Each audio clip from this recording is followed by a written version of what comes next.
I still find it so funny. This happens every time. But all right, guys, VLM here, back another live stream, and yeah, we might finish AC4 tonight. We'll see how this goes. I don't even know if I want to be honest, but like we're pretty close to the end. I don't know how much I'm going to bother doing side content, but we'll see. But yeah, what are we going to talk about? So Last of Us finale obviously just happened. I've dedicated last week of my fucking life to editing this Last of Us video, and that's only halfway through. What else is there? Australian Survivor. We got Australian Survivor episode. We got BBCAN is happening. Yeah. Yeah, I've watched Last of Us. I don't know what to think, to be honest. Not because, like, it's a mostly faithful adaptation. Like, this last episode was, like, almost one for one. Like, they made very few changes. But, like, I don't know, it just felt off to me still. And again, like, I feel like I'm not, like, I'm just so connected to the original, that I can't, like, separate it in my eyes. Like, I feel like that's the point where I'm at. Is that, like, I think no matter what, I wouldn't have liked the adaptation. Because, like, I just know, like, every little thing about the original Last of Us and its story, to where, like, and, like, its performances and, like, how, like, things are said and everything, to where, like, everything that's, like, off just, like, bothers me. But this did feel rushed. Like, to me, I definitely felt like this definitely, like, I don't know how this hit for people that didn't know this was happening, but I just felt like the original hit so much harder. But whatever. Yeah, Oscars is happening. I've not watched it. Yeah, I've been like looking at the list of winners, but I haven't really been. Everything Everywhere All at Once won editing. So yeah, it's been winning a lot. We'll see how that goes. Okay, so yeah, so I guess we'll talk about Australian Survivor. I'll be honest, like, I thought this was kind of dull. Like, I was actually really disappointed this last episode. Where, like, obviously, like, this is so hyped up as this Haley versus George battle. And it's like, well, once George knows right away that in the episode that Haley's going after him, it's like, well, then Haley's going home. And, like, once we see, like, Nina and Liz are both on board, it's like, well, there's no suspense here. Like, Liz is going home. Or Liz, Haley's going home. I don't know, like, I feel like that was kind of lame, but, I don't know, whatever. Haley gets blindsided. Good episode for George. It is. It for sure is. To be honest, I don't know how, like, the thing is, like, with the people that we have left, it's like, who's winning this? Because, like, you have, like, so obviously, like, Jerry and Matt are not winning this, right? Like, 100% they're not winning this. I mean, no, it's not a questionable decision for George because, like, she was coming after him. I think it's a questionable decision for Haley to even come after him to begin with. But then I also think it was a questionable decision for George to want to go to the end of Haley to begin with also. So it's like, I don't know. I think everyone there was making questionable decisions. Oh, yeah, well, Survivor Michigan happened, too. I forgot about that. Being spoiled knowing George took out Haley after... Oh, it was so weird after last week. Yeah, it's like, I feel like last week, like, we got, like, so much of the setup to, like, Haley potentially taking out George, and then, like, for that just to lead to George just finding out and taking her out immediately afterwards. After him getting, like, a really, really bad episode. Yeah, it's like, I don't know. It just seemed weird. Okay, Everything Everywhere All at Once won Best Director. Interesting. So is it going to win everything, or is this like a consolation sort of thing of like, okay, you didn't get Best Picture, but we're going to let you win everything else? It's not my birthday. My birthday's still like a month away. Yeah, I know that. That's Bryce. But yeah. I don't know if it's a Final 2 or Final 3. I'm kind of expecting Final 2 at this point, considering you would think this would have been a non-elim if it was a Final 3. Because, like, if it's a Final 3, we need 2 non-elims. Like, are they really going to do them all at the very end of the season? Like, if they are, then that's, like, really shit. Like, it's really bad. So I'm kind of hoping it's a final 2, just for, like, pacing sake. But, oh, yeah, I forgot. I'm at the fucking best mission in the game. Who's going to win Michigan?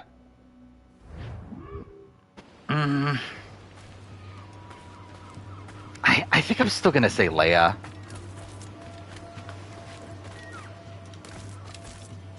I don't know, though. I think next episode's going to be a big turning point, though. I think like, the way that everything plays out next episode will probably, like, really set things in. Oh, yeah, Santina first boot prediction aged so well. Jesus, Eddie, what the hell happened here? Yeah, BBCAN's been bullshit, by the way. Like, I really just don't care. Like, I've barely... Like, I mean, honestly, like, there's been nothing over the weekend. So if you don't know, what we had was the digital dailies. There were 2 drops on Thursday and Friday night, both of which were like 2.5 hours or so, but both of which like had so much filler and like had very little of interest in it. And mixing that into the fact that nothing like good is happening. Years I've been rushing around taking whatever I mean, yeah, obviously I'm going to talk about BBCAN spoilers here. So if you don't want to be spoiled, then whatever. But like.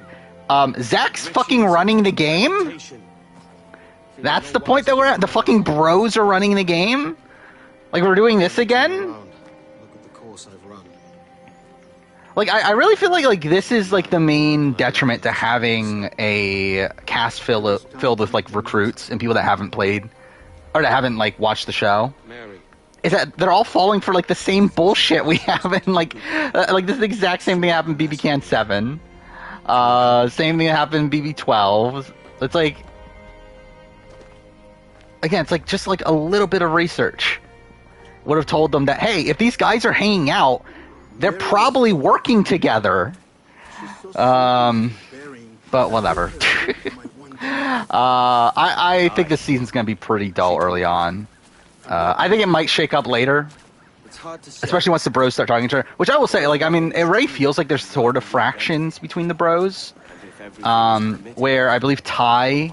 Well, to be fair, it's, like, kind of one-sided, though. But, like, Ty is, like, recognizing that Rob has a lot of control and he wants to, like, take out his numbers. But it's, like, I doubt we're going to get a direct shot for a while.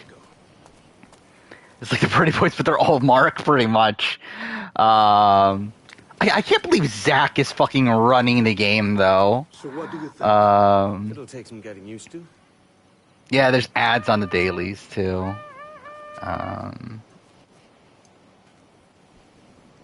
Yeah, I believe you can use an ad blocker, though. But yeah. Thoughts on Mulquit? What is there to say? I mean, there's nothing to say. We don't know what it's about or anything. I mean, she left. It sucks. One thing at a time, mate. Yeah, I mean, there's really nothing to say about it. She wasn't even on the show, so. I forgot you get rope darts at the very end of the game.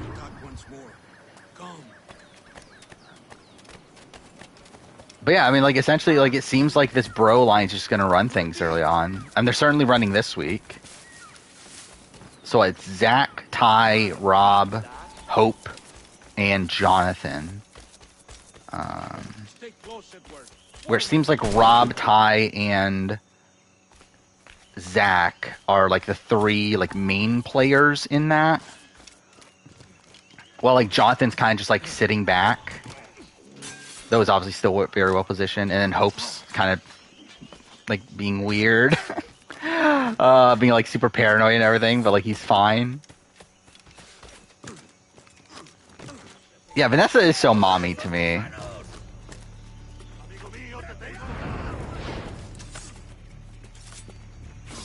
Neil versus Amal. I would rather see Amal play again than Neil, if that means anything. I mean, it's like, it's so weird that, like, fucking Santina essentially knows about this, like, bros alliance and is just, like, completely fine with it. And, like, I guess, like, Zach convinced her to backdoor JM, which is, like, how? I mean, obviously, it's really bad that she's targeting JM, someone that she has like a potential relationship with. But again, it seems like from what it sounds like, it seems like Zach has like convinced her that he's like this like really sketchy player and everything. Is Zach actually a good player? I mean, he's very effective so far. I believe there's been talks about, like, from the minority about him being, like, sketchy and wanting him out, but, like, is that ever gonna come? Like, well, actually, this is something I don't know. Is Dead Last still in play for these next few weeks, or is that only a week 1 thing? That's gonna probably play a major factor in this season now that we know that, like, fucking a massive bro alliance is running things.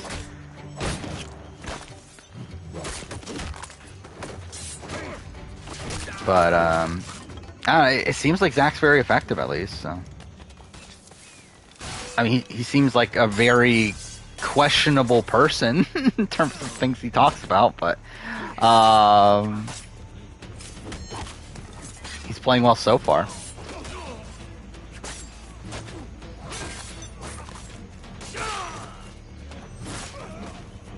If Zach keeps control and wins, is he better than Dane? I mean, we'll have to see. I will say, like, Zach is, like, kind of running things, but a lot of that's right now, but a lot of that's because he's the closest to Santina. Like, in the grand scheme of the house, it seems like Rob and Ty have a lot more influence. Especially, I think Rob seems to be the person that is actually, like, in the best position right now, from a pure, like, numbers perspective, where, like, he has a lot of offshoots, where, like, he has a deal with Shania and Renee. He is super close to Jonathan, right? And tried to make like a 5-person alliance with Shania, Renee, Jonathan, and Ty. And supposedly that's why Ty is like looking to weaken Rob, because like he realized that, oh, he has all these relationships.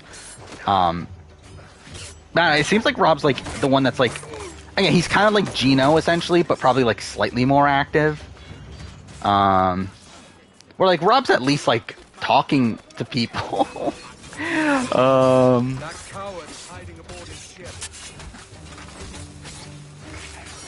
But yeah, I mean, it seems like he's the best position right now. If BBCAN doesn't get canceled, our feed's coming back next year. We'll see. I mean, like, I think there's a chance for sure. I think it depends. It depends on how everything plays out ratings-wise and everything too. I don't know though. Like I kind of doubt that they'll bring it back, if I'm being honest. Because I suspect it's a lot of it's like more of a like the thing is like I don't think they care about like the fan reaction to it, right? I think they really only care about like one, sponsors and their reaction to it, and then also the like potential like, well, ratings essentially, but like drop off in engagement, I guess is probably the.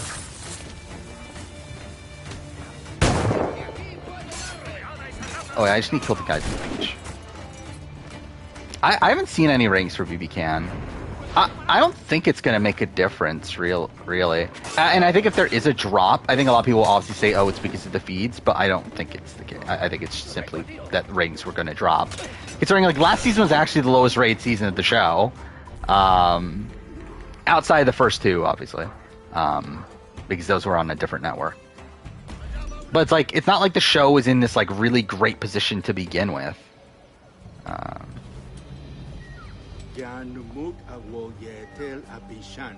mean, yeah, paying for feeds would be great. I think it's. I think for them, it's like more of a like not wanting to deal with it issue. Like again, I obviously they want to control the narrative. That I think that's the main sticking point with that. I'll probably do a Big Brother favorite character one eventually. By the way, that video did pretty decently. How many female subscribers did I lose the last video? By the way, I haven't looked at comments, but like, I I assume, yeah, a lot of people notice it's a lot of men, right? And I made the thumbnail as a joke that it's literally all older guys. So I guess I just have a thing for older men. I guess that's a thing. Brendan Fraser won Best Actor, really. Good for him. I didn't think it'd happen. And would have won that day if Jack and his letter and passed out. I thought it was going to be... I'm too fair, Banshees have done pretty terribly here, haven't they? Has Banshees won anything? I love him talking over this great scene, though. Yeah, huh. Mary, Raccoon. So that's a bit of a surprise. All the rest. I miss them so. Rough as they were. Again, the thumbnail was all males on purpose. I fear that too. Like it was kind of like an inside joke, I guess. A joke for myself, I guess. Okay, is it all white guys too? I think it is, right? Yeah. Because I think I intentionally made the thumbnail in a way that I'm pretty sure Twitter would hate it. So yeah, it's all older white guys. It's Rupert, Judd, Shane, Penner, Coach, Russell, Marty, Brad Culpepper is the funniest one. Tony and Dan Foley. So, yeah. I know my targets by sight well enough. Who did I even pick for China? Did I pick Todd? I feel like that's probably who I picked, right? I don't remember. I don't remember anymore. Even though I did not. Oh yeah, I when I said that, I was like, this would make a funny clip. So yeah. I believe you will find it. But yeah, I actually don't remember the video that well anymore. Even though it hasn't even been that long since I edited this one. When was it? Yeah, it's only been like a month. But yeah, I barely remember it. Who's winning AU now? I don't know. It's probably Liz. But the thing is, I just don't see how George gets to the end. I would be shocked if George gets to the end at this point. Especially with that massive negative spin in the previous episode, and then also Liz seems to be getting an uptick in content. She got the thing about wanting revenge on George, and that got mentioned again this episode. I think it's Liz. Among other places. And I sailed with Mary and Raccoon. But realistic, I don't know who else it would be outside of that. Mary did most of the captain and rejected most of the drinking. Did Mary? Where it's it's not Jerry or Matt. Did she ever tell you who it I was doubt it's Simon. I think if it was Simon, one, I don't think they would have shown. I don't think there would be interviews out right now that talks about how much the jury loves Simon and how much in the Ponderosa video they explicitly show the jury loving Simon. But also, again, they're just dunking on Simon continuously. Even in the next time on, they dunked him in that. I was like, okay, yeah, Simon's definitely not winning.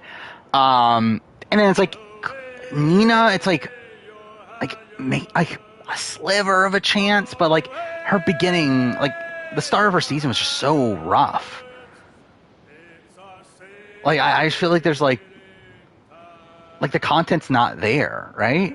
Because as much as Liz has had less confessionals and isn't as prominent confessional wise, she's always present.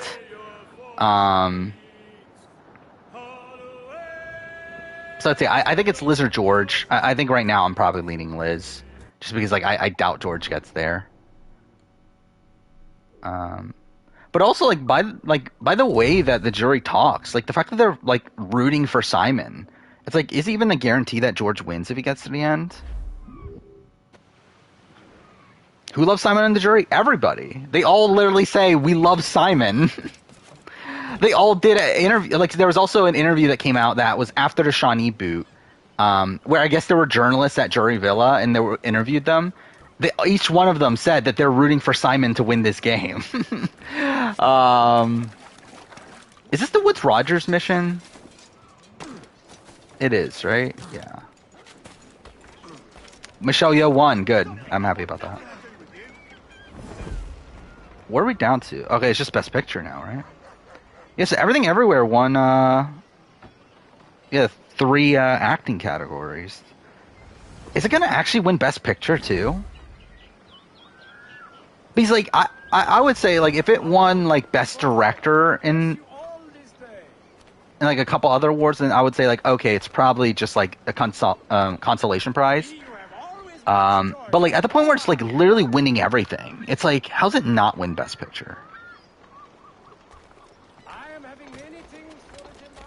Oh, women think I hate diversity? Probably.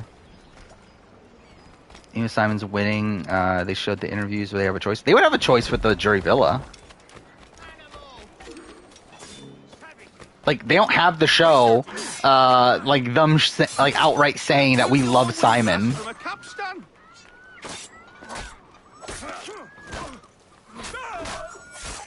Like, again, like, I mean, like, looking at previous seasons, there's never a point where they're like, oh, we love Mark.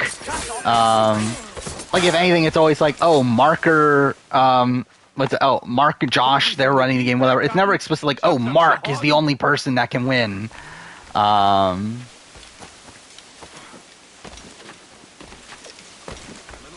do feel like they would have edited it out if that was actually what was going to happen. Streams lag, it's not on my end. Imagine if Fableman's that'd be funny. Imagine if, like, didn't something, like, predict that All Quiet on the Western Front was going to win? Which, I mean, like, I feel like that's probably the number 2 contender at this point. Considering Banshees won nothing. And All Quiet at least won, like, a whole bunch of technical awards, right? But yeah, it's probably everything, everywhere. A Stockwatch one? I don't know how they're going to work it this season. I believe they're still doing the podcast, but I don't know if they're going to, like, how they're going to handle, like, the ratings and everything. Oh, interesting. And the thing is, like, Simon is, like, not a bad strategic player in the sense that, like, he's having the right ideas on, like, what to do. It's just that he can't get any of it done. Which is the humorous part. Where's Haley in the player ranking? I think she's number 2, below Shawnee. But I would debate that, even that. I don't know. I think the issue with Haley's game for me, like, Haley would be number 1 if it wasn't the fact that she would have been voted out pre-merge, if it wasn't for the non-LM. So, that definitely makes me, like, a bit, like, question, like, it definitely makes me question, like, again, her versus Shawnee, her versus Sean. Because, like, at the end of the day, it's like she does outplay both of them. Like, she's the reason why both of them go home. But it's like, also, she would have been taken out by, like, David, Nina, and other person, Sam, pre-merge if it wasn't for a non-limb. So it's like, it's a bit tough.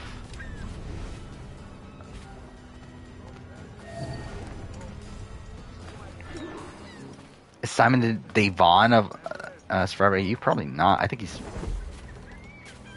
Actually, I guess, like, you can make an argument, but not really. Because, like, I think, like, he's probably more like, who's,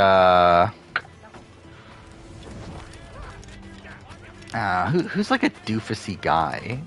I can't even, like... I don't know. I don't know. Devon's not, like, the comparison I would think of. But he's, like, Devon's someone that's, like, so naturally, like, likable and, like, someone that, like, should be doing well, but then, like, is a strategic disaster. And, like, doesn't know, like, really what she's doing. Or, like, Simon's, like, not quite, like, okay, cool, great.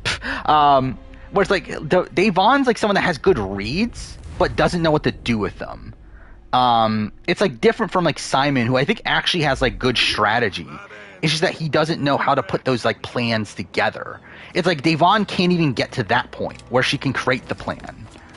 So, like, I think that's, like, slightly different. Oh, Simon's supposedly a great guy.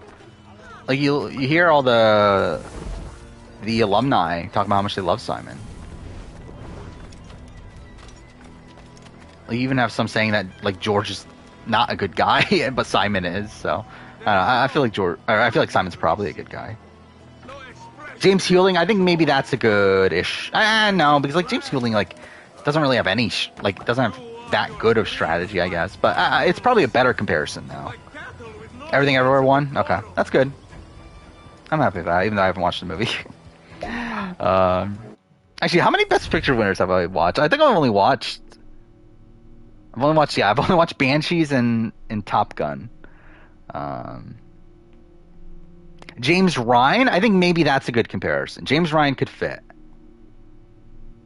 Yeah, I think James Ryan is better. I think James Ryan is probably a better Big Brother player than Simon is a Survivor player. But like, yeah, I think it's kind of like it's definitely a bit more similar.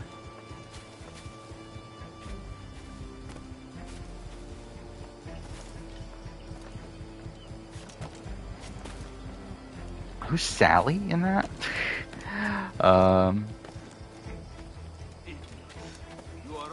Mason Race Canada start filming next week. I don't know if I care, to be honest. I'll probably watch it, but like I actually don't really care that much.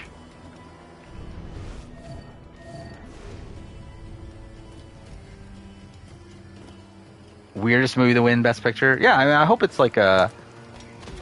Like I think it's probably a sign that the Academy's changing a bit, right?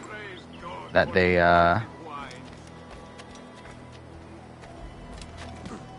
that they're not like doing the like typical Oscar, because like I mean you would think like the way that Oscars usually operate, like Banshees or Fableman should definitely have won, right? Oh, cool. I thought you could just okay, cool. Again, we don't know why Maul quit.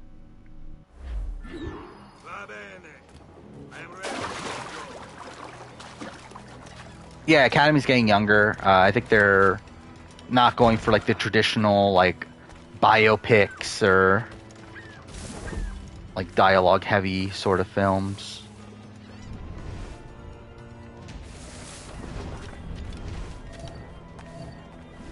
When's 45 filming? Probably 2 months? Month and a half? Somewhere around there. I assume they're following the same schedule of 43 and 44. Which is, yeah, I believe filming at the beginning of May. Finale was actually before they knew who the winner was.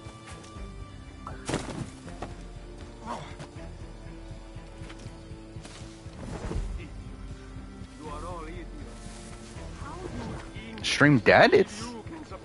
Oh, man. Maybe it's buffering a little bit. Oh, it's still... I see myself. Let's see. Yeah, it's definitely still there. Oh, yeah, froze for a bit? Okay, maybe it did.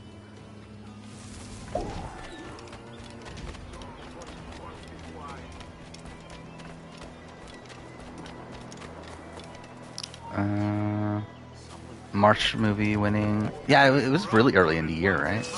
Oh, fuck off, game. Cool. I forgot. That's what I hated about this mission. They have to replay the entire fucking tailing mission every time. I don't know anything about Dhar, man. I watched Jeff podcast before last stream. And that's pretty much what I'm doing is like immediately after the episode ends, I just like listen to Jeff's podcast in like 2x speed.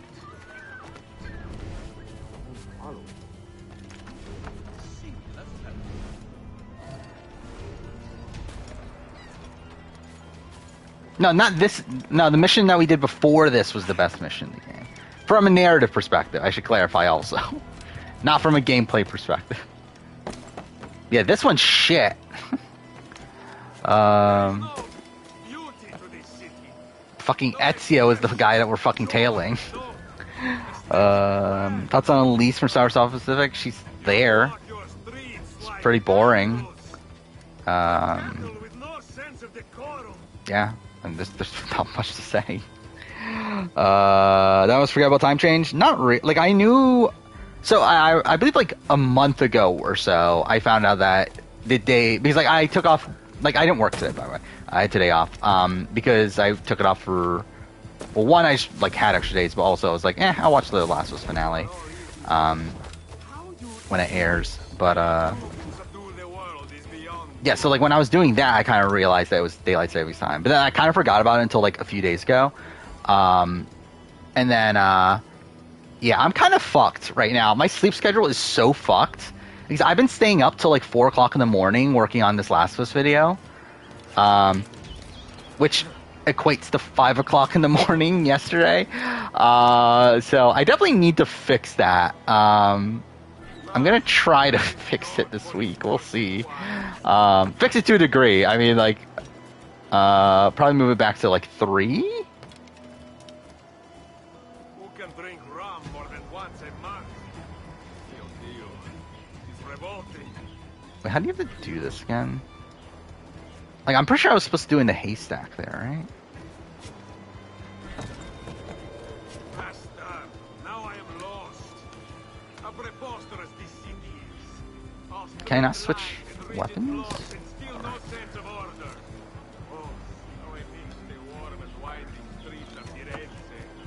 Are you spoiling things? Is production rigging the edit for Zach? What, because of Emmett?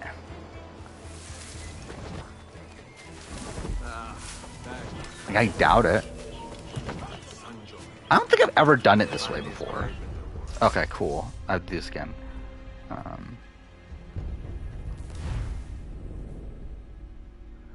Oh yeah, I forgot there was that. Yeah. So supposedly production did assign bedrooms for some reason. Which, like, it seems like there's, like, Santina's room has, like, a deal that they're gonna keep each other safe. Right? So, like, that actually seemed to, like, play a factor into things. So that is kind of sketchy.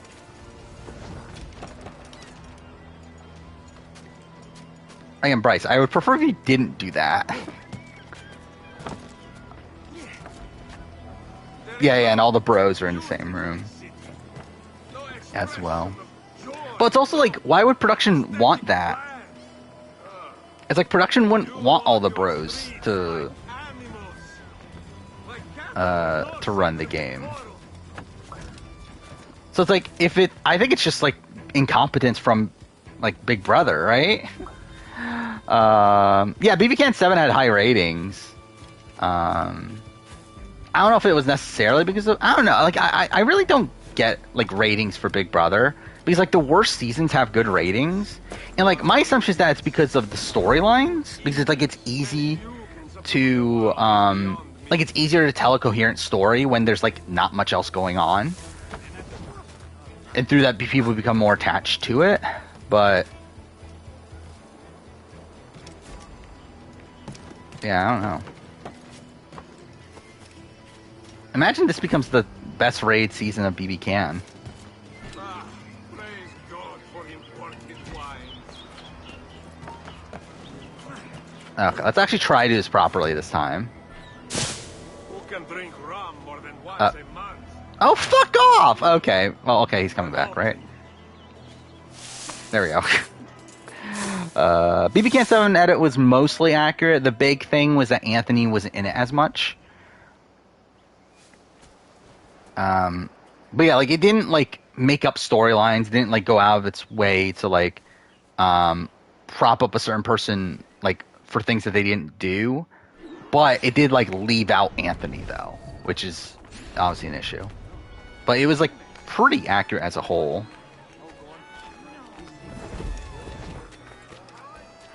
Salve. Forgive the lateness of my arrival. I am Ruggiero Ferraro. Aye, Mr. Ferraro. Not a problem.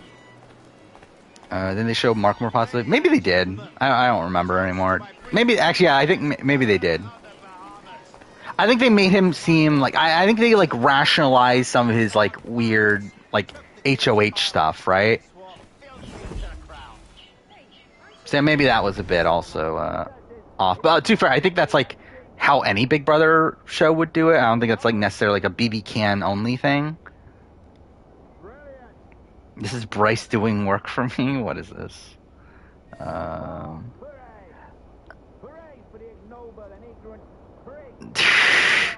That seems about right. Well, I love how, like, the person doesn't even spell Michaela's name right. But yeah. And how is Mrs. Rogers these days? I haven't the faintest idea. And Oh, birthday ranking. What do we got?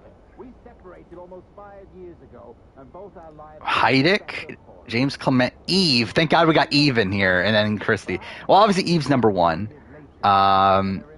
Then Heidick's obviously last, and then yeah, supposedly I hate Christy, so Christy's 3rd, and then James 2nd. Yeah, obviously it's Brian, Christy, James, Eve.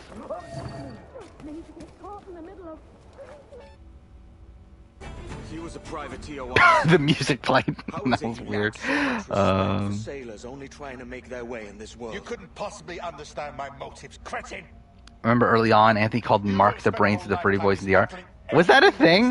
Well, too bad. That's Anthony's fault, right? Like, why did he say that Mark was the brains of the pretty boys?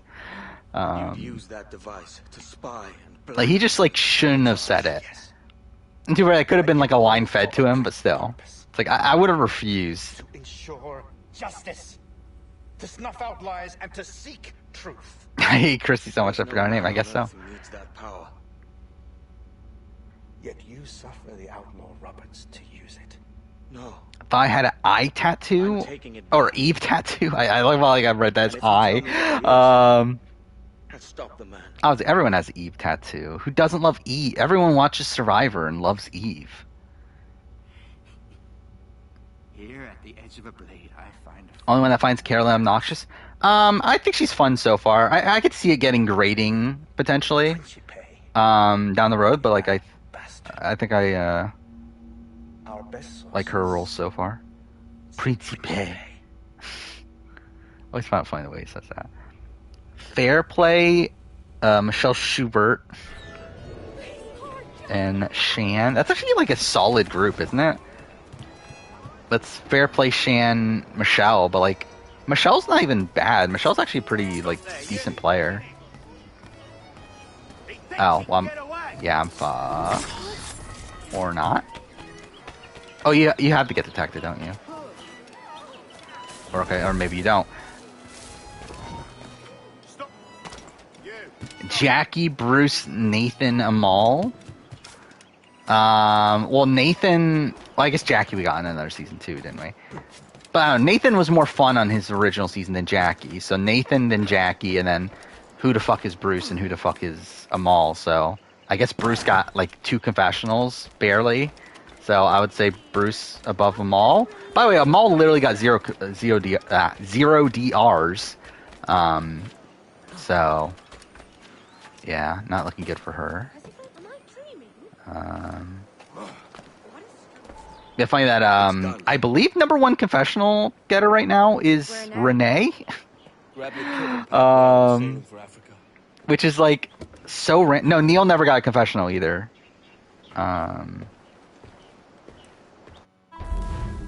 Let's see. Yeah, Renee is number 1 in the DR count right now. So good for her.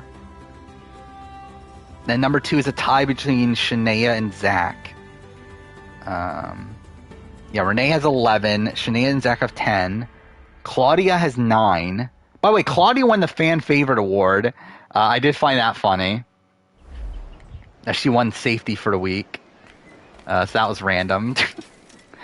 I mean, she is from, like, Prince Edward Island, right? Which is, like, I guess that's, like, a big fan base. And then also, she was, like, anti-bros, right? Or at least that's the way the show portrayed it. I don't think we've had, like, any true indication of that on the feeds. Or on the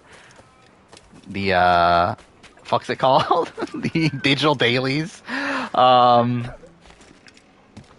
I believe she's in a showmance with Ty, right? That's the thing right now. But yeah, is she the Kirsten of or Kristen. Like, every single time I like think of someone named Kristen, my first instinct is Kirsten.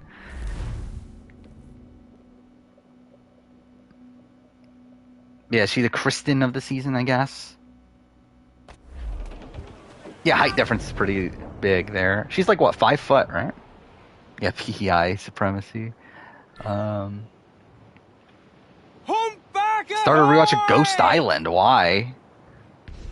Why are you watching Big Brother? Like the early Big Brother seasons? Why'd you go from that to Ghost Island? Yeah, Dan and Vanessa still have 0 DRs. Right now, too.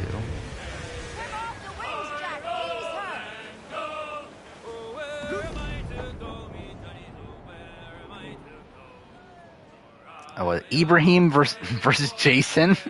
I'll probably go. Ibrahim sucks, dude. But like, I guess I'll go Ibrahim over Jason. Like not as like a person or anything, but just like, what is he doing there? Like he doesn't do anything. But I guess it's better than like actively bad in Jason Siska. Yeah, Chelsea versus Danny McRae. Danny McRae would be higher than Chelsea Walker. And Grant versus Phillip. Well, that's a all-time great battle. Probably go Grant.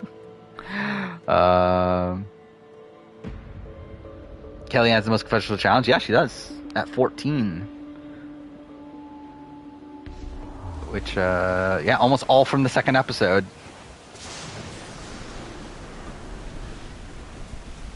Yeah, I assume that's what, like, I think Claudia probably has, like, a lot of people backing her from, yeah, like, people in that area, right? Just all, because, like, that's the thing with, like, PEI and, like, Newfoundland, right? That there's supposedly, like, these big, like, voting blocks there. Didn't notice how bad Cisco was until worst emerged player ranking. Yeah. He's pretty bad. Like, he never votes correctly outside the Aussie vote, right? Yeah, I'm pretty sure that's the case. And he would have been the next gone at his swap tribe. I guess him or Eliza. But even then, like, I believe it was going to be him. And then also, it's like he would have been the merge boot if he didn't win immunity. Do I like the way my last video is going? Yeah. I'm pretty happy with it so far. Like, again, like, at the end of the day, it's not like top, like, it's not like the best video in the world from like an actual good channel. It's not like a white light video or like lasers or any of these like really big like video essay retrospective people. But for my standards, I'm very happy with it. It's going to be long. I will say it might not be as long as I thought it was going to be.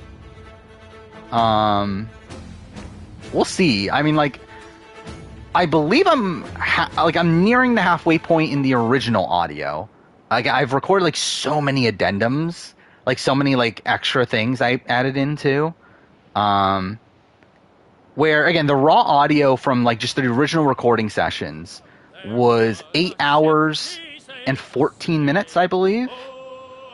However, since then, I've recorded like another hour's worth of audio. And again, I'm at the point where I'm at right now, I'm at sewers. Like, I just got out of Pittsburgh. And the video is 2 hours and 35 minutes long up to that point. Which that's like a little bit less than half of the original audio.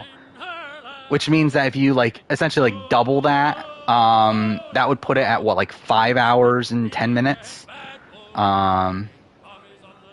Which I mean, I guess 2 fair is like around what my original estimate was. But I think if you like add the addendums and everything and like go percentage wise, like I'm keeping about 52% of the audio. Which again, there's like and like I don't think there's gonna be as much like re-recording stuff for the back half of the video, because by then I had a good sense of what I wanted to do. So like there's a chance this is sub 5 hours, but probably not though. But yeah, it's gonna be long either way. Definitely my longest video. But again, maybe not as long as I thought it was going to be. I've not seen the comments on my video if I've heard about it, but I also don't care.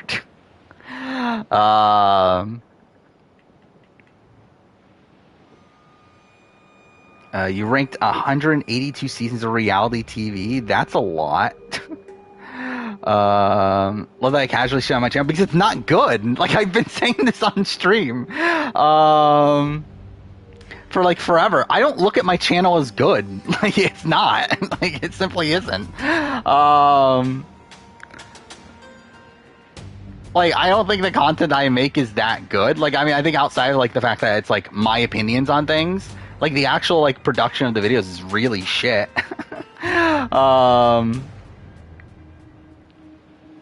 But yeah, I mean, like, yeah, I don't look at my videos as good, but I still enjoy doing it, which is the entire point of doing it. Going home tomorrow, AU? I don't think anybody. It should be a non-a-limb. If it's not a non-a-limb, then what the fuck are we doing? I hope it's a non-a-limb, just for the sake of getting it out of the way. Who did this? It were a large vessel. The Royal Force Sorry, Spencer's about to make a video about me. Well, that's offered something. no quarter. Didn't say nothing.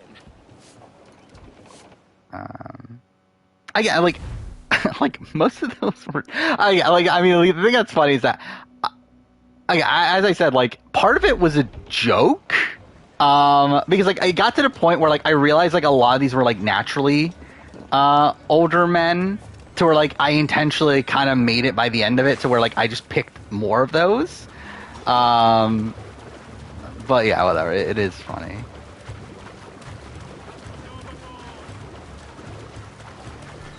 Because, like, realistically, I don't have that many solid answers for seasons. Like, I think the big example of that is Brad Culpepper and Blood vs. Water. I think that was the big one that, like, stands out to me right away. Like, that one is, like I don't have a solid answer there. So it's like, I think it'd be funny if I picked Brad Culpepper and add him to the list of, like, older guys. Because, like, again, like, it's a season where, like, Tyson isn't that entertaining on that season. Like, he's just kind of fine. Like, he doesn't get, like, the same, like, witty content that you would expect from him. Like, Sierra has her voting out her mom, and her, like, she's a major, like, character in terms of, like, she's one of the major, like, focuses. But, like, she's not, like, the most entertaining person in the world. Like, for me, it's, like, with Blood vs. Water, it's like there really isn't like a solid answer, so it's like fuck it, I'll pick Brad Culpepper. Will Rise and Fall overtake BBCAN spawn the channel? Probably not. Oh, yeah, like as much as BBCAN's like kind of shit, like BBCAN videos have been doing very well recently. Cool. Game? Let me. Okay, there we. It took me like having to fall for it to let me jump down, but okay. Well, that's great too. What is this? Oh, you have a timer, don't you? Yeah, I'm probably gonna fail this because I was not looking. Oh, it starts soon? It's that soon? It's next week? I might try it out. We'll see. We'll see how long this Last of Us video takes, because like, with Last of Us, I don't want to be watching a lot of things that are going to take that much of my attention. Like recently, I've been like just binging all the Power Ranger seasons that I need to binge. Fuck off! I really missed that. Whatever. RGB Challenge host dislike that Theo and Jordan being cast. Why Jordan? Theo, I get 100%. Yeah, again, need is definitely the question, but like, so yeah, I finished Ninja Steel, which was shit. By the end, like, the beginning was like fine enough, like, very milquetoast, like Power Rangers. But I think by the end, like, it's like that's the entire season. Like, there's no substance that entire season. It's all just like filler episodes with like this like typical lesson of the day sort of thing. Like, there's no overarching storyline. It's like there's literally like. Fuck off, game. But yeah, literally, like, the main storylines of the season are, like, finished up in just the finale. Milk Toast, not spelt like that. It's ML, or MILQUETOAST.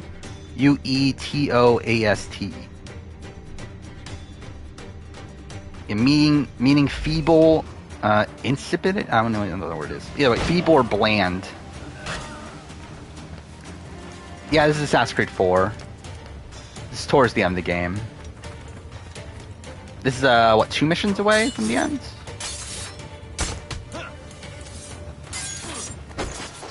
This is the final naval mission, though. Game? Fuck off. Okay, whatever.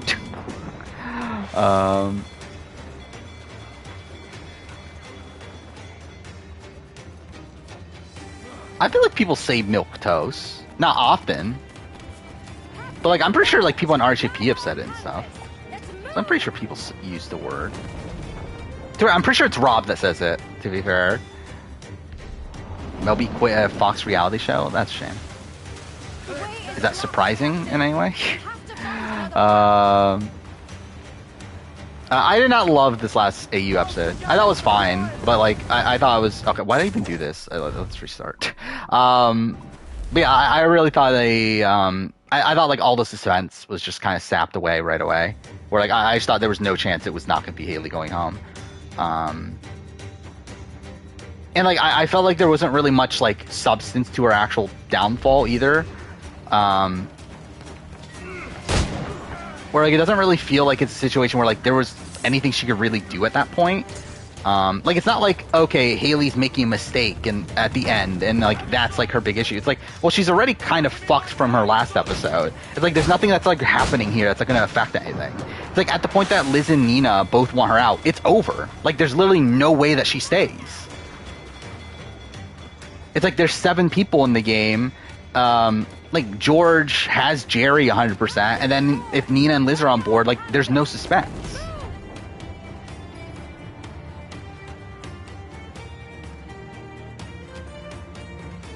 Is Haley a better player than David? I don't think so. I don't know. The thing is, I think I probably have more. Actually, I don't know. Actually, maybe no. I think I would go David just outright. Yeah, I think I would just go David outright. I was gonna say I have more faith in Haley's strategic ability, but I think like no, I don't. I think it's just David above Haley. Does Persona call you milquetoast? Okay, maybe that's the thing. Like, I bought Personas 3 and 4. I really need to play those at some point, but I just don't have the time. I haven't played any games since last stream because all I've been doing is working on this Last of Us video.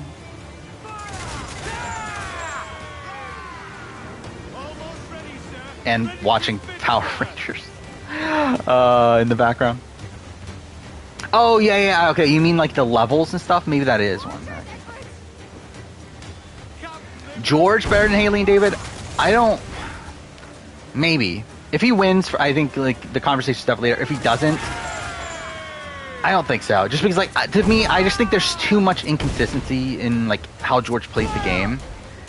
To where like while we've seen him be successful 2 times now, he also almost was almost was an early boot, I should say, both times. Especially his first time. And then like considering how rocky his like opening of the game was here too, it's like I just feel like I can't like buy into the fact that he would consistently be able to make it far.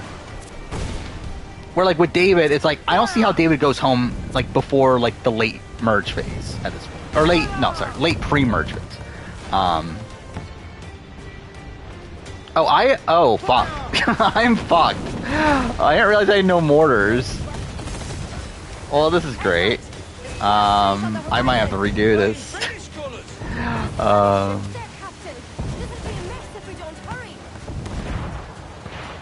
Milquetoast actually came from milquetoast. I assumed so. That like it was because like people didn't like the actual milquetoast, but then they were like, oh, let's be fancy and change the spelling a bit. Yeah, I'd be interested in George 3.0. I would like George 3.0. Like if he wins this season and then we get George 3.0, that's like okay. Then I think at that point I'll be like, okay, he's the best player. Okay, that was me being an idiot. Because like I just feel like I need more proof to consistency for George. Or like considering like the fact that Haley got as far as she did, considering the target on her back, and well, yeah, she would have been like a late pre-merge boot if it wasn't for a twist. Like she still made it like pretty far even at that point, to where like like I feel like that's kind of proven Haley's like longevity in any given Survivor game.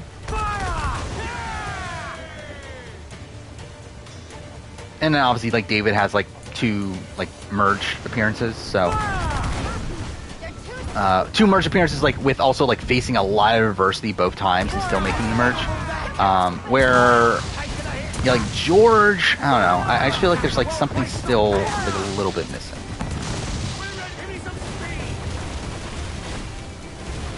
Milky Toast, I could see that. Because there's like the queue and everything. Okay, we're good. There we go. I was worried we wouldn't be able to do this, but there's a device with him that needs taking. I'll have to board her myself. Man the guns! There's more fodder for you coming. What? It's not letting me board. Fuck off. Do I actually need to go to the other side? It's really gonna make me go to the other side. Whatever. Power rank for AU? I said it earlier. It's Liz, George, Nina, Simon, and then fucking probably Matt, Jerry. I don't know. Would it be Jerry? I don't know. Like who would win between Mary and Mary? Fuck me. Matt and Jerry. I think it would be Matt, but I don't know.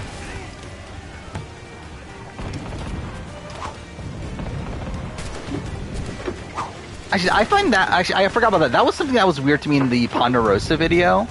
That they just like randomly had Haley talk about how she wants Matt to win. Like, why was that in the video? Oh wait, I have to kill him. Gotcha. Okay, yeah, whatever. We'll just go there. Like, I did feel like that was weird.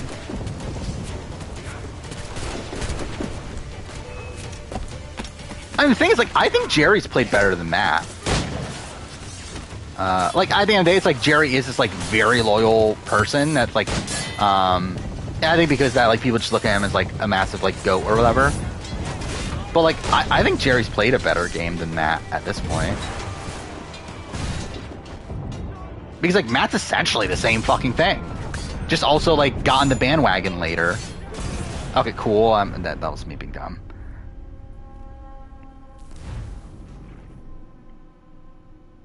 If you were to go on Survivor and said George from AU is the player who inspired you. Like, if you mean Survivor US? Yeah, I think they would, for sure, right? They wouldn't let you say that.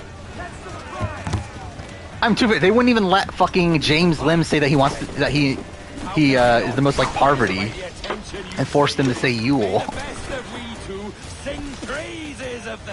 Yeah, they're definitely not gonna let you say George.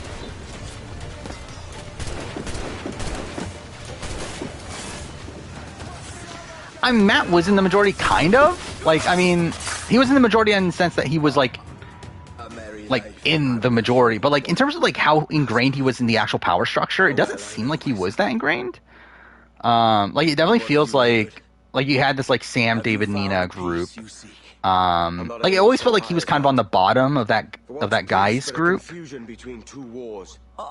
Oh, you're a stoic then. Well, actually, that is fair. They did let Josh say his favorite was Avi. Some use for you after all.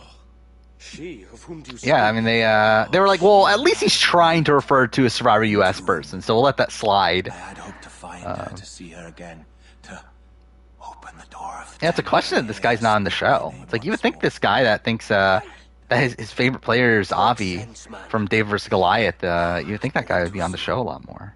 Like so many others before. Where's the device, Robert? US has mentioned BBCAN some bios. Have they? I feel like they've mentioned them in interviews, but I don't think they've ever mentioned them in bios. I obviously could be wrong, but like, I don't know. I don't feel like they have. Outside, like, I mean, I should say, like, specific, like, they might mention, oh, I'm a fan of BBCAN or something, but like, I don't think they have in terms of like, oh, my favorite player's Emmett from BBCAN11 or stuff like that. Like, I feel like that's not in the bio.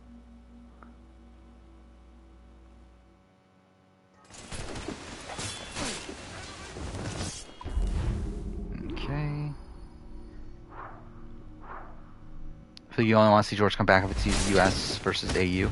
I feel like that would be best case scenario. I think that'd be really fun to see George face off against like international players, but I'll be fine with George coming back for whatever. I think the one issue for me would be the fact that he's going to hog up all the screen time, right? So like that's kind of an issue, but like outside that, I just think he's just such great TV. Oh, Josh was trying to talk about Davey. He put in his bio, he said his favorite flavor is Avi. He meant Davey Rickenbacker. Which, like, I don't get, like, so, like, did they type that out and he just, like, his D and his E didn't hit? Or, like, does he genuinely think, no, because he said it in his video, right? Yeah, because he said in his interview, I forgot about that, he said in his interview with Mike Bloom, he like, actually said Avi, so no, it isn't a typo. Yes, I don't know, I don't know. But thank God, what a big super fan. Wasn't that he was also the one that said that, that they, like, couldn't remember Eric Reichenbach's name, right? Like he said his favorite Survivor moment is like the Eric Reichenbach moment, but like couldn't remember Eric's name. So, yeah, that's the guy.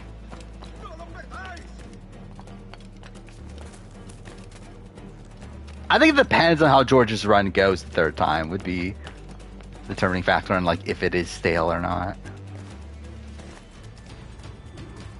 But yeah, it definitely could be. Ah, Captain Kenway. I'm assuming this is the friendliest face you've seen since... Yeah, Daniel mentioned Kevin Jacobs, but like I'm pretty sure he did. Was that in his bio though? I'm pretty sure that was in the interviews, wasn't it? Let's see, Daniel Thurston bio. Aye. Watch. Okay, I guess I need to type in Big Brother because fucking other shit comes up. Does it have on his Big Brother wiki page? That's by the church. Okay, let's see. Does he mention Kevin in this? I mean, I'll be at the bureau. he mentioned. Oh yeah, actually he did. He did say Kevin from Big Brother Canada. So yeah, I guess he did. He mentioned. Well, actually, he mentioned. He didn't say that Kevin's his favorite player, but he mentioned that the best advice I heard is from Kevin from Big Brother Canada. But yeah, he does actually mention Kevin in the bio. So that is interesting.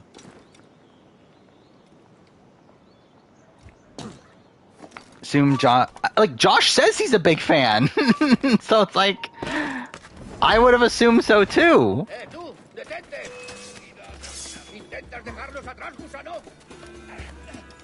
Dude, I think he's like obviously like a casual like fan, right? Like he watches every season, but like just obviously doesn't remember everything perfectly. Buffering. Here we go. Oh, wait, what was this? Craig Mazin confirm season 2 will be different from last part 2. It'll be different just as this season was different. Sometimes it'll be different radically, and sometimes it'll be barely different at all. It's going to be different in its own thing. It won't be exactly like the game. It'll be the show that Neil and... Okay, yeah. Okay, that's fine. Like, I'll be honest, like, I'm, like, way more fine with them changing a part 2 than part 1. I think I think I've like recognized now that a lot of my bigger criticisms of part or of season 1 of the show come from the fact that they're like changing things in season 1 to accommodate for season 2. For like they're essentially changing the story of part 1, like minor aspects of it to make more sense within part 2. Which like makes sense like logically, obviously, in the sense that like, yeah, you want these like two like stories to have more connective tissue, but I do think it takes away from the original game or the story of the original game. Liz looked terribly this episode, did she? I thought this was a great episode for Liz. George, Coach, and Angelina would dominate global runner-up season, I guess. That would be funny to see. I don't need changes to part 2, but I don't know what they're gonna change. I think that's the bigger question. Like, are they gonna change? Because like I think the like the obvious thing is that they could change up like how like the story's presented. But also I feel like that would take away from like the point of The Last of Us Part 2 to like have like Ellie and Abby storylines like take place at the same time. By the way, also surprised there was no like explicit Abby in this episode, which thank fucking God there wasn't, but like also kind of surprised by that. I really thought there was going to be.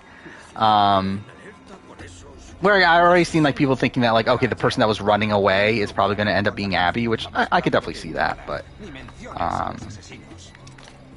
yeah, there's no like explicit Abby like there was with Dina, which by the way, also the Dina scene makes no fucking sense. Oh, it's so stupid. Like fucking Dina's cameo of her like sneaking around the corner peeking at Ellie. Like that makes no sense under fucking Dina's character. Like why would Dina be doing that? Like Dina's like portrayed. I mean, I already talked about this in the review. And to be fair, I might cut it just because like it is pretty pointless. But like again, Dina's supposed to be this like strong-willed, super confident woman. Yeah, like she's like for some reason like sneaking around the corner. Like, oh my God, Ellie. It's fucking stupid. I maybe it's like the talk about the cameos remind me of that. I don't know what I'm gonna do with this review. Again, like obviously, like I'm gonna probably finish it tomorrow. That's probably gonna be a lot of my day tomorrow. Is watch Australian Survivor, probably record the review portions of that, and then also do the Last of Us TV show review and wrap that up. I'm probably gonna re-listen to the entire thing because like I'm probably gonna cut stuff out. I don't know. It's a fucking mess. Like it's a fucking disaster of a video because like it's just so scatterbrained. It's just like all over the place because like I was like so many different thoughts on like a whole bunch of like random things and like I just don't know like what's important and what isn't. Like what do I keep and what don't I keep? Because like to be fair, a lot of it is nitpicking. Like I recognize that a lot of it is nitpicking. But also I feel like that's the point of making my review is to talk about like what I think in comparison to the original. Because like as a TV show, like it's like it's the original Last of Us for the most part told exact like most scenes are like one for one. But the things that are different are the things that I feel like I should be talking about.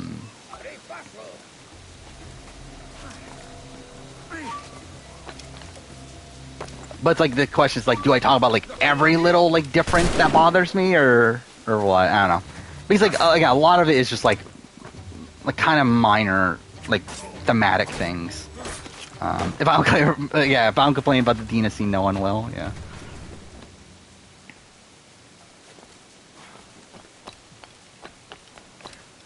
If George was on original, and that would be like, imagine if George, imagine that like Survivor US, Heroes vs. Villain. They're like, okay, we're bringing in one newbie, fucking George, an Australian political operative. 10 years before he plays his original AU season. Actually, even more than that. Holy shit. Yeah, Heroes vs. Villains was what, 2010? And that was what, 2021, right? So, yeah, that was like 11 years apart. It is kind of funny, though, that like this season's like kind of being looked at unanimously as like the best AU season at this point. In like a similar situation to how the original Heroes vs. Villains looked at as like one of the all-time great Survivor US seasons. But yeah, 13 years ago from now, I'm talking about like from when George originally played. Oh, fuck off, game. Fuck off. Yeah, thank God for the parkour system. They definitely didn't butcher it after AC. Okay, cool. I don't think George is guaranteed to win.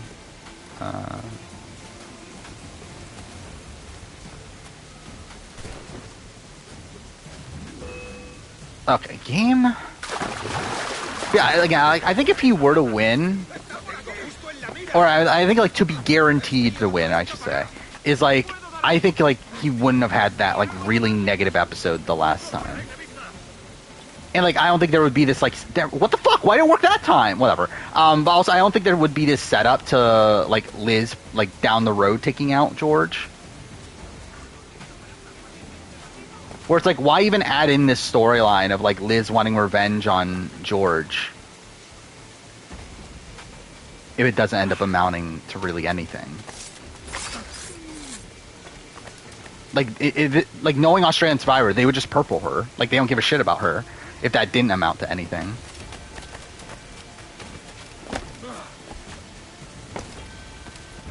There we go. That worked out. You're done, Torres. Expand thoughts on 44. I'll be honest, like, I have not thought about 44 since it aired. I thought this last episode was just kind of meh. Like, obviously Carolyn's great, but like outside that, like really have not thought about the episode at all. I haven't even listened to podcasts on it at all either. Where podcast wise, all I've listened to is cool. Is the BBCAN. Wait! I just realized, how the fuck did I kill him in one hit? What? That's not supposed to happen.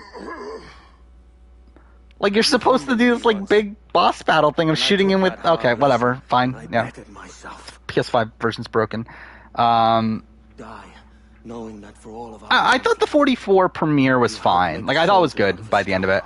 I thought like there's certainly things to critique, and like I'll definitely talk about in the review. But like, I thought the vote out was just like so like bizarre that it makes that episode stand out. But I did think the second episode here was just kind of eh. Do I think Liz is a bad player? I wouldn't say bad player, but like I don't think she's a great player. Okay, cool. Oh wait, this is cool. I'm dead. But yeah, I think Liz like. Yeah, like everyone seems to like love Liz on like Twitter and everything. Like, I don't see it. Like, I don't think Liz is that good of a player. Like especially like because like we explicitly like see things on the show of like her like being like her like falling for people's tricks and having to be convinced by other people that like that they're tricking her. And I think a lot of that's just lack of game knowledge. I just don't think she knows the game that well. Like, I believe, like they've said that, like, oh, she used to watch the show when she was a kid or something. But, like, I think it's very clear that she just does not know the show that well. And through that, I think that, like, allows for her to be kind of tricked by certain other people. But, like, she's a competent player for sure. Like, she seems to be very good socially. She obviously is an Olympic athlete, so, like, very unlikely to go home early. And then, I just think strategically she's a bit off. But, like, she's definitely not, like, a bad player. Like, I mean, if I'm doing my AU, like, ranking of every player, like, I would assume she'd be, like top 25 to 30%-ish. Like, I think in comparison to, like, my BBCAN list, like, I'd probably have her, like, I don't know, around where, like, Erica is on the BBCAN list for Survivor AU at this point.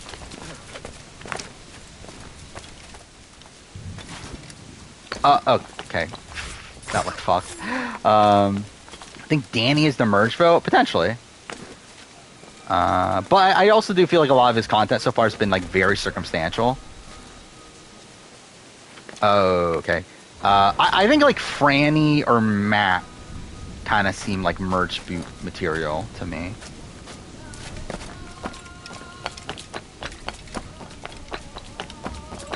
Where I could see them getting this, like, Jessica style edit there. I guess it would be Franny, I think, would be the one. Because, like, at the end, they are showing, like, Franny being undermined by the relationship, while, like, for Matt, they haven't really done that. Where, like, they're explicitly showing that, like, okay, Franny, this is bad for Franny's game. Well, they're never actually saying that, okay, this is bad for Matt's game. So, like, I would say it's probably more likely Franny than Matt. And really, I think just in general, like, I would expect Franny to go home before Matt. Because of that sort of stuff. Secret Scene reaction? I think I watched them. That vial was labeled Torres. I think. I don't remember what they are, though. Where's he gone? But I think I watched them, or maybe I didn't. Heading west along the coast. The observatory. Will you follow? Oh, I do see that they did schedule the Stockwatch roundtable for tonight. Well, tomorrow, Monday night. So that's something. Let's see.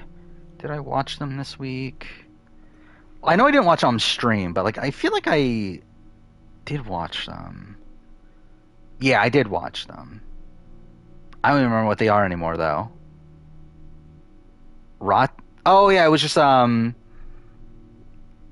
yeah, like Jamie Lynn like leading a yoga class was one of them, right?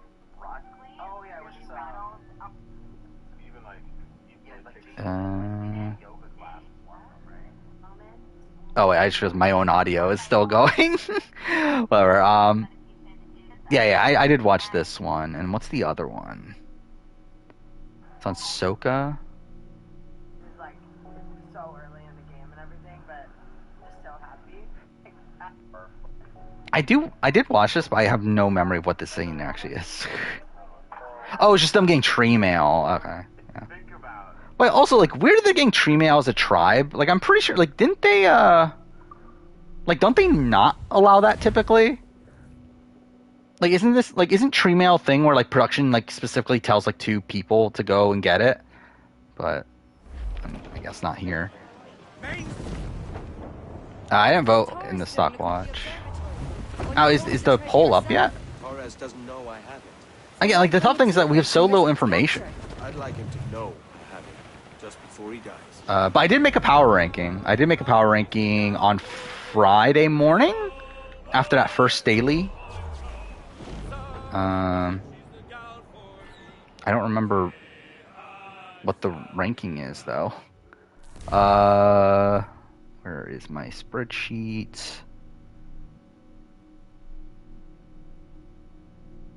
There we go. I have Ty at number 1. Ty 1, Rob 2, Zach 3, Jonathan 4, Hope 5. As that's the 5 guys that's running the game. Santina 6, just because like she's HOH and she's with them as of right now. I'm going the wrong way, aren't I? Yeah, it's going to Havana.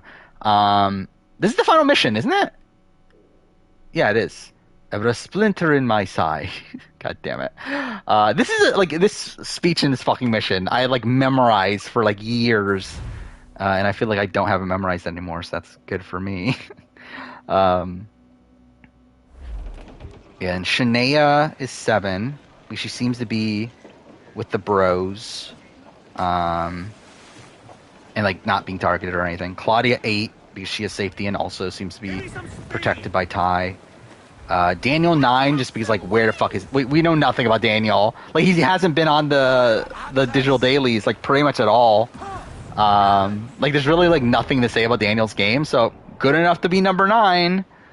Kuzi 10, again she's in the minority. She's kind of being protected to a degree, but like I don't know how long that's gonna last based on the fact that like again she's super close to Ty, but like Ty also has Claudia, so it's like I feel like he would pick Claudia over Kuzi, considering he's in like a showmance with Claudia while he's not with Kuzi. So, yeah. 11. Who do I have at 11? Vanessa at 11. Again, also in the minority. Kind of the same thing, but like with no connections to the other side, so that's bad. And then everyone else is on the block. So, Dan, probably the least likely to go. But he's on the block, so he's number 12. And also has he's left out of the Bro Alliance for some reason. Don't know why, but he is. Renee 13 because there's Ray talks about Ty wants to flip the vote to get rid of Renee if they're on the block. If like John Michael doesn't go on the block at the end. And then Anika 14 because it seems like Anika is like the House consensus target if the flip doesn't happen on Renee. And then John Michael's going home if he goes on the block, which he more than likely is. So yeah, that's the ranking for BBCAN. Who I think is next booth? Yeah, I think Kane is more than likely the next booth from Ratu. I think it's Kane or Jamie, but I think it's more than likely Kane, considering it feels like we have more setup to that. Soka, it's probably like Franny or Matt, but like I feel like Soka's probably just gonna be like the Luvu that never goes to tribal. And who's the last one? We got Tika. Was that their names? It's Sarah, right? It's probably Sarah. Yeah, I feel like the other three are like seem to be set up for longevity, where it's like still know nothing about Sarah. So is it like okay? So this is the thing. Like people have been pronouncing it like her name differently all the time. Like people are saying Anika, people are saying Annika. Like people are saying her name like different everywhere. So it's like I don't know what her actual pronunciation is. Aye, the Armada. That's Torres and his men. And you're going to do what exactly? Find our way past them. Next moon AU? I don't think there is one. I think we're getting an Anlim, hopefully. If not, then probably Simon if he doesn't win immunity. If he does win immunity, Nina probably. Maybe Matt. It could. I guess there's a chance of Matt, but probably Nina. If Simon, but it's like Simon. But then if not Simon, then Nina or Matt. Am I good? Ah, I was so close. That's disappointing. I should be. Do I have any mortars actually? I don't. Well, that's not good.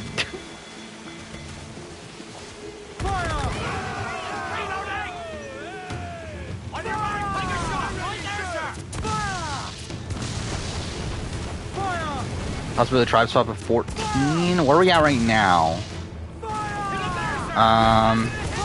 We've lost 3 people, so we're at 15. We'll lose 1 more. Maybe. Like, that feels like the right number for a swap if we're gonna get one. Because, like, you would assume we would merge at probably 12 this season because of the Bruce medevac. So, yeah, like 2 rounds in the swap tribes.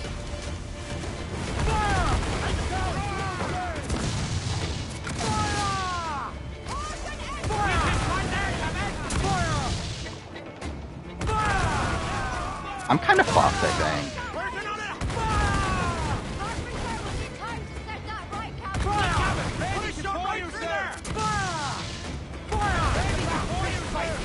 Yeah, I think I'm fucked. Okay, not what I meant to do.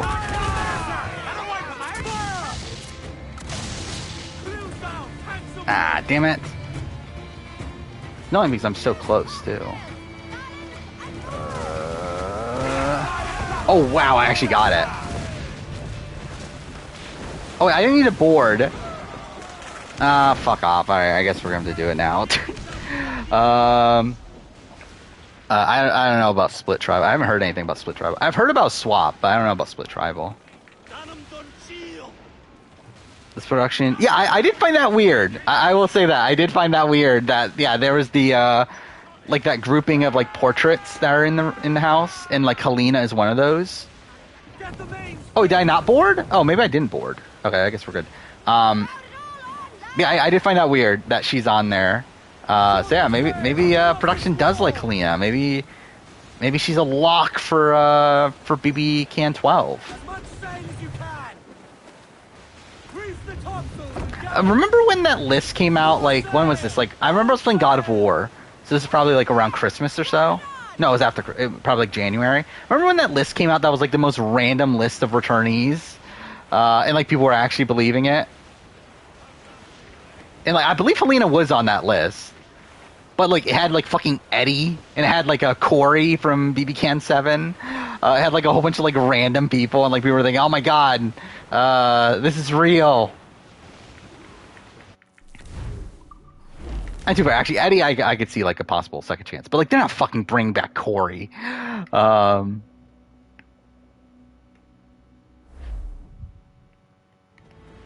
Too fair though, I actually would have preferred that to be the All-Star season instead of what we're getting now. Like this really feels like a massive back step for BBCAN. Where like again, 9 and 10 were just so great, and then now we're getting this like seemingly mediocre season where like no one knows what they're doing, but like in a bad way. Does that make sense? Where like it's not like, because like the thing is like the men aren't even playing that well. Like the men are making it like so obvious that they're working together. It's just that for some reason no one's picking up on it. Like all the men are like hanging out. They're in the same fucking bedroom. Yeah, everyone's like, It's fine. They're just bros. They hang out. They're not working together.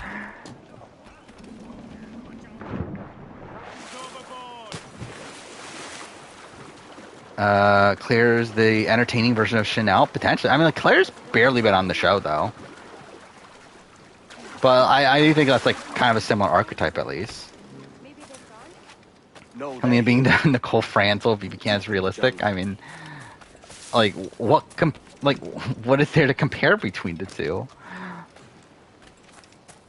How low do I think Simon will end up being on a player ranking? I don't know. I was thinking about this. I don't know how low I can go on Simon. Especially now that we know that he would, like, more than likely win if he got to the end. Especially, like, if Simon wins, it's like, where do I put him?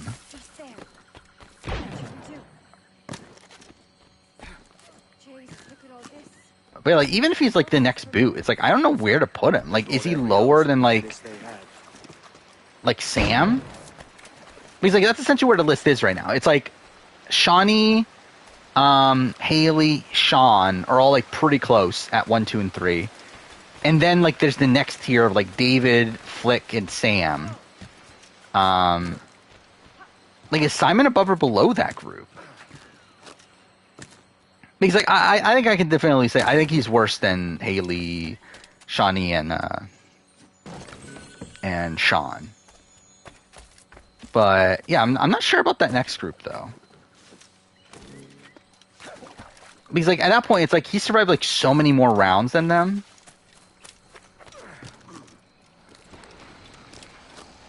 But also, it's like, he did get saved by a non-limb.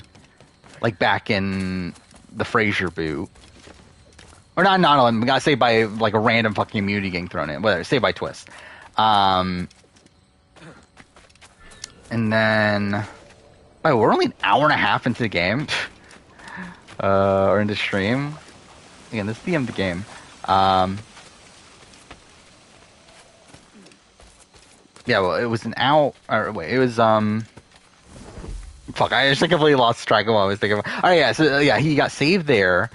Like he's won a whole bunch of immunities where he probably would have gone home during a lot of these, right? Like he's won his fourth immunity challenge. Actually, I think he only goes home once, maybe. Because in truth, he got saved by like Haley flipping her vote last time, which is like pretty much almost the same thing. Like it's a little bit more like credit to him, but like the intention of the vote was for him to go. He really gets saved by Haley going way out of her way to save him, which again, credit to him for getting Haley to want to do that, but still, it's like not that much credit. I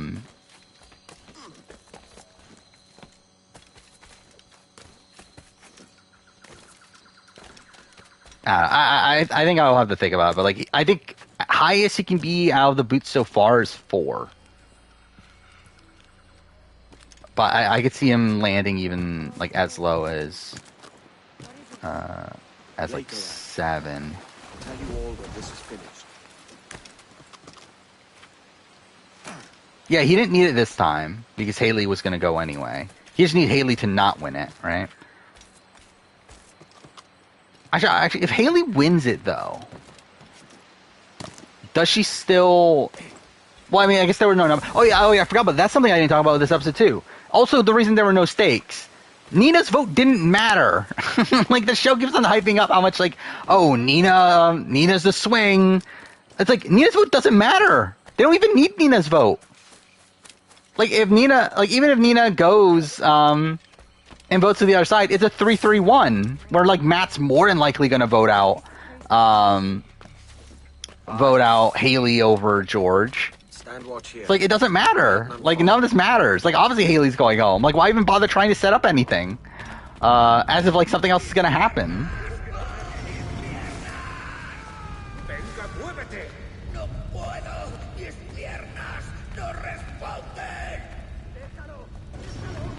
On a radar, female player coming back on a mixed season. Yeah, I mean, like, Helena, I guess, yeah. Like, potential, like, down the road for Helena being Nicole Franzel, yeah. Which would be funny. Especially because, like, it feels like the same people that don't like Nicole Franzel were the same people that didn't like Helena. Because people didn't like Helena by the end of the season last time, right? In terms of like BB Twitter. Oh yeah, and also we have Haley not even going through with the plan anyway. But like, I mean, the fact that like we didn't know that though. But yeah, it's like in reality, yeah, like it was never happening ever.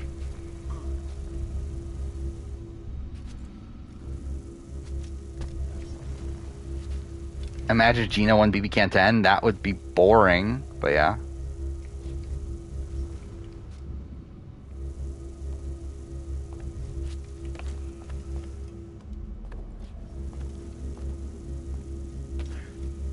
Okay, I thought I missed, but yeah, this actually sucks though. The platforming is like just so fucked. That would be funny. That would be greatest season ever if Simon and George were final two and Simon beat George. Like that would just be hilarious. Like obviously it'd be a tragedy game wise, but like it would be funny though.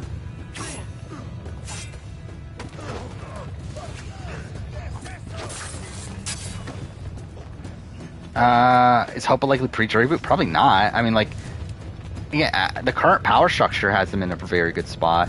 Like, I could see him potentially blowing that up for himself, but like, as of right now, he's like pretty set.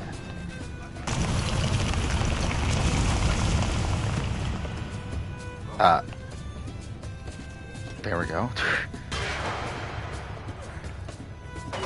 Big Brother house should be the first colony on Mars. Why?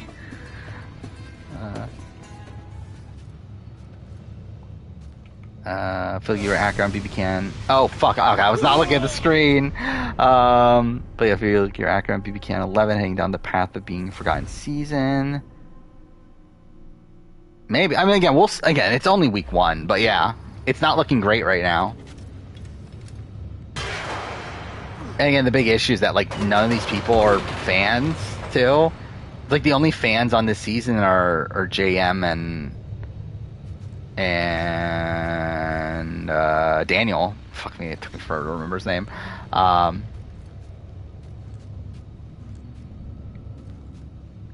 To where what was it? Shania. JM said to Shania that you remind me of Rochelle from BBCAN2, and like she was like confused over who that was. And she's supposed to be one of the bigger fans here, so yeah, it's not looking. Oh yeah, and Maul's gone though. And again, JM's about to go, so it's like at that point we only have Daniel. I believe Claudia's a fan though, right? At least Claudia is like at least a fan, and Jonathan's also a fan, right? I will say I actually think like if I were to pick a winner right now, I think I would probably go Jonathan. Like, even though I think, like, technically Rob, Ty, and Zach are probably better positioned, or, like, probably having more agency in the game, I think my pick to win right now would probably be Jonathan. James winning the veto? I mean, if he even plays. Like, it's just so unlikely that he's even going to get the chance to play. Here we go, my favorite scene! That I don't remember the lines of anymore. Ever a splinter in my side. Does this murder fulfill you? I'm only seeing a job done, Torres. As you'd have done with me. Like, I used to have this fucking speech memorized. You have no family, no friends, no future. Your losses are far greater than us. That may be. But killing you rights a greater wrong than I've ever done. Whenever I did. Close enough. You would see all of mankind. Yeah, look at this character development. Furnished prison, safe and so worst UK Panama or Michigan 2? I mean, probably UK Panama. But Michigan 2's kind of shit. I mean, there's the good stuff in Michigan 2 though, but it is also still kind of bad. No, I want to do it from memory. I don't want to cheat. And that's my thing of knowing Assassin's Creed lines. Are we safe? With the device returned, I believe so. What do you call this place? So I guess I'm just doing side content for like 2.5 hours. Where's Folly? Or like 2 hours. Too far, I did want to do more side content anyway, but I main squeeze. If JM gets evicted, he's the worst player of all time now. I just think he's kind of like in this like Eddie sort of mold, or again a Neil. Like too far, this is playing out exactly like I said it was going to preseason. Like I called this so right on JM. That he's going to be the type of guy that like the bros are going to say, oh, he's sketchy, you need to get him out. He's the fan in the house. So yeah, it's yeah. What game's next? Walking Dead Season 2, Telltale. And then after that, I think we're finally at Red Dead. It arrived. I'm wanting to replay Red Dead for a while, so yeah, we're finally at Red Dead 2. And I think Life is Strange too. I don't know though. I might. Should I take a break? Because like, to be fair, I'm playing this way too early. Like I'm still working on the Last of Us video. I don't even like, and that's like I've even like scheduled out the next batch of videos. And even then, this video, like the video for AC4, is like not until October. So like it's not even like a big priority. So I don't know. I'm like. Technically, I probably should be waiting a bit before playing these other games. Because again, like the 3 other games I need to play for videos by the end of the year are Telltale Season 2, Walking Dead Telltale Season 2, Red Dead 2, and Life is Strange 2. And the plan was to play them all in a row, but again, like it just doesn't really make sense to be playing them now, but maybe I will just for the sake of it. To be fair, Red Dead 2 is going to take forever. Like that's just such a massive game that like maybe it would just be better to play it now. I hear the big reveal. Fucking John from IT was a sage. I can't believe it. Oh yeah, I've been watching Survivor Live. I'm too fair. Like if it wasn't for the fact that I was streaming and then also like the worry of being spoiled on things, I probably wouldn't even watch Survivor Live at this point, just because at least at that point you can skip commercials. I would have voted for Dylan over Devin in Michigan 3. That's all you will ever be. So stupid. I'm not going to include them all. I think what I've decided is both Bruce and Amal for the player rankings. I'm not really going to include in the actual ranking itself. Like I'm going to talk about them obviously, but like I'm not going to. And too fair, like there really isn't anything to say about Amal. Like we really know nothing. Like at least Bruce, like we have a sense of what the original like power structure on the tribe was, to where we can talk about that. But like I have like nothing to say about Amal. But yeah, Jackie I'm still going to include though, just for the sake of like it's funny that I put Rogue lower than Jackie. But yeah, the other two I'm just not even going to bother putting on the actual list. Putting Bruce at 18 as well, with Threat Management on 45. It's going to be too late. 45 is going to be filming already by then. Are you okay? Can you hear me? Like unless they can watch my channel on the island, and he's already at like the final like 7 or something, then maybe I'll help him out. Yeah, it could be him on 46 too. That could be a thing. So if he's on 46, then yeah, I gotta try to get Bruce to the end. If Bruce gets to the end, that's all me. That was my doing. He deserves none of the credit. It was all me. Good. Try walking around. Can't wait. Yeah, I can't wait. I can't wait for Bryce to talk about Peyton List again. That'll be great. That the liquid in the syringe was far below a lethal dose. Am I gonna play RE4 remake eventually? I'm not gonna play it right away though. About all this. I haven't even finished playing the games of this last year yet. All our evidence I literally played 30 minutes of Trek to Yomi and then haven't come back to it. And it's been how long now? Like 6 days? Whatever you need, we'll provide. You've done an amazing I think it was like job. Monday or Tuesday, right? Speaking of which, our something trailer like is that. finished. I'm just going all in on this Last of Us video. I want to have it done by a week from today, I think. You can watch it here or at your Animus. Because I have I have like most of this upcoming week off outside of Tuesday. And again? up until Saturday. So it's like, yeah, I have like 4 of the next 5 days off. To be fair, tomorrow is going to have to be like all like Last of Us TV show and then also Australian Survivor. But like it should be like 3 and 2. I mean, this is probably stuff I have to do though. But like 3 mostly like full days of like nothing. Why am I watching this?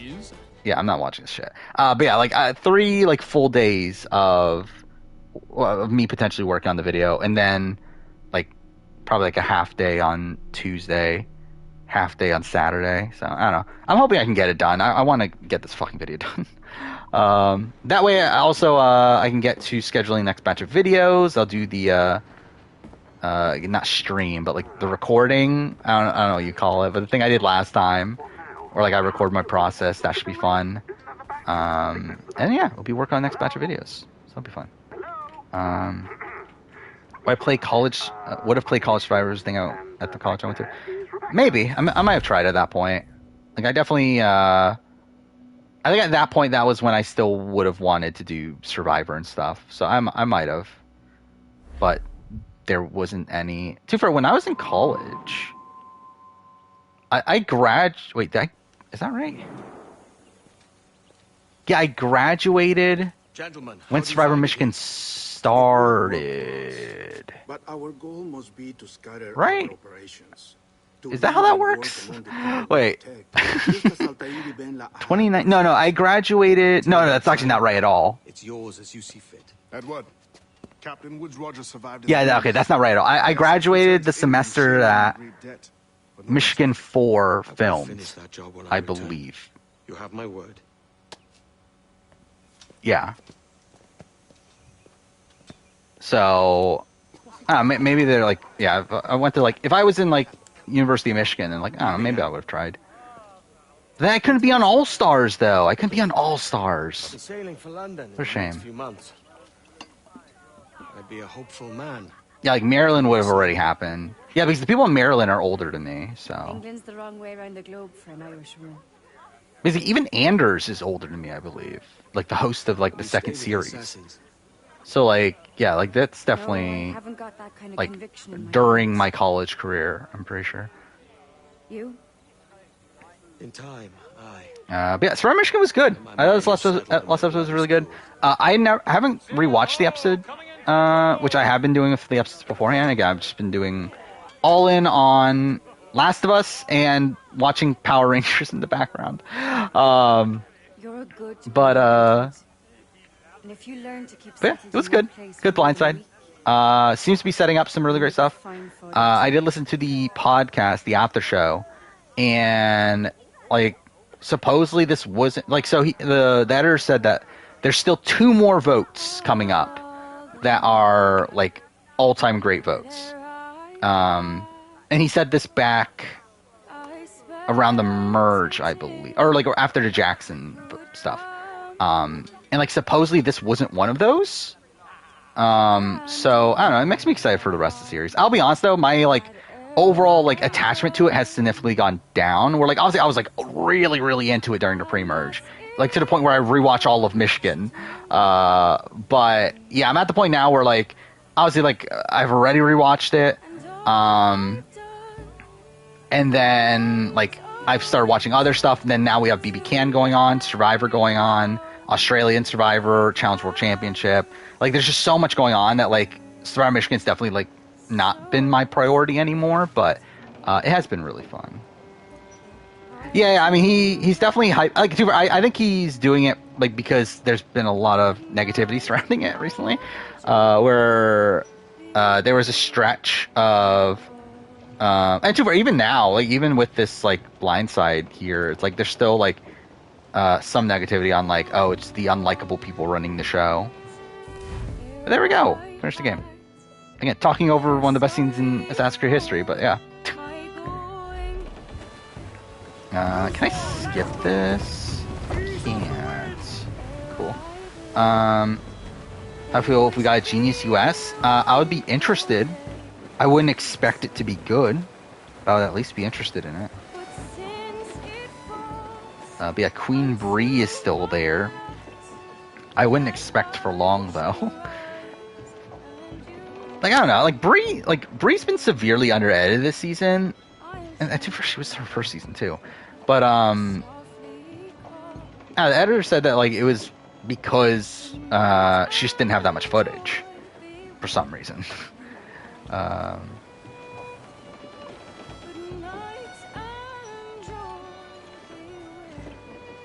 She's winning, sure. Yeah, I think like in terms of who's winning, I think it's probably down to like Cooper, Sam, Leia, Megan as like a really big dark horse. The Jackdaw is a ship. I think it's Leia. I do still think it's Leia. If not, then I think Leia's getting to the end. I think that's like I'll be surprised if Leia doesn't get to the end. But again, I feel like we've just gotten so much setup to like Megan was my winner pick at the beginning of the season, yeah. And yeah, I still think there's a chance. Franny and Matt from San Francisco get married and had a daughter. Would she do better than Boss Rob and Amber's daughters? Obviously. I mean, Boss Rob and Amber. I mean, that'd be too big of a target. Like, who cares about Franny and Matt? Yeah, Haley's still number 2. That's all true, and I'm sorry. I think there could be an argument. Like, if George wins, I think he beats Haley for sure. Like, I think he's above Haley.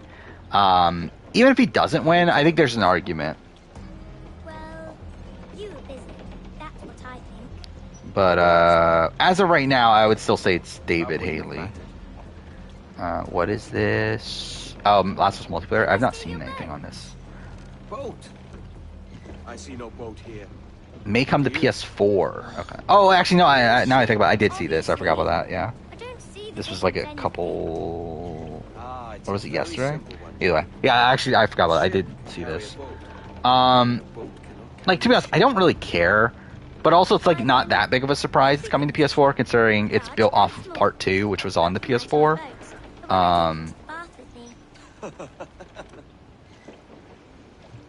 But yeah, I don't know. Like, I mean, I'm not that personally that interested in it. Like, I never was a big into factions or anything. Like, I don't even like talk about factions in my Last of Us retrospective because like I don't care. But I don't know. Like, if it has a narrative, like I believe it's already confirmed that it's gonna have like a story and stuff, right? So it's like, I don't know. I might try it out for that, but I don't really care about it outside that. Is Nina better than any of Sandra's games? I mean, like, better than, like, Game Changers, Winners at War, especially, Blood vs. Water. Winning games? I don't know. It's alright. You're here now. Haven't watched any college seasons yet. Which one she's... I would say watch Michigan Season 1. I think, like, I would say Michigan Season 1, Michigan Season 3 are the two, like, good starting points. Will I see pirates? No. Yeah, I'm like, yeah, I feel like that's it. Like, people recommend Maryland All-Stars, and I feel like that's a lot of people's, like, first college Survivor season, but, like, it's obviously All-Stars. And, like, I think you can enjoy it without All-Star, like, without knowing, like, previous seasons, but obviously you do miss out on some context. So, I don't know. I think, like, seasons 1 and 3 of Michigan are probably good places to start. But obviously, I would recommend just doing all of Michigan. I would say 1, 2, 3, 4 for Michigan. And watch All Stars. But if you don't want to commit to that fully, then it's probably season 3.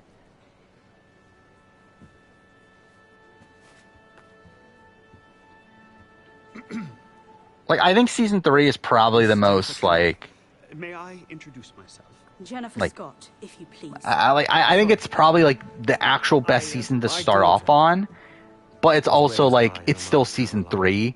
To where, like, you might get spoiled on, like, minor things from previous seasons. Because Survivor Michigan does that a lot, too. Survivor Michigan does refer to previous seasons a lot. To where, yeah, you're probably going to get spoiled on, like, former winners and all that stuff.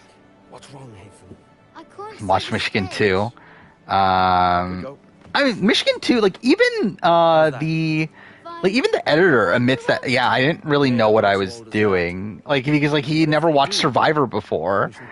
Like at the time that he edited season 2, he had literally never watched Survivor. So it's like, yeah, I mean, again, it's a fucking mess of a season from an editing perspective. Like I think like actually in terms of like everything else, it's fine. Like I still like never loved season 2. Like I just don't think the cast is as interesting to me.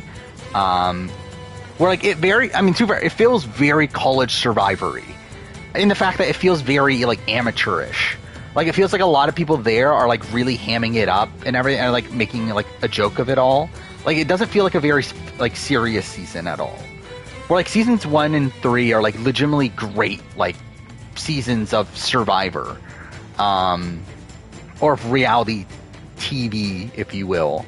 Where like season 2 feels like the most college Survivor thing that exists, pretty much. Where like it reminds me a lot of Survivor Boston, where like that's always been my criticism of Survivor Boston also, is that you could just tell how much like half the people on there just don't give a shit about Survivor and like just look at it as like a joke and are like just there to like do these like wacky things.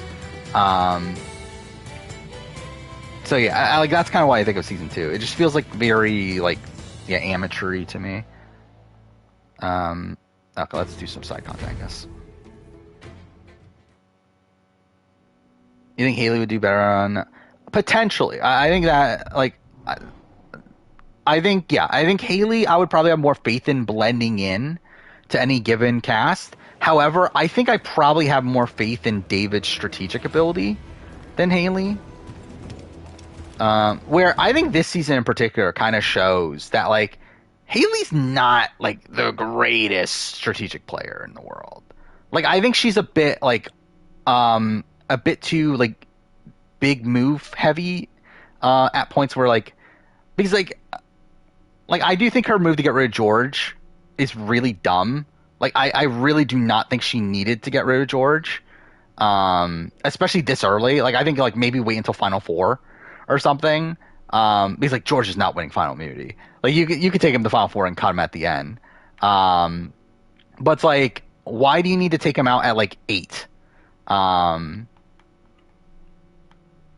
And it's like I think like the move like last time, like if she didn't like fuck up the execution of everything, I don't think it's a bad move to keep around Simon, keep around like these people that are closer to you than they are to George. I think that is exactly what she should be doing. But yeah, she did it like very sloppily.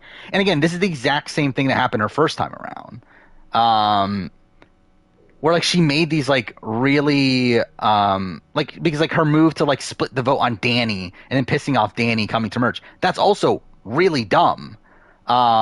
Like it doesn't matter. Why are you splitting the vote on Danny when like who cares between Danny and Flick on who goes home in this round? Like I feel like that's the thing with Haley, is that I feel like she like tries too hard at situation. Like she doesn't know when it's like risks are worth making a lot of the time.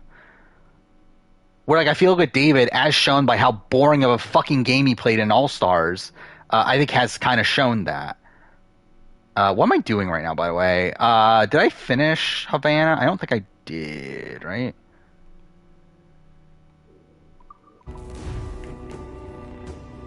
Haley top global top 20 player? Maybe. I think it's probably on the border.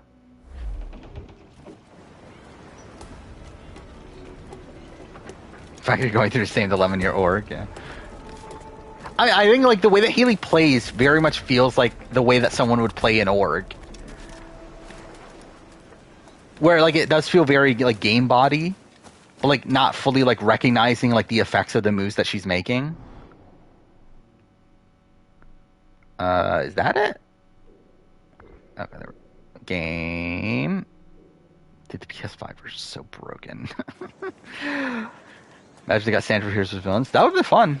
I think it worked out like with Nina. Considering like Nina obviously was like always gonna come back to Australian Survivor, and like I think like the storyline of like her mom was the villain like on Heroes of Villains, the original, and like she's now back as a hero on the Australian Survivor version. I think that's pretty cool.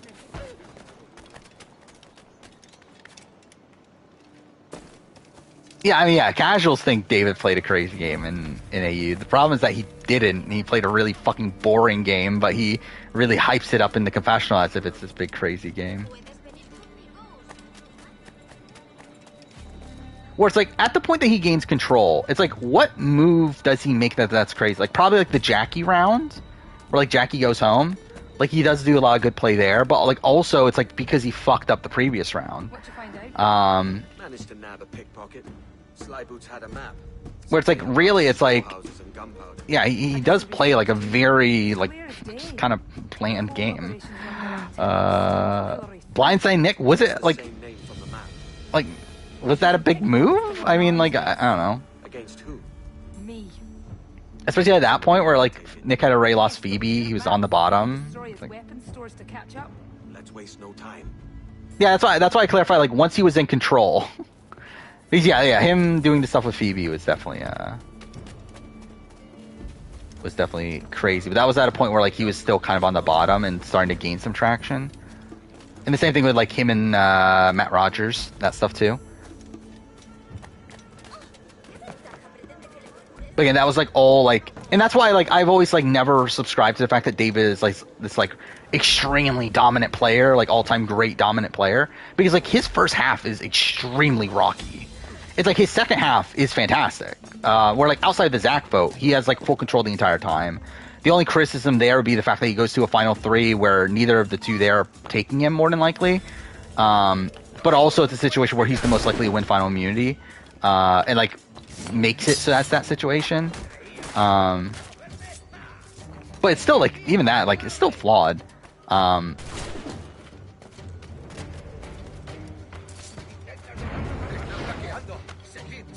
But like, I think the reality is that I don't think there is this like overly dominant Australian Survivor winner. Like, I think they're all like really flawed, and to be fair, a lot of that's because like the length of the game, and it's very hard to play this extremely dominant game for that long. But yeah, like everyone has like pretty big mistakes from AU.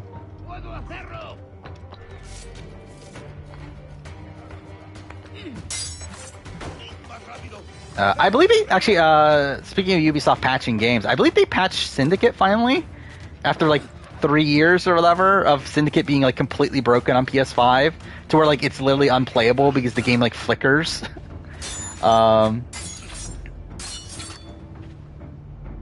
Like they actually patched it I don't know, like a week ago or so. So I don't know, good on them for that, I guess.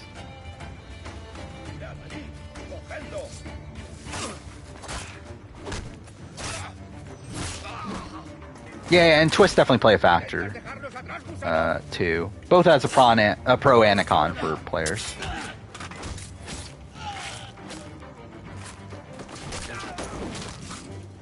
Mark had to play his idol at 7.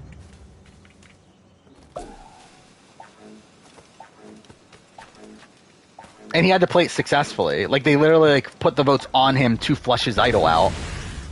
Which again is why it's not like a complete knock against him. That's why like I don't have it like as like a complete knock against Mark in terms of like knocking him to the bottom of the list or anything. But he's like, at the end of the day, it's like they put the votes on him because they knew he had an idol, and they were like, well, fuck it, we gotta flush his idol.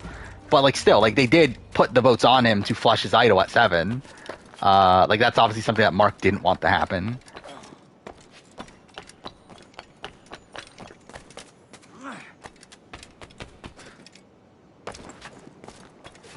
And like really, it's like I think for a lot of the game, like Josh probably had more outright control than Mark, but Mark obviously like kind of outplays him by the end.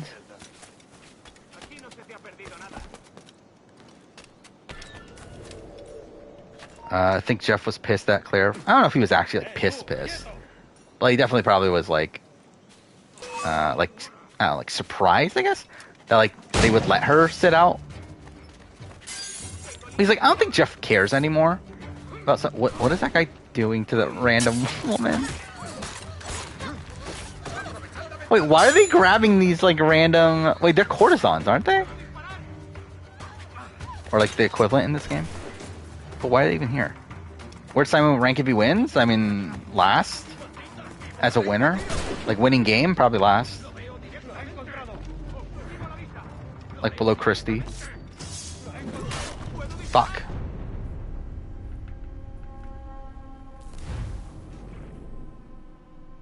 I think Josh, like, I guess, like, control is the weird thing, because, like,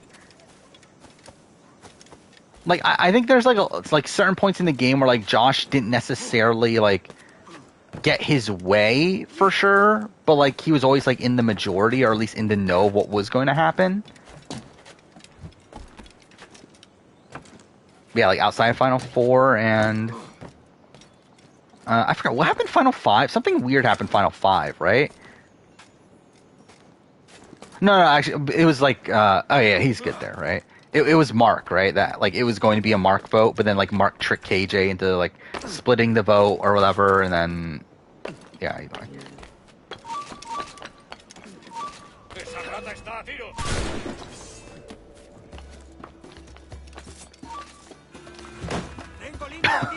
That looks stupid.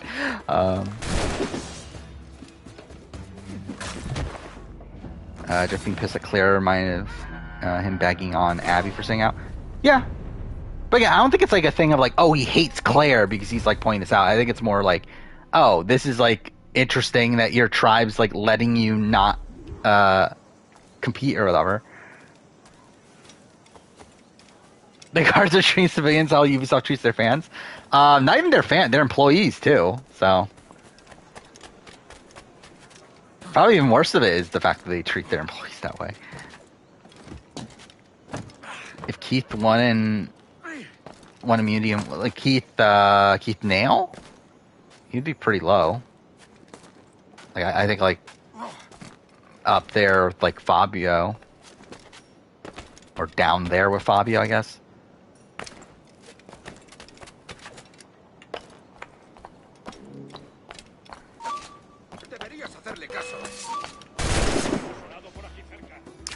Why they bother making fancy architecture in old time? I don't know. They just liked making things look nice.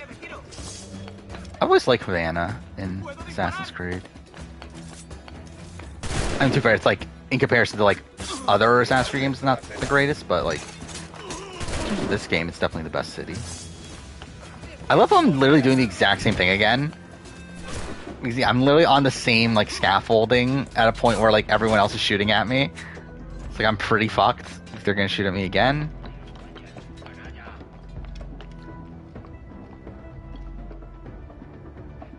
That's the like bad thing about this game. Like your health doesn't regenerate quick enough. Oh, okay. Wait, how'd that guy die?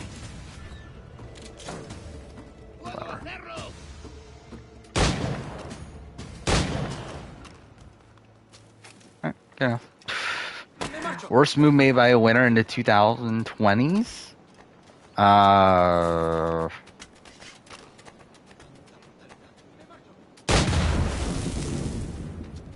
I feel like it's too much to think about. Like, Survivor-wise... Worst move? Because, like, worst move means that there's, like, agency to it, right? It's not like, oh, like, this person was on the bottom, or it's more so like, oh, this person actually did, like, a bad thing for their game. I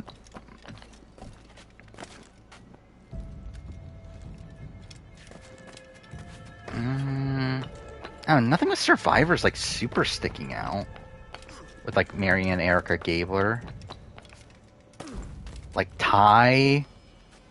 Again, like, Ty... I mean, maybe Ty getting rid of Jed, but, like, that's not really the actual... Like, I mean, like, it's bad, but it's not, like, astronomically bad to where, like, it feels like the right answer.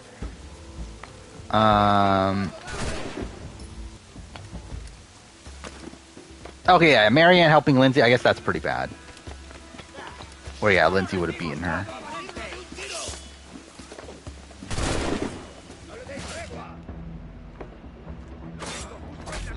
I also love how, like, on Reddit and, like, Twitter and everything, like, Marianne's, like, considered, like, the best winner of the three. Where, like, I think she's the worst. Like, I mean, if not, like, I mean, she's pretty much, like, tied with Gabler, in my eyes, but it's like, I don't know. And like, none of the three are like that great. Like they're all like middle tier. Like Erica's probably like top of the middle tier, and then the other two are like bottom middle tier. But like they're all like eh.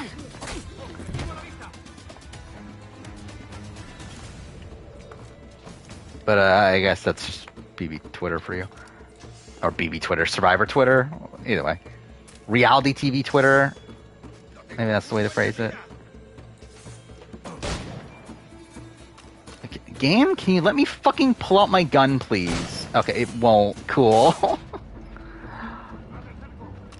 Oh, wait, it has to fucking reload, that's why. Cool, great game. The part of Survivor Twitter that overlaps with BB Twitter, yeah. There's not that many, like, surprisingly, like, I feel like you see a lot of people that, like, only watch Big Brother in the BB Twitter world, which I do find weird. Finale of Last of Us, I thought it was fine. Felt very rushed. But, it was fine. Didn't, like, I didn't like as much of the game, but it's not actually, like, bad. Like, really, I feel like that's how this, the last two episodes have gone. Where, like, both of them, and really even Left Behind, where, like, for me, it's, like, the big points of the season that I really don't like are the Tommy episode and the premiere. Like, I think everything around, like, Joel's characterization in making it, like, changing his motivations to, like, how he's, like, he's there for family and how he, like, cares about Tommy and how he needs to go find Tommy. I think all that's really stupid. Especially, like, in terms of, like, what the original character of Joel was. Or, like, I think, like, the thing is, like, the show... Okay, I mean, like, how much do I want to fucking rant about Last of Us again? Again, like, at the end of the day, it's, like, it's such minor things. Like, it really isn't a big deal. It's just the fact that, like, I think the fact that I made a fucking, like, I've recorded 9 hours of me talking about The Last of Us, of the game, has obviously affected things.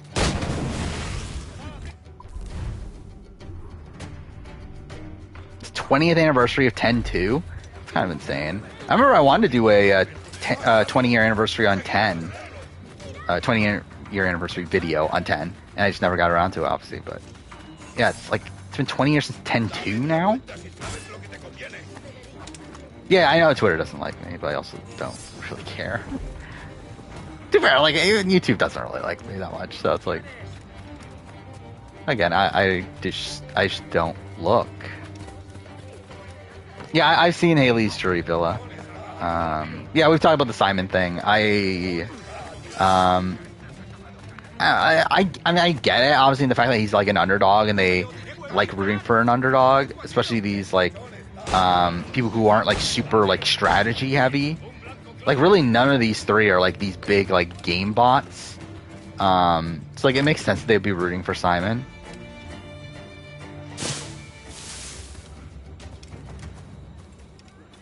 I was thinking Sean was there, too, though, wasn't he? But, by that point. Would Simon actually win, though? Like, obviously Simon has, like, the jurors that are there. Okay, cool. But yeah, like, the jurors that are there are pro-Simon. But, like, is that enough? Because, like, if Simon's against, like any competent person, like, I don't know, is Haley really voting for Simon? Like, I don't really see Haley voting for Simon. I don't really see George voting for Simon. I don't really see, like, Jerry voting for Simon. I guess, like, Liz can be hit or miss. I don't know anything about Matt. But, I don't know, I think, like, it's not necessarily this, like, oh, Simon for sure is, like, the biggest jury threat. But, like, it is funny, though. Yeah, like, they're all, like, super pro Simon.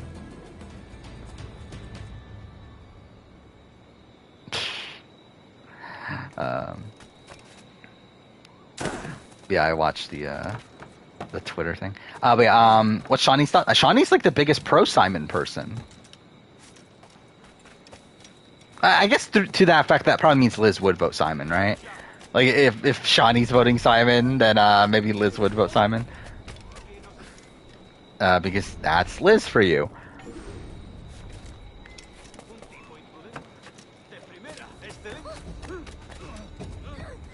What I think of Ashley Johnson, I did not like the first part of it.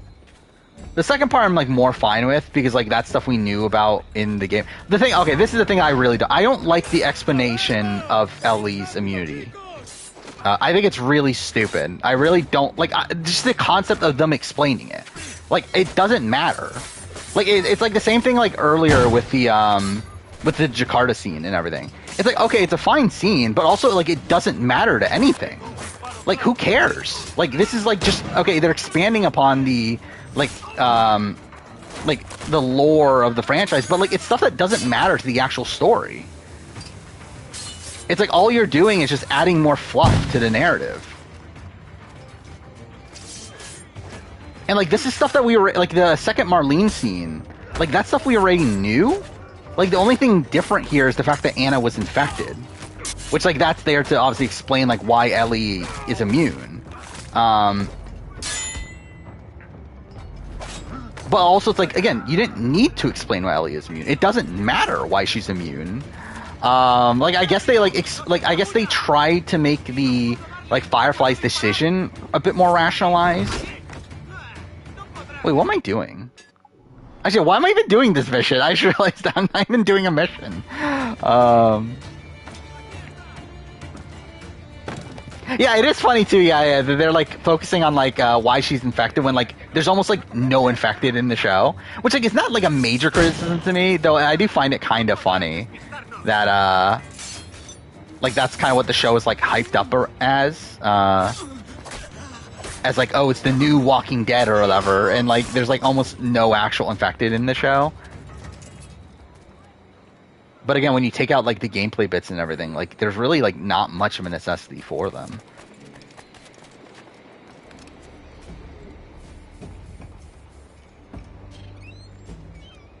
If Ashley Johnson's scene was in the game, would you think differently? It shouldn't be in the game. It wouldn't be in the game. Like there are no flashbacks in the game, and that's why because it's such a focused story to where like there's no point of these flashbacks. Like, the story of The Last of Us is a story of Joel and Ellie. You're supposed to be following Joel and Ellie. Like, at the point where we're going back and, like, doing all these extra stories and stuff, they don't matter. Like, even Left Behind. Like, I love Left Behind as its own separate thing. But, like, in the course of the original story of The Last of Us, it doesn't matter. Like, we didn't need to know this.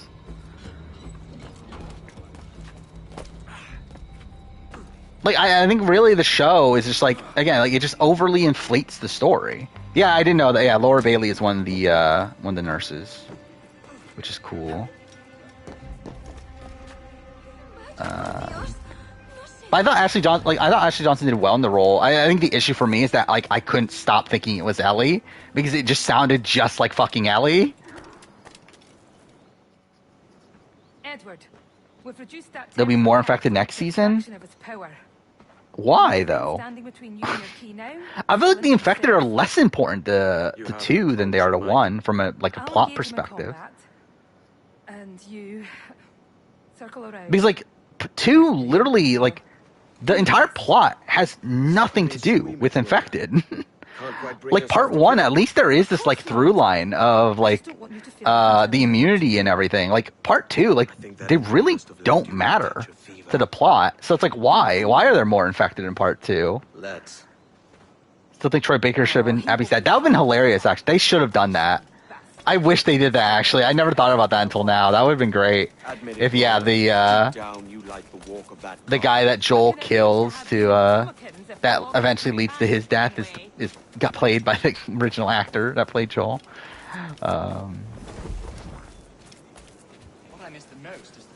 What do you top 10 Big Brother players to not make Endgame? Didn't we talk about this, or was that only Survivor? By the way, I don't know. I would consider it. I have to like do the prep process. Like I think Survivor, I would definitely do it because like we talked through, and I feel like it would be interesting. But like, I don't know about Big Brother. Would it be that interesting? Because I think the problem with Big Brother is that like there's so few returnees to begin with, to where like I feel like it's probably just gonna be the same sort of people that I've already talked about. But I don't know. We'll see.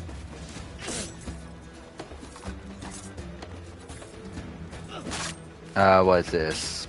Season 2 will have more infected according to Neil Druckmann. It's quite possible they'll be a lot more infected later, and perhaps different kinds. Okay. I think endgame for Survivor, I would say Final 7. Cool. Big Brother, I'm not sure. It may also be Final 7. I think past Final 7, maybe. Actually, I don't know. Like, Survivor feels weird now, though. Or, like, Big Brother, I think final... Like, once you get to Final 6, I would, like, say, okay, this is the end game.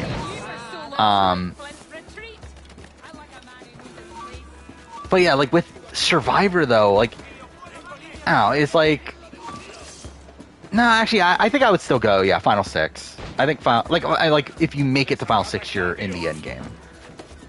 It's like Final 7 boots would be like the last ones eligible, I think. I knew we would end in fire. But I always thought our positions would be reversed. Yeah, I don't know. Like, does it have to be like dependent on like cast size? One less assassin in the world. I think at that point it just makes it too arbitrary, right? I think I have to like pick like a specific number. And like for Survivor, it's not that big of a deal. It's like 16 to 20. I think it would be a bigger deal if I was like adding in like Australian Survivor in it with like 24 people. But yeah, I think like just normal Survivor, I think it's fine. Big Brother would probably be more questionable in that, where like Big Brother has like 12, like some like 12, 13 person casts, and then obviously now we got like 16. His charms all Then what, like 17 as 17 people, right? The memory of him be locked away for good. Is that a thing? I don't remember that, but that's funny. Traders AU said the end game was like the last 10 episodes. Heck, I love that end game. Or Josh being a final juror ranking. So you're talking about Josh O'Shea and Survivor? He'd be pretty high. Like, I don't know if he is... Yeah, like Devin, Suri, like I don't think he's in that ballpark, but I think like Josh Canfield, I feel like... Oh no, Josh Canfield, I'm fucking... That's Merge Boot ranking. Who's the next final juror then? Oh, it's Rodney, isn't it? Rodney is. Oh, where would Rodney... I think he's probably above Rodney. Maybe? Oh yeah, Jesse. I think he's below Jesse. But yeah, I think he's above Rodney, I think. Or sadly rank for what? The player ranking? I think number 2, but I could I could argue 1, 2, or 3. But either way, she's like relatively high on this so far. Like all time, like she's still probably behind David. Richard from UK, I don't know. It is a pretty good game for what it is at the time. Yeah, I'd probably put it below Jesse. Because I think the big thing of Richard I still don't know is like, does Richard win if he gets to the end?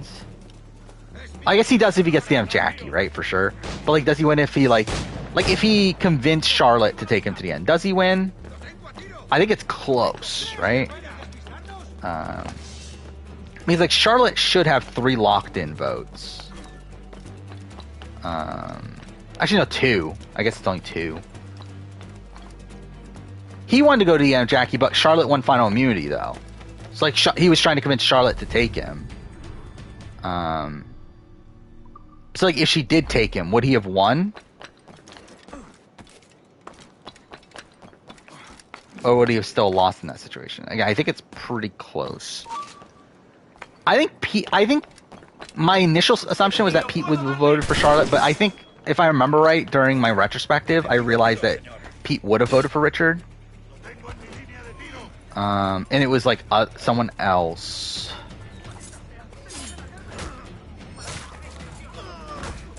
Because like, would Zoe and Eve vote for Charlotte? Probably not, right? I guess Jackie's on the jury. Where would Jackie go? Especially in a... Well, if Charlotte just voted her out, then like she probably would go Richard, right? So I guess that would be enough for Richard to win. So Richard might win, but I don't know. It definitely is a bit wonky. Few UK. Yeah, I don't think there's any news on UK yet. Casting's still open, isn't it? Or has it just closed? Because like, I believe casting was was open until sometime in March.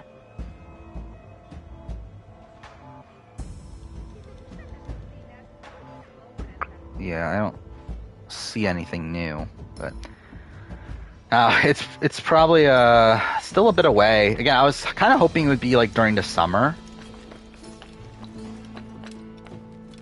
but yeah, now I'm like, well, when's it actually gonna be? Because like it's supposed to be like like somewhere in the middle of the year, right? Like it's not supposed to be at the end. But like that feels like a really quick turnaround. They're just casting now. That means they're probably not going to film until at least May, right? So it's like, I don't know, it feels like it's probably going to be around the same time as 45, but I don't know. Jam Jam fainted in the preview? I don't even remember that. Actually, I don't remember any of the preview.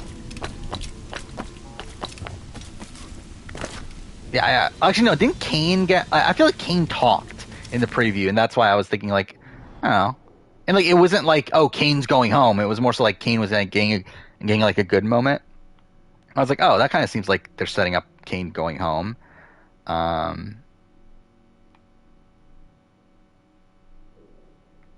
Okay, where do I want to go? Which ones do I still have to do? I have to do the ones on the islands, right? Where are those, though?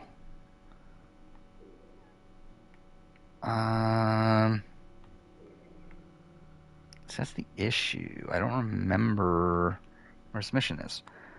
I remember thinking the previous crazy. Really? I feel like I thought nothing of it at the time.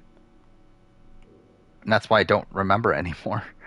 Should I look it up? I guess I'll look it up. Where's the Templar Hunts?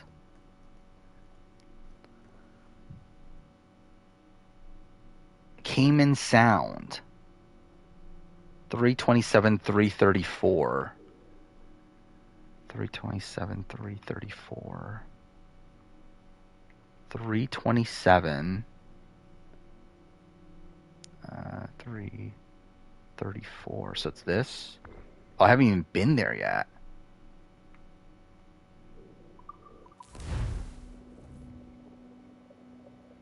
You just won around Survivor Roblox. Well, good for you. He was playing with the sword and Danny ate the idol paper. Oh, I do remember that. Actually, I do remember that now. That yeah, Danny eating the idol thing. Just like, why? Was he Werner? Actually, too far. That would be pretty good for him then if he's Werner. It is funny, like looking back at SA Philippines. I remember like because I missed the first few episodes of SA Philippines. I had like catch up by episode 3, I think. And I remember watching those first few episodes and thinking like Werner seems like a fucking idiot. Like who the fuck eats an idol, like an idol clue or whatever? And then like he ends up being like the dominant player of the season. That was funny.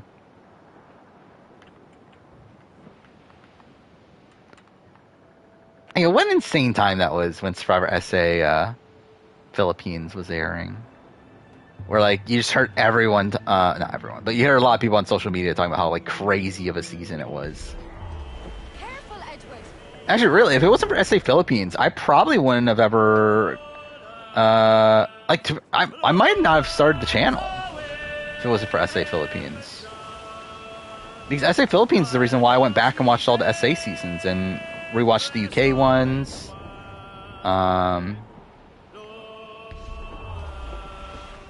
If it wasn't for that, I wouldn't have done the Guide to International Survivor. Okay, where am I? Oh, I'm going the complete wrong way.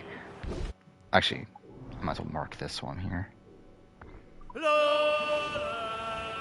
I loved Blessa at the time. I didn't think she was gonna win at any point. But I thought she was fun. Who did I think was gonna win, actually? I just thought Werner was gonna win, right? Yeah, I'm pretty sure I just thought Werner was gonna win.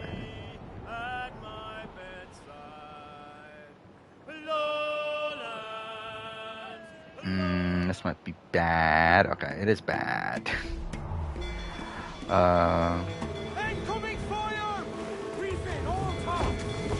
Australian Survivor I've been watching since it started. Oh, actually, I wouldn't have gone back and watched the the older AU seasons, 2002 and Celebrity.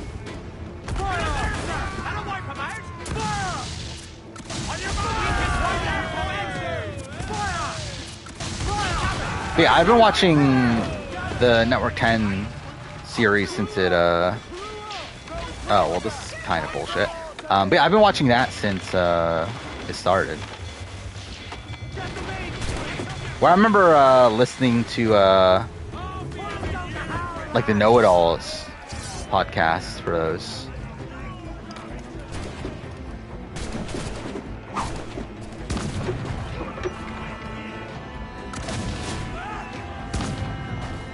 And I remember like immediately after the finale, they had Nick go on, and like Nick had to like explain to them why Christy won because they were all so confused. Yeah, they hated Sam, they hated Christy. I do remember that.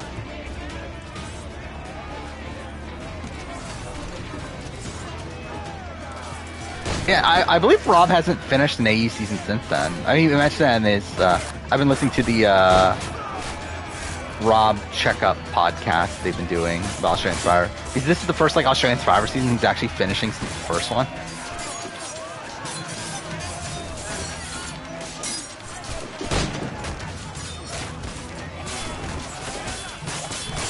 Rob's sister Nino? Rob's sister Nino always mentions.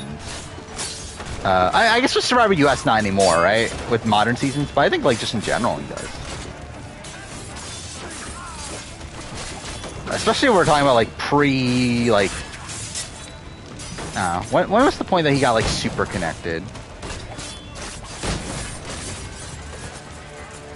Actually, even now, like he does point out when like people are boring and stuff. Like I think on Big Brother he's a lot looser, right? Like I think Big Brother he calls out people a lot more.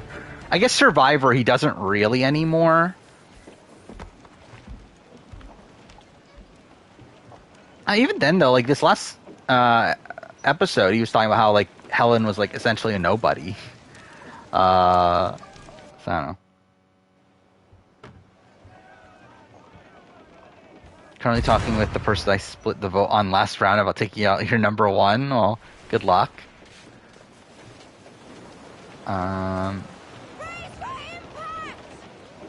Should I just swim there? This is gonna be so stupid. Where am I anyway? Oh, I'm like I'm on like the complete wrong side. Give me some speed.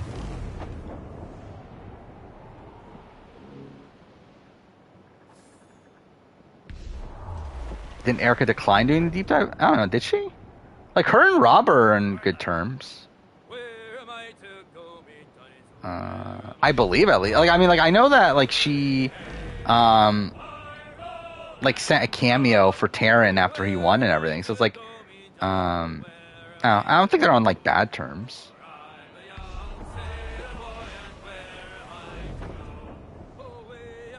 Yeah, TOS was definitely peak Rob. Podcasting. And also, to be fair, that was like behind a paywall and everything, so I think he was like definitely a lot more open with his opinions. I think the problem with TOS though is that by the end of it, you could tell they were kind of phoning it in.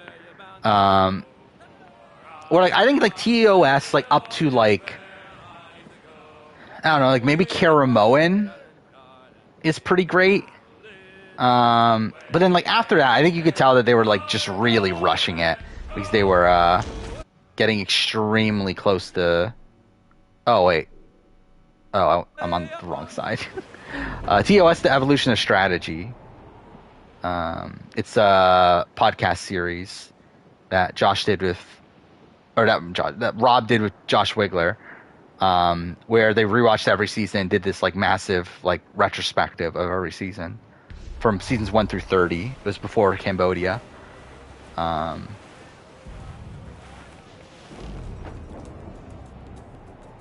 I always wanted to re-listen to it. I just don't have the time.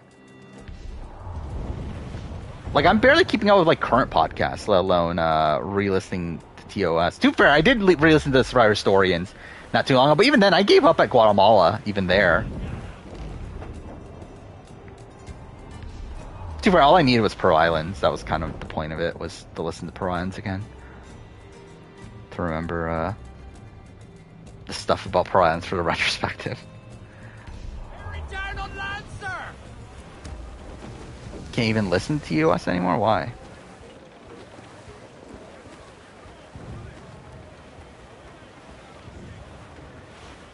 I don't think I have... I never bought... Actually, I think I do still have it somewhere. I think I saved it on, like, a flash drive somewhere. I don't know where the fuck it is, though. It might be at my parents' place. But, like, I'm pretty sure... So, I never paid for TEOS. But, it was available online, and I did download all of it. And, like, I'm pretty sure I backed it up somewhere. I don't know where it is anymore, though.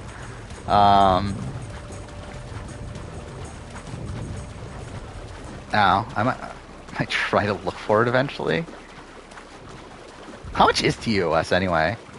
Like, nowadays, obviously, I would just pay for it, but, like, that was back when I was, like, kind of broke.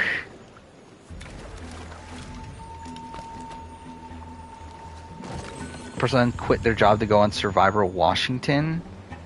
Wait, why did you quit your job to go on a show for 3 days? I mean, too far. What is the job? I guess that's also the question. Like, if it's a job of, like, okay, I just, like, started at a, like, I don't know, like, an entry-level, like, minimum wage job, then it's like, okay, whatever. But if it's, like, an actual, like, I assume it's not, like, an actual good job, right? I still think RGP is fun. I still like RGP. But yeah, I do think they definitely toned down a lot more. And actually, I don't listen to Rob's stuff as much anymore. Like, I don't listen to his recaps of people unless I'm, like, really interested in who those people are. Like, my podcast regimen right now, in terms of stuff that I'm listening to weekly, I'm listening to The Last of Us podcast on post-show recaps. So it's the Mike Bloom, Grace Leader one, then also Grace Leader and Taryn. I listen to the Australian Survivor podcast with Shannon.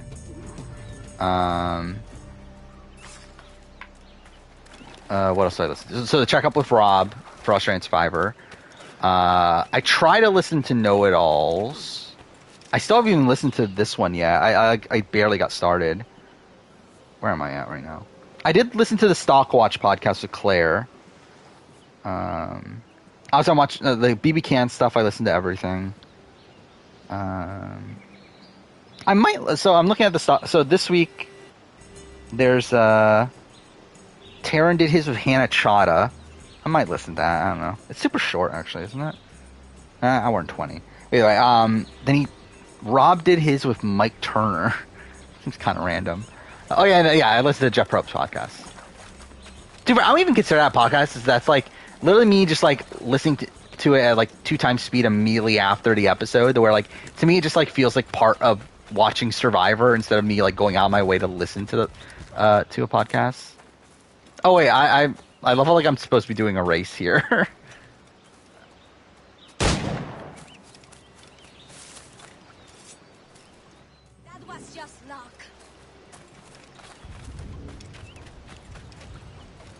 Terrence's really good at podcasting. I don't agree with a lot of his Last of Us takes. I will say that. Even his like I'm too. I watched his Last of Us 2 playthrough. I remember, and like, yeah. I mean, like, didn't really agree with some of the stuff there, but yeah, to each their own. Don't think the U-turn will make a return in the Amazing Race. Probably not at this point, right? It's been gone for what, a couple seasons, which is a shame. I agree with Taryn's Big Brother takes for sure, for most part. I mean, like, I think there's like certain things on like assessing winners' games and stuff that like were slightly different, but like I think for the most part around the same on Survivor or Big Brother. I think Survivor were slightly different in the sense that like I think he like kind of like I don't know, like his interpretation of the edit seems a bit weird. I will say, where like there's sometimes he's like spot on, but there's other times where it's like, okay, like no. And too fair, it's like kind of the same thing with like the like Big Brother edit at points. Like too fair, I think that's just this thing of like I think his overall like opinions on storytelling are different to me. And I think also like when he talks about The Last of Us too, I think like a lot of it comes from like, I think I appreciate the video game medium more than Taran does as a medium of storytelling. Where like to me, I prefer the video game medium over any other medium at this point. Well, I do think like the video game medium definitely has like flaws in terms of like things that like are like kind of forced in there because it's a video game. I still personally prefer the video game medium over like TV and film at this point. Well, like I think with like most people talking about the TV show, I think you could tell that a lot of those people like more so prefer film and TV as a storytelling medium. Which I think is like why I like resonate so much with Lasers. Because like, I think he has like similar opinions to me on like just media in general, and the fact that like, yeah, I appreciate like video game storytelling, The white jaguar. more so than You have more movie to prove and yourself. TV than like We scripted accept your like help. media, whatever. Look. But yeah, Frigate. to each their own. Why? Is there anything out there but fish? No. Those are your Templars. You have a ship and a paleface, vessel and passport. Meet us at Gran Cayman to help us investigate. Wait, what's going on? I have no clue what's even going on there, but okay. Apparently, oh, is that the case? Everything, Everywhere, All at Once is the most awarded film of all time? If I was asked to be an RHP show, I say yes. I don't know, probably. I probably wouldn't see the invitation, though, but I don't know. Maybe I would say yes. Immortality is the best game of all time because it's a hybrid of the three. I think if it was a story I personally connected with more, it would be. Like, probably, like, more in the conversation. Like, I think it's really great, and, like, I think it's a very unique story. Like, I don't think it, like, connects to me the way that, like, The Last of Us does. What was the... Oh, I have to continue to find them, don't I? It doesn't even tell you. Okay, I guess I have to fucking look it up again. Templar Hunt locations. Grand Cayman. Okay. 397, 3... wait, 397... Wait, what? Okay, it's here. 3... Oh, is it just this? Oh, it's just this. It's literally around... Okay, it's on the same fucking island. I was just gonna have the collab with the Survivor Zealots. I mean, I'm sure that'll work out.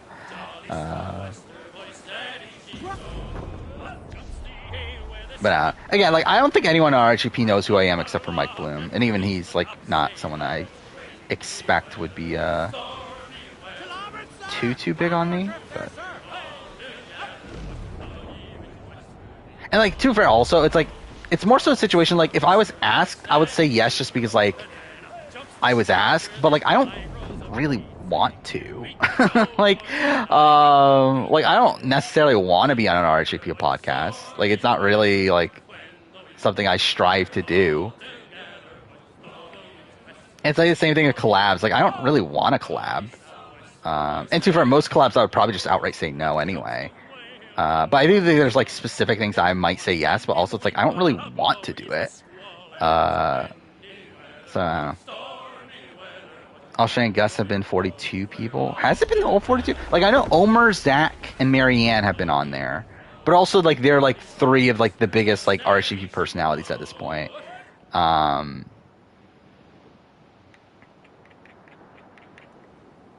Is there anyone else from 42? Well, I guess to be fair, that's like half the guest, right?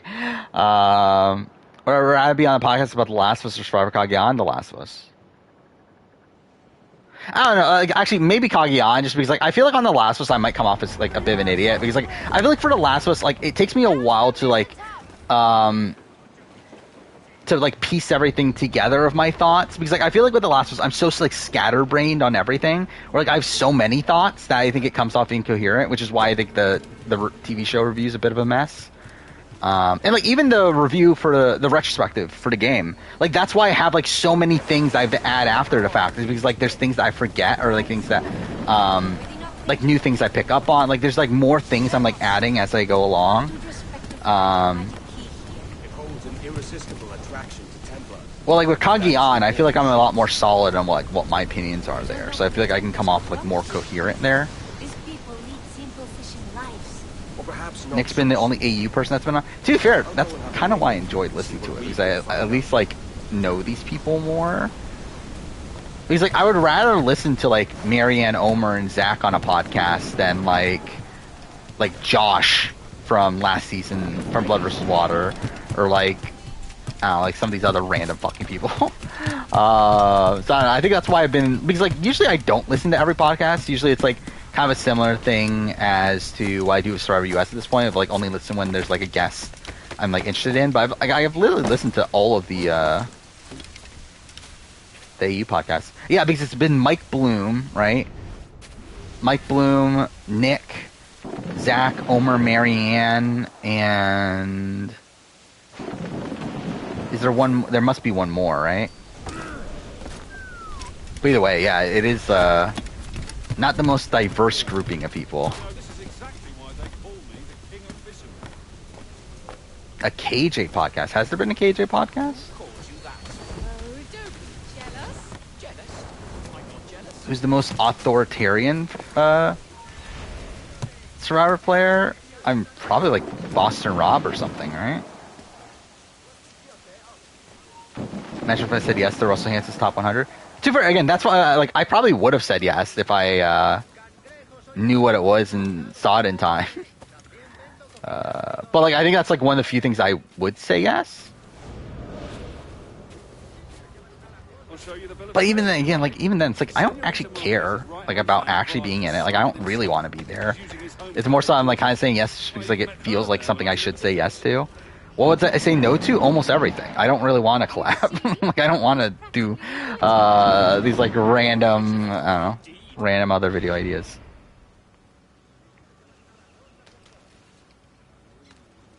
I don't think he ever made a video about me. He posted a comment on one of my videos, essentially saying like "fuck you" for not responding or whatever.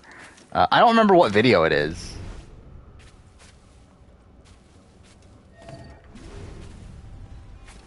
Oh wait, I have to steal it. Oh. Cool.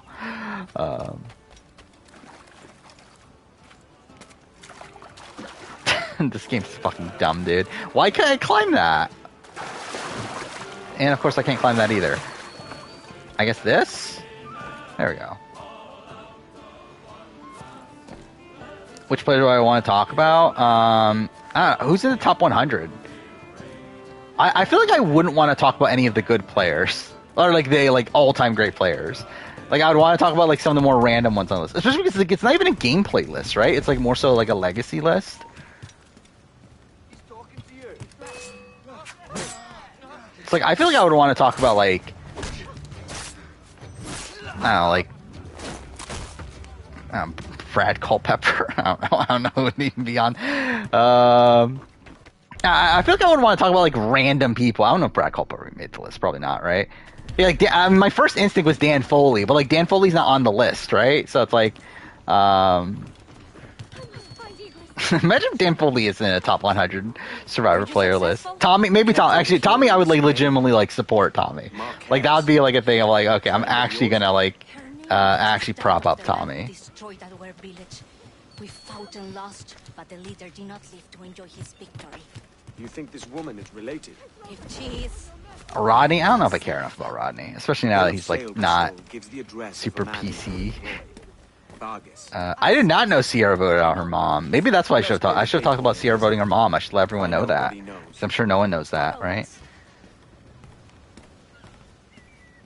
Yeah, now I think about it, I definitely would talk about Tommy. I feel like that's definitely one that You must try to that understand needs to be out there.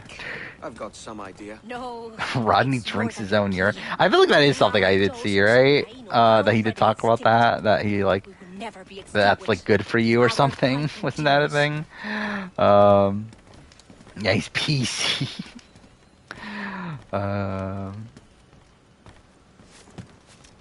Yeah, like I guess it would be like I probably would want to talk about people who are like I have different opinions from like the norm, but like not in a like probably more positive than like because like I feel like I wouldn't want to be like okay like talking about like Sandra and Sandra being shit, which again Sandra's not shit, but like still again so I wouldn't want to be like bashing on people that I have like a different opinion of. I hope for an audience with Señorita Marquez. Like I don't like I wouldn't want to be talking about like Chrissy, Chase him. or Christy. Why do I keep on saying? Oh, whatever. Either way. But and then no, it is Chrissy, right? I keep on getting fucking confused. Wait, because like there's a Chrissy in Australian Survivor. It is Chrissy on Survivor US too, right? 35. Yeah, it is Chrissy. Okay. I keep on no because like it's like Christy and Chrissy. Like keep on getting fucking confused. Boo was in the top 100. That seems about right for for fucking Russell Hantz. Actually, didn't Russell Hantz try to get Boo in the Hall of Fame? Like, wasn't that one of the people on his ballot? It was like Boo. It was like Stephanie Valencia he tried to get on. I would talk about Stephanie Valencia if Stephanie Valencia was in top 100. She's definitely not, though, right? But I would talk about Stephanie Valencia.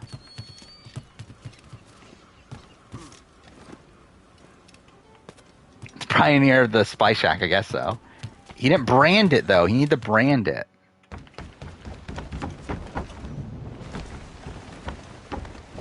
Yeah, he would have had Anna Kate if it was now, yeah. Yeah, he did, he's been, like, tweeting with Anna Kate, right?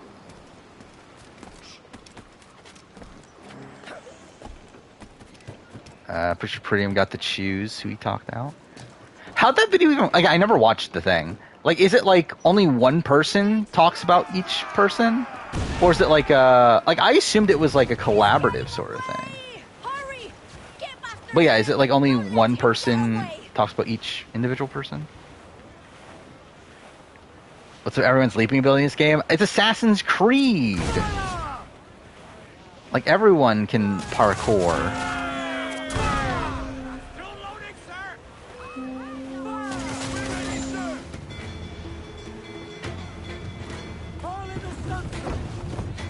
Oh, they had a podcast. Okay. Doesn't Anna Kate have a podcast? It probably like. I'm pretty sure that's the case, right? Actually, what's Russell Hantz even doing nowadays? I've not paid attention at all to, like... Is Russell Hantz still doing videos?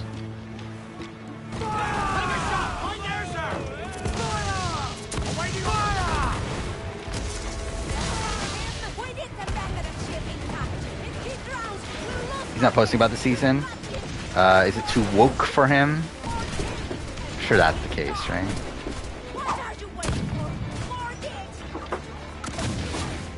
He's probably upset it's not second chance with Stephanie Valencia and Anna Kate. God damn it, really? I really missed all those shots? Whatever.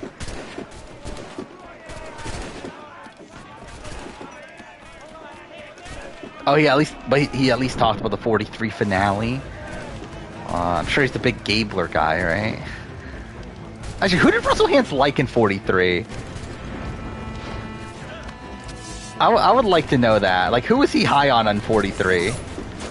Like, no one there scream. Like, maybe like Cassidy because he thinks she's hot. But like, who is there that like that he actually would like? Okay. Out with it, lad. Where's Marquez? Why most top 100s compilation people propping up. Yeah, that's what I assumed it was. Is that it was like a mix of people. Okay, so, but yeah, they got to talk about like full. Okay, how did my cords get this tangled? Whatever. How many enemies do you have? He didn't like Gabler. Well, that's a shame. Justine. Oh yeah, I could definitely see him liking Justine. That's a very Russell Hantz pick. True since the death of the first Marcus, but this woman could reignite our dispute if her prices Anna Kate said on a podcast she would declined. I take this ship. Meet me there, 51. In modern day, would Russell have been brought back for Heroes vs. Villains? Like, if they do Heroes vs. Villains 2, I don't think they're bringing back Russell. If you mean, like, someone of his, like, archetype, or, like, if they have, like if 49 and 50, like, if 50 is Heroes vs. Villains 2, and on 49 there's someone like Russell Hantz, like, I think they would bring him back for 50. But, like, Russell Hantz himself, like, probably not. Okay, what do I need again? Okay, I love all, like, I just blinked out. Okay, what's the last location? Okay, 335 and 469. It's probably this then, right? Okay.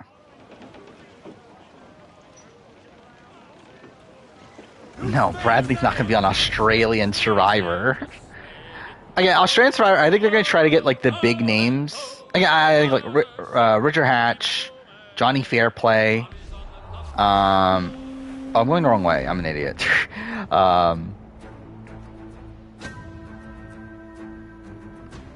Like, I'm sure they would try to get Boston Rob, right? But I doubt they could get Boston Rob. Who else could make the jump? Penner? I don't see Penner being there.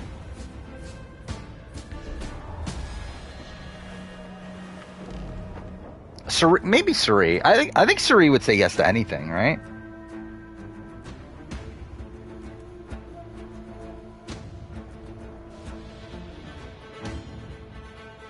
I mean, if it was Australian Survivor casting returning seasons on Survivor US.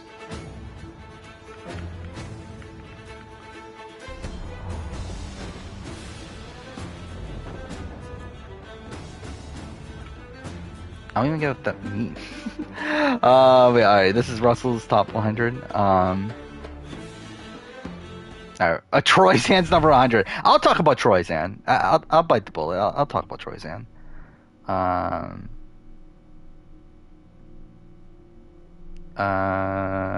Shane Powers is on the list. That's funny. I'll talk about Abby Maria. I gotta talk about Kenny for Raccoon. That's definitely something I need to do. Who else would I want to talk about? Savage. Would Savage be funny? I think Savage would be funny to talk about. Okay, I'll talk about Tommy.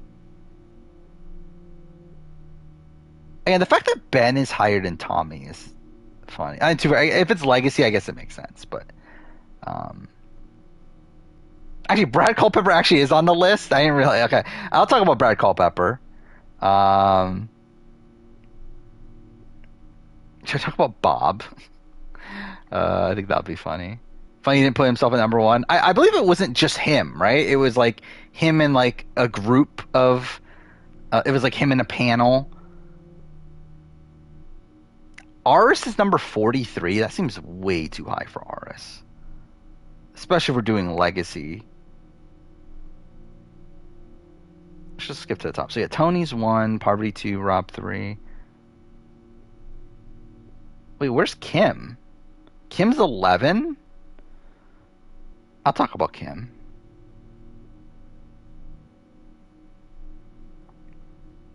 Sandra's 6? I sure that Sandra's below Hatch.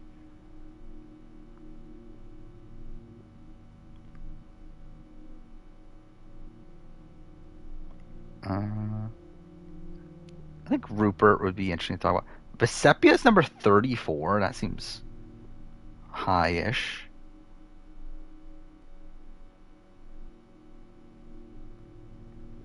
Anyway. Yeah, if I got Sandra's higher than Russell on his own list, it's kind of funny.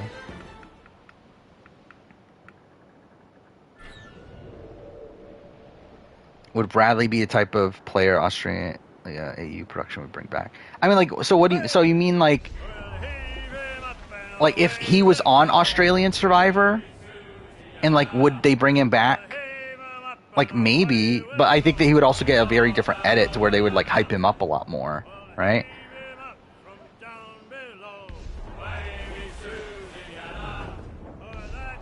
I think if he got the edit he got on Ghost Island, then no. But I think that he probably wouldn't get the he wouldn't get the edit. He'd probably get like a bit more over the top of an edit.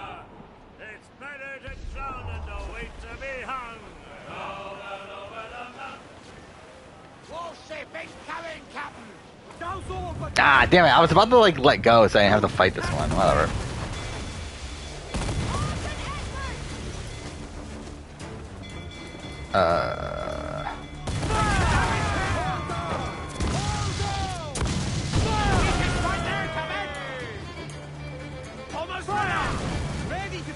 Doing George, Liz, Nina alliance will stick to the end? No. I'd be surprised. Like, I think it'll probably be like the Champagne Alliance, where like it's not really a thing. Oh wait, what? Oh, fuck off! Fucking Pirate Hunter followed me.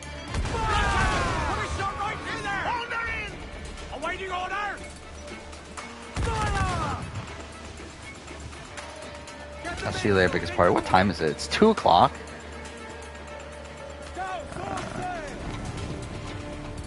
Dang it, it's not really though, is it? Actually, is this real time or is...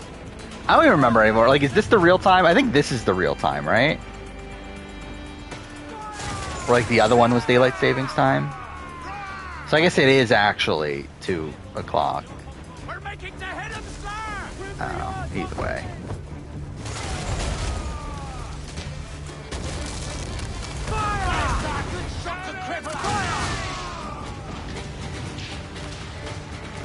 Yeah, I did find that funny too. That I picked Tony in Game Changers.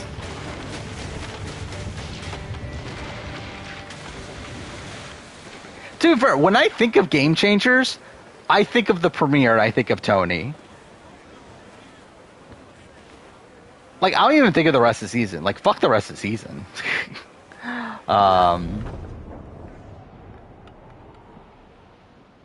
Like, especially when I think of, like, character moments, I think it's that, and then, like, I guess you could say, like, okay, Sandra eating the sugar, which is, like, eh. Like, I think for me, my favorite, like, moment... Actually, I should probably do this, shouldn't I? That should probably be a video for next batch video. It's, like, favorite character moment from every season. But yeah, when I think of Game Changers, like, my favorite moment is literally them arriving on the beach and Tony just running off into the middle of the jungle and him being surprised that no one followed him. Like,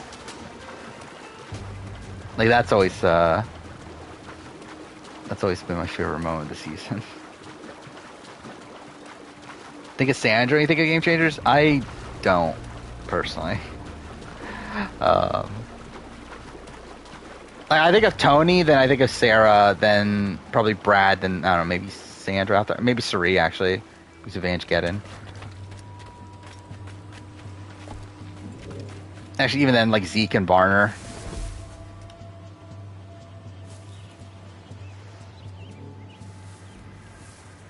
Wait, where is this?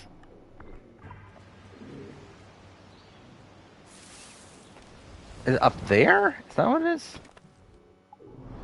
It didn't even select the thing, by the way. There we go. Oh, it's just like literally along the beach. Okay, I'm just a fucking idiot. Yeah, this week, I mean, like, yeah, from this point on, it's only 2 episodes a week. Which means it'll probably finish on, what, the 27th? Yes, 27th. Which means I'm going to have to move the review and everything up on the schedule, but I'll probably just wait until I do the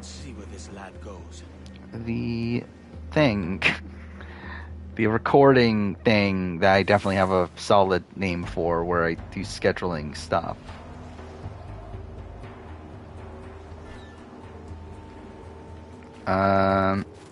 Season's 24 episodes. Every season of Australian Stars is 24 episodes.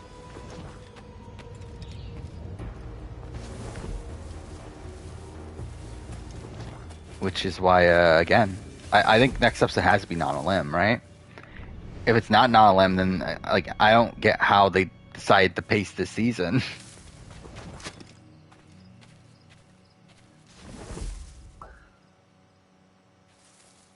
Oh, like the shitty little apartment is one of my favorite interactions in Survivor.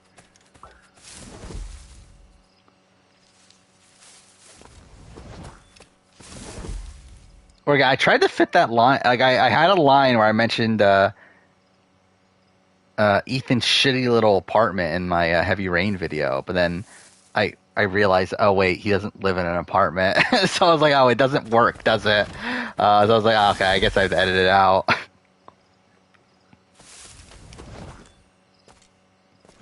Oh, okay, cool.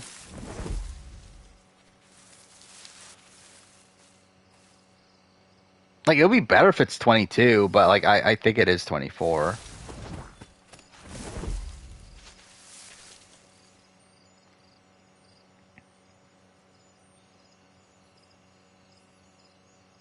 Dude, I think I just kind of forgot about Kyle Jason. Like, Kyle Jason's not old enough, right? Kyle Jason's like 30 at the time of Ko Wrong. So it's like, he's not really in that like full-blown archetype. Where like when I think of Ko Wrong, I think of especially in character moments, like for some reason like Sydney's was it We Don't Need Any More Heat Baby or something, like whatever that confessional is, like that's the first one that comes to mind for me.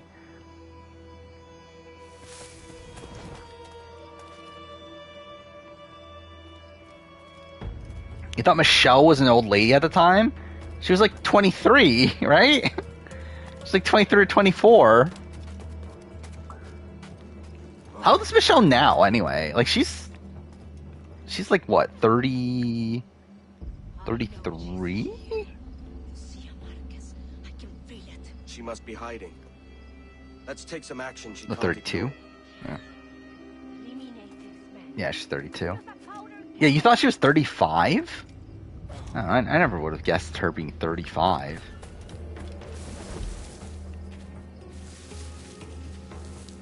Use a powder keg.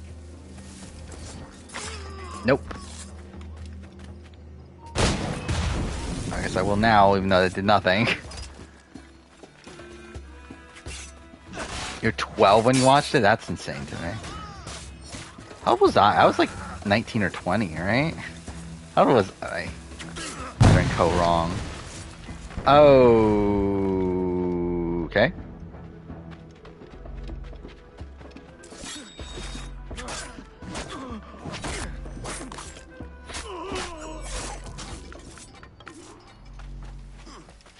Ko Wrong was 8 years ago. So yeah, I was 19 probably. It's still weird too how like how they filmed it out of order too. And like I feel like it's like something that like people don't really talk about anymore. Is like how weird that like Ko Wrong is like season 32, but like it really is season 31.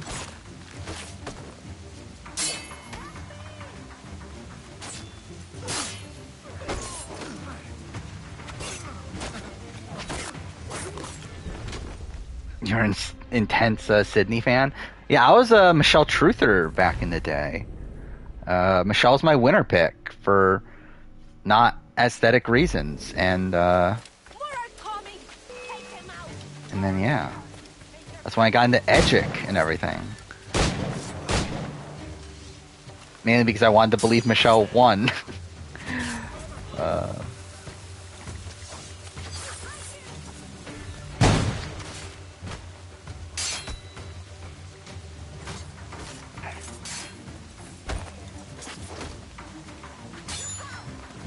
But yeah, I think nowadays, like I'm definitely, I would definitely like Sydney a lot more.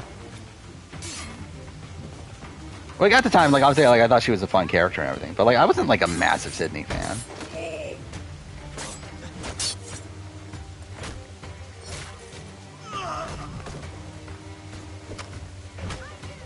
And I think part of that's also like kind of the appeal of the fact that she hasn't played again. Wait, what? Wait, how? Sydney's a pretty good player. Like, it's still flawed, obviously, but like, I mean, most people, I mean, like every player is, but it still has like a bit of a rocky end game, but yeah, it's still a pretty good player. I think one of the better players from the season.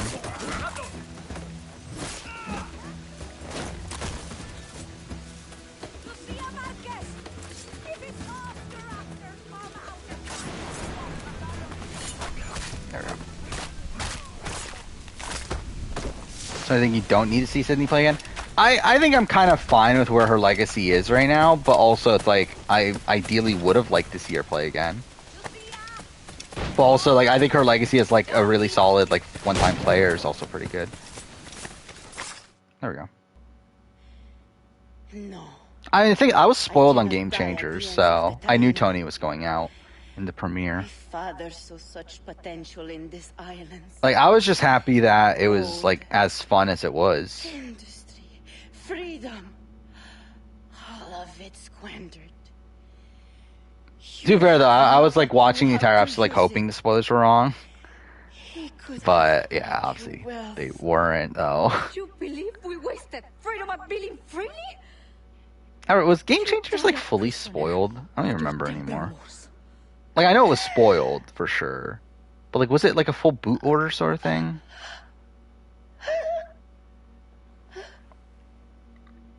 I feel like there were like some things wrong, right?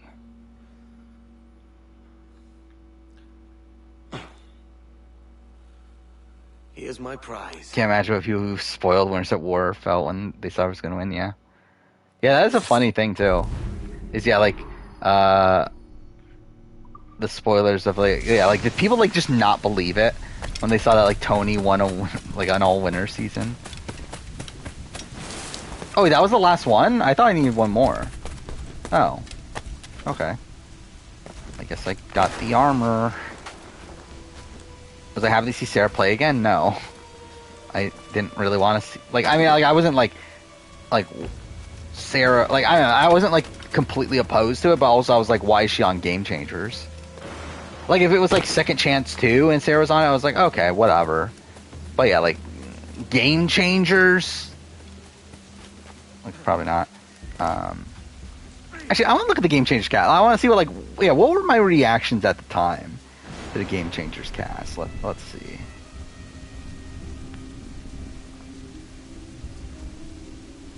Yeah, so... Yeah, like, Sierra, again, like, I thought that was, like, too quick, right? I think that was, like, the big issue there. It's like she literally just came off Cambodia. It's like, why do we need to see her again?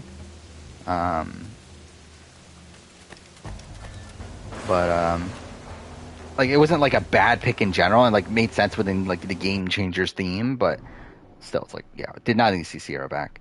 Tony, obviously, great. Caleb, it's, like, whatever, but, like, I mean, like, I didn't want it, but, like, obviously we knew it was gonna happen, so whatever, I guess. Malcolm was fun. Was happy to see Malcolm back. JT, I was like, eh. Like, I would have preferred Mike Holloway. But JT's fine. And to be fair, I think his role in the season's like pretty perfect. But I have a word, sir. Sandra, fine. Like obviously, it was going to be interesting to see how it went. Varner, I was actually pretty happy at the time, which is funny. But I was like, okay, Varner got kind of screwed in Cambodia. So why not? Why not let him get another chance? It can't go that bad, right? So yeah, that was the thing. Haley Ford, I was actually kind of excited for, but again, it was like kind of like a why on Game Changers. But I felt like Haley Ford was like someone that had like a lot of potential her first time around, but then like she didn't though, did she? I don't like. I know a big moment was spoiled. I don't remember if it was specifically Zeke getting outed though. Or if it was Varner outing Zeke. I think Zeke being outed was known. But I don't remember if it was I don't think it was, or like I don't remember if it was spoiled the way it happened though. Because I remember coming into that episode knowing that this is going to be like a fucked episode. But I don't remember like exactly the context of it. Actually, why didn't I get this armor earlier? Now I think about it. I love like I got the armor at a point where like it doesn't help me at all. Like this would have helped like so much in this entire episode where like I was getting shot down all the time. Like this is literally an armor where you can't get hurt by bullets. Whatever. This still doesn't quite feel like home. Actually, no, I don't need to waste money on this, do I? Seem to remember Varner posting something before the episode. That probably makes sense. I do think Simon has the most negative edit in Survivor history. I mean, most negative, no, but like probably like most negative for something that's like not icky, possibly. No, actually, it's still not most negative, but it is bad though. Be like Ozzy, I didn't need to see Ozzy back. I was actually really upset that Ozzy came back for Game Changers. Like I was like genuinely upset, if I remember right, of like, why the fuck are you bringing back Ozzy when he had like such a perfect outcome to his story in South Pacific, and now we're just bringing back just for like no fucking reason, and yeah, it played out like that. Spare a moment, Captain. This is a Harbor Master? Faster I have the needful gold, Okay, the sooner our he ships actually has to roll talk away. this long. But yeah, Debbie, that was fine. Zeke, fine. Sierra Dawn Thomas is funny, but like obviously it was supposed to be Natalie Anderson, which Natalie Anderson would have been a good pick. But yeah, like Sierra Dawn Thomas is pretty shit. Like, how is Sierra Dawn Thomas the alternate? Like, how'd they not have anyone else outside Sierra Dawn Thomas? Like, I'm genuinely confused. And how the fuck, like, Worlds Apart was not that long ago. Like, how is it only Haley Ford and Sierra Dawn Thomas are the two people that they brought back from that season? That is actually kind of insane. It's like, who thought that was a good idea? Yeah, Andrea, I think that's like a take or leave. That's fine. Oh, I actually have enough for that. That's kind of insane. Oh, should I get Mortar? This doesn't matter. Why do I care? Like, I'm not playing in the save file ever again, right? Nah, let's take cannons. Yeah, Carolyn should have been on for sure. Yeah, who'd they pick over Carolyn? Well, yeah, Carolyn should have been on instead of Sierra, right? I guess they wanted like a strong, younger woman, right? I guess that's kind of the issue, is that they already have like a decent amount of like older women on the cast. And so, yeah, it's like, are any of these like cuttable? Like Debbie, Suri. I guess like have Carolyn over Sarah, right? But I guess like, did they want the Sarah Tony storyline? Was that something they were like really interested in?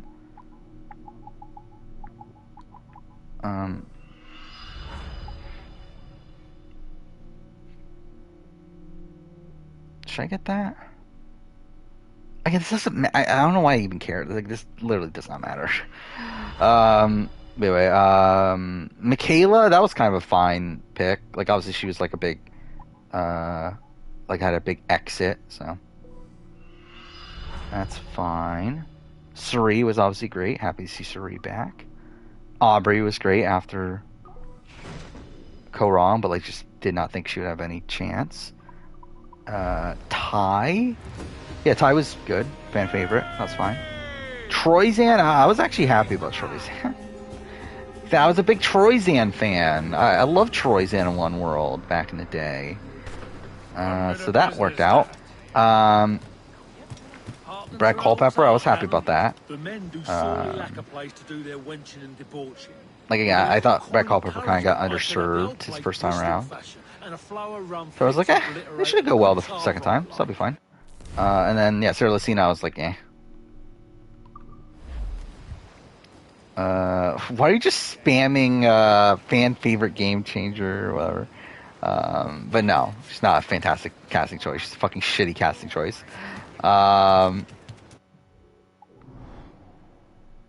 Where am I going now? What do I even have left to do?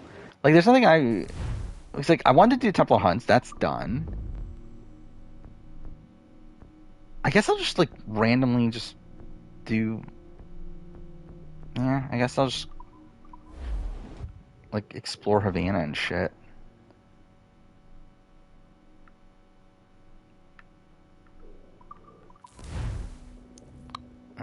Yeah, Ozzy's probably the most disappointed I was on someone returning. I mean, I think, like, because, like, obviously, like, most of the time when you see people returning, you're, like, happy. Or, like, either that or, like, upset that, like, oh, why'd this person get the slot instead of this person? But, like, I think Ozzy's, like, the person that, like, I'm the most disappointed, not because I'm like, oh, why didn't you pick this other person? But more so because it's, like, you shouldn't even, like, you're just, like, ruining your storyline. Like, you had such a perfect storyline, you're, like, ruining that. Did not mean to do that. What button is it? There we go. Alright. Yeah, like, Zach from All Stars, like, kind of, like, the icky, like, falls into, like, the icky side of things. Of, like, yeah, why'd they bring him back there? Reaction to Colton, Blood vs. Water. I don't think I was a big enough fan at that point to really care that much. To where, like, I mean, like, I should say big enough fan in terms of, like, in the casting stuff. Because, like, that, I just started watching again with Philippines. And then, like, the casting of Blood vs. Water, like, that was happening when Philippines was airing, right? So it's like, I don't know, it was like pretty much happening like not soon after I like just got back into Survivor. So like I don't think I had like super solid opinions at that point with Blood vs. Water. But I don't know, I was excited for Rupert, I remember. Even though most people weren't. Like, looking back on it, it's such a weird group, right?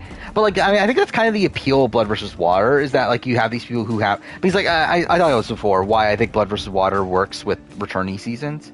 And doesn't with the original. Because, like, with newbies. Because, like, with newbies, like, typically you're casting... like, you're essentially doing, like, Amazing Race-style casting. Where, like, okay, if one person is really good, then you're probably going to force that person in with another person just for the sake of, like, getting that person on the show, which means that, like, one person's kind of like a dud, but you have, like, one really great person. Where, like, with Survivor, or with half returnee seasons, like, at that point, you know the returnees are decent cast choices because, like, they've been on the show before. So, really, at that point, all you need to cast for is the newbies. And then whatever, like, whatever returnee group you get is what you get, as long as you get a good group of newbies together. And I think that kind of is what worked about the original Blood vs. Water, is they kind of went with that philosophy, but then they changed it up for Blood vs. Water 2, which is why the casting there is like really fucked.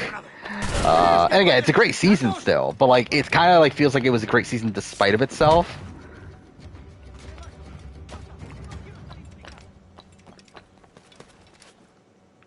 I feel bad for Will Neff once he got to Blood vs. Water as a Rupert fan. That was kind of funny.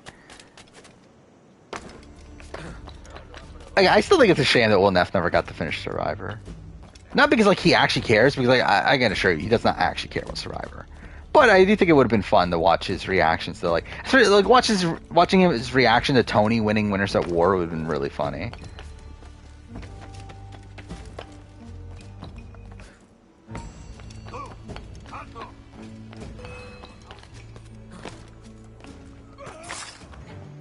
Oh yeah, Rock Draw, yeah.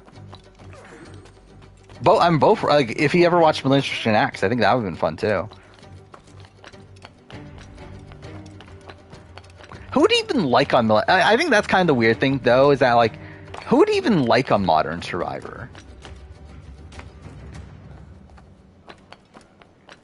Because like I feel like the way that Will Neff like watches Survivor is like very much like ingrained in this like old school sort of mentality. So it's like I don't like if I can't even imagine him watching like 44. Like it just feels weird to me, the concept of like him watching like a modern season. Would we do top 25 answers to jury questions? Probably not. Like, I don't think it's a bad video idea. It's just that I don't know if I care enough to do it. Like, I think it'll be interesting, like, to see, like, what those would be. But, yeah, I just don't know if I care enough to actually make the video myself.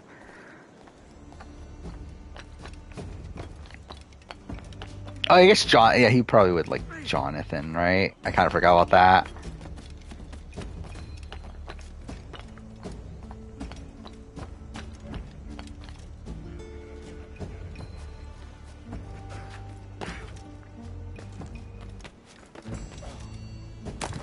Jay Vatters made a favorite and least favorite character from Survivor. His least favorite is Shan. Favorite is Xander because he played an amazing game. Yeah, I mean, obviously, gotta love Xander. Greatest game player of all time. I legitimately don't get how people actually watch 41 and actually think Xander's a great player. But he's like, I don't know, because the edit, like, it's not even there, really. It's like, yeah, he's getting shown in a positive light, but like, it's never around gameplay though.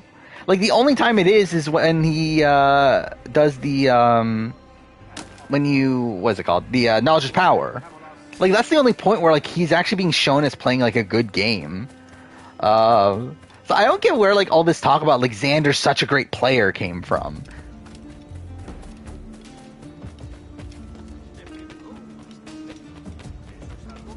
Screamer said Xander's the best to never win. I mean, he might be one of the best to never win from Survivor 41.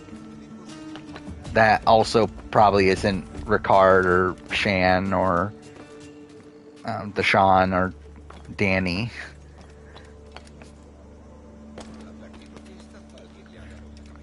But like, even the knowledge is power thing is even like fully his move too, which is the funny thing. And like, even then, like, the show doesn't even like necessarily even portray it that way too. Like, I mean, I guess it does at the time that happens, right? But like before that, it does give a lot of credit to Evie. But then like by the time like Xander, like by the time it's revealed, I guess like that does like go all in on Xander. Jay would have voted for Owen to win 43. Well, that's something. I did watch Jay Vatter's, was it Star Trek ranking? Yeah, it was a Star Trek ranking. That's what it was. Because I remember when I was doing my research for my Star Trek film ranking, I was like, well, I know Jay Vatter's does a lot of rankings. Let's see what he thinks. And to be fair, like, his ranking's like not that different from mine. Which I don't know if that's a good or bad thing. Like, there's a few like differences, obviously, but it's like, dude, I think my list is probably more controversial than his, realistically. I think people won't be happy. Like, Star Trek fans won't be happy with my number one. His Majesty's honorable representative. Oh, is Collider did a Survivor article? Why did Collider do a Survivor article? Especially in 2022. What is Collider doing? Making Survivor articles in 2022.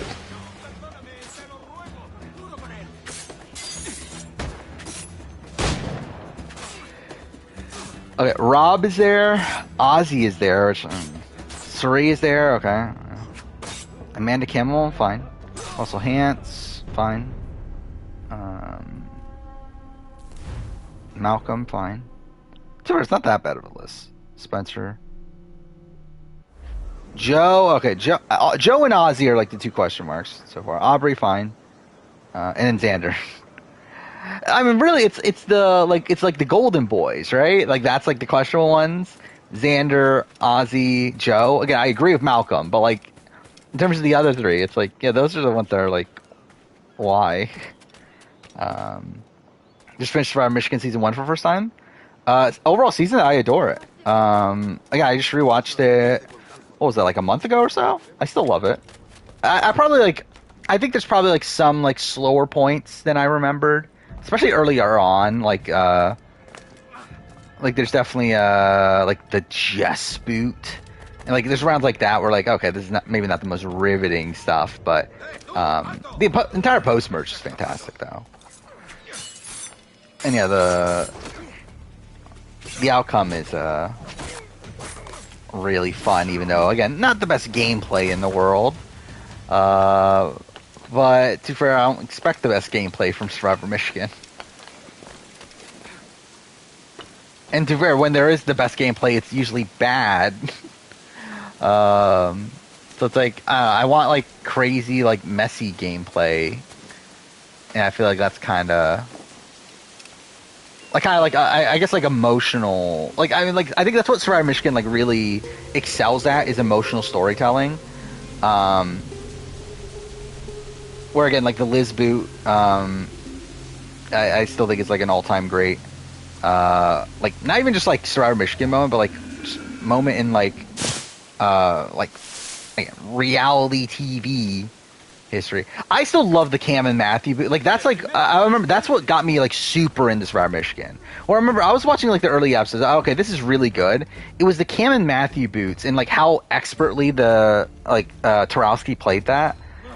That I was like, okay, this is like really, really fantastic. Like this is like a really insane move.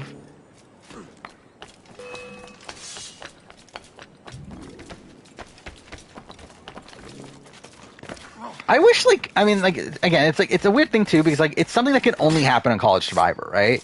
Like, it's a thing that can't even happen, in Survivor US, where like, you have, I mean, I guess it kind of can, right? Because that's kind of what happened in Australia and Survivor to a degree this season. Where like, you have, after a swap, you have like the Neela tribes, passing idols, and using them to get numbers in the, by the time to merge.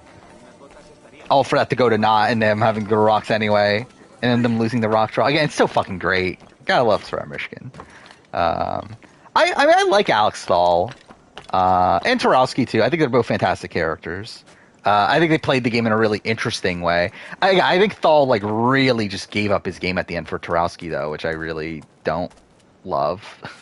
But again, that like plays into like this emotional aspect of Survivor Michigan, of that they have this like pre-existing relationship, and seeing how it like affects the game and causes him to essentially like give up his game for Tarowski.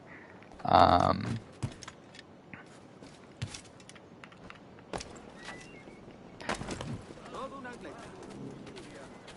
think Aaron's a bad player. I wouldn't say bad player. Like, I think she has, like, interest... Like, I think there's a good player in her. I just don't think she's really been able to... Like, I think her Season 3 game's pretty bad, where she's always on the bottom.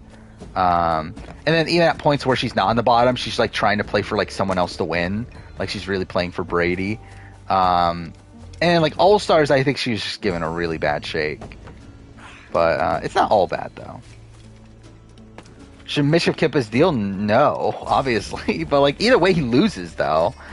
Where, like, from what I understand, Mitch was, like, the biggest GOAT on the board. Like, no one was voting Mitch. Like, even, like, over Brittany. They would have voted Brittany over Mitch in the final two. So it's like, Mitch was, like, dead to rights anyway. So I guess, like, for his own mental health and everything, then, like, maybe. Like, if it really means that much to him that he needs to keep his word, then yeah. But yeah, not in, not from a game sense, obviously. As I think he, actually, to be fair, actually, now, like, I think he probably does have a better chance of beating Tarowski than Leia. Where, like, I think to the jury, it's like him and Leia. Actually, no, because like, well, no, because they would have voted Brittany. Yeah. So it's like, but no, I mean, but yeah, actually, yeah, no. It doesn't matter. Like, either way, he loses. It doesn't matter. Because like, even if it's him, Leia, Brittany, it's between Leia and Brittany in that situation, with Leia probably winning. While if it's the actual scenario where he gets one vote from Leia, but like, that's the only vote he could ever get. Like, no one else is ever voting for him. So like, it doesn't matter, realistically. Again, no, we don't know why Amal left. And I wouldn't be surprised if we never find out. Like, unless Amal becomes like a big like social media presence, then I expect us to never find that out.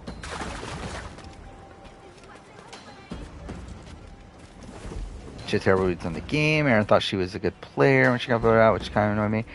Yeah. I remember I really did not like Aaron when I watched the season live, like as it was happening. On the rewatch, I definitely grew more of a respect for her. Not really as a player necessarily, but like more so as a character. But yeah, I mean, she's not a great player for sure. And like, I wouldn't have voted for her in really any scenario, I don't think. Maybe, I mean, against Cassie, I would have probably, but like, but yeah, I mean, like, it's still, like, I still think there is some potential there, especially like knowing how, like, she's, like, I think she's a pretty divisive figure, right, within the Survivor Michigan community, where like she seems to have like a lot of friends, and like the friends that she has are like really close to her, but like she also has like a decent chunk of enemies. By the way, why the fuck did I not ever equip the better weapons? I've only played this entire playthrough with like the worst equipment, but whatever. I think Dead Last is terrible. I mean, we talked about this last stream. I think it's a really terrible twist that just gives, I mean, again, it's not egregiously bad to where like it's completely broken, but it just gives the majority another opportunity to get their way, which is like, why are we doing this? Especially on this season, like again, with this season like turning out to be like this big like bro alliance sort of thing, it makes it even worse. It's just like it gives the bros even more power.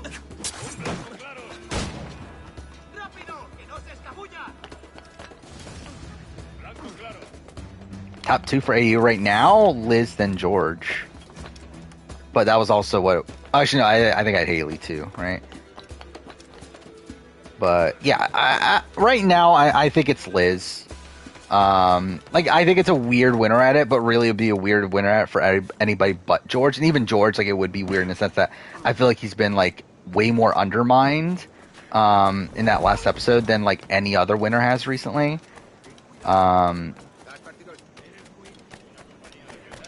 And again, like, I feel like at this point, it's more so like of a George downfall, where like Liz is getting this like Shawnee redemption arc. She's also like getting credit for taking out Haley. Like, I feel like she's getting stuff now, but it is still a weird edit from like an Australian Survivor perspective. Yeah, it's a worse version of BB19 for sure, of the Temptation competition.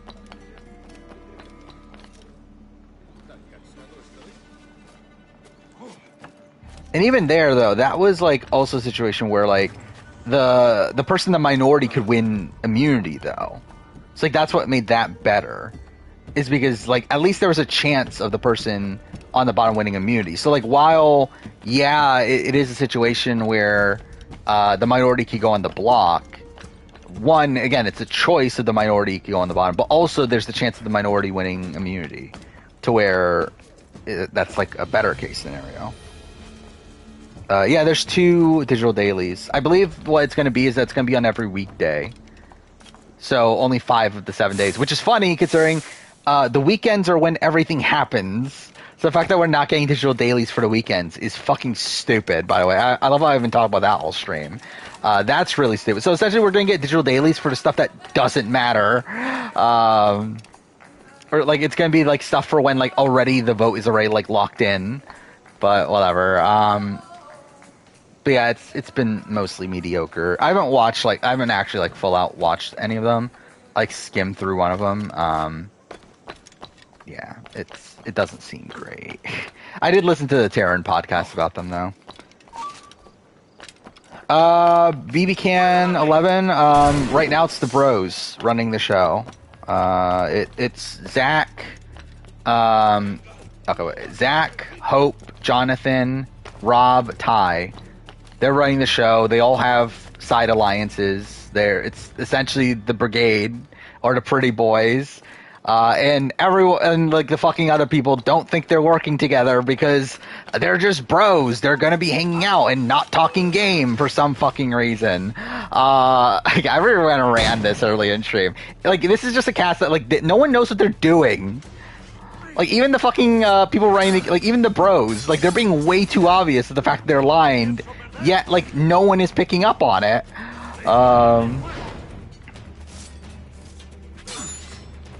But yeah, so as of right now, again, I don't know, like, nomination spoilers.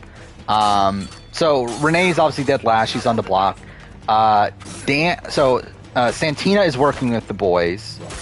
She's like in Zach's pocket essentially, and Zach has convinced her that JM is the biggest threat in the game, and that she needs to backdoor JM. So the current plan is that JM's going to be the backdoor, which more than likely will happen because like there's almost no chance he's going to even play in the veto. But the initial nominees were Annika or Anika, whatever her name is, and other person, Dan, right? So it's those two on the block, Renee as the third, more than, like, almost 100% chance JM gets backdoored. JM does not know he's the target. Almost no one knows JM is the target. The only people that know JM is the target are the bros and Santina. Like, literally everyone else thinks that it's Annika going home.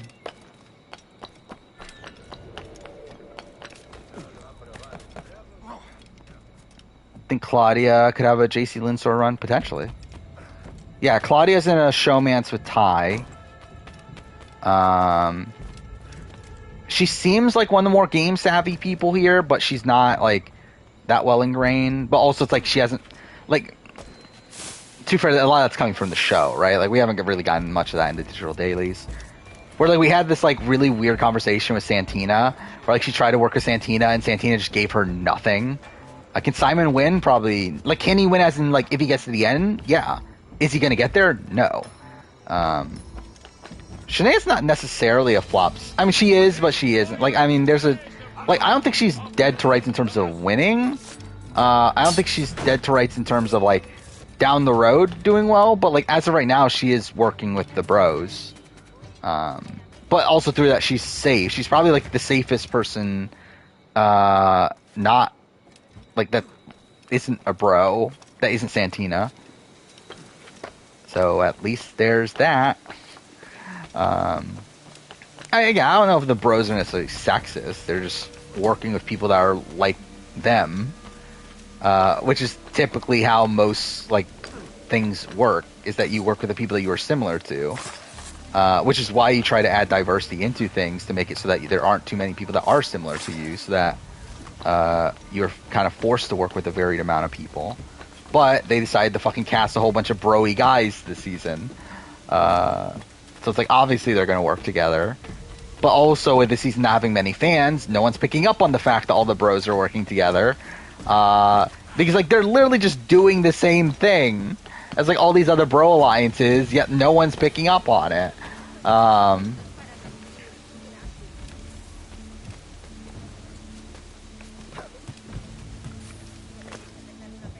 So yeah, like, I mean, I guess should I just go through the list of people?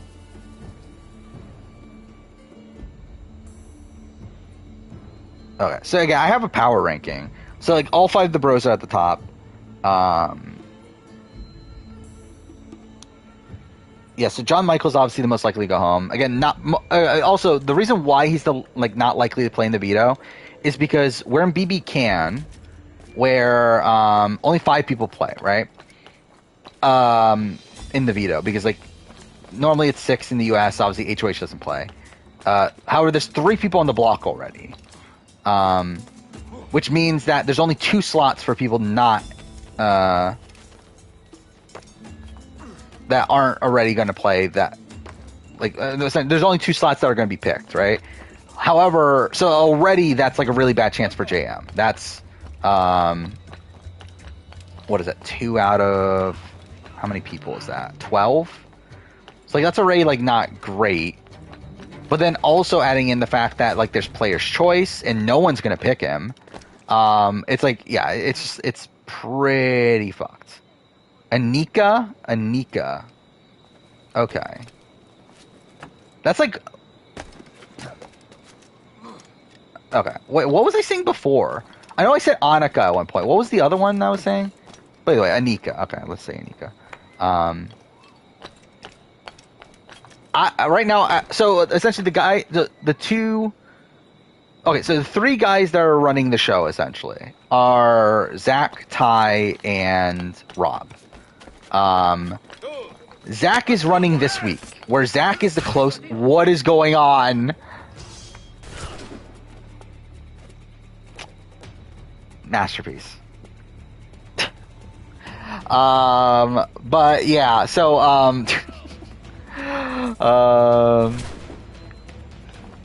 what was I trying to say? I love all just completely zoned out.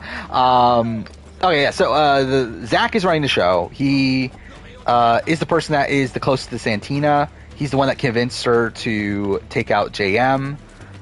So he's like running this week. However, I think in the grander scheme of things, Zach is like very much a figurehead. I think he's kind of like I don't even know who the best comparison is, but like I don't know, like the person that he reminds me of is Jinja Ninja from BBCAN11, but like just probably a better, more effective version. But like he's kind of like a figurehead for the Alliance,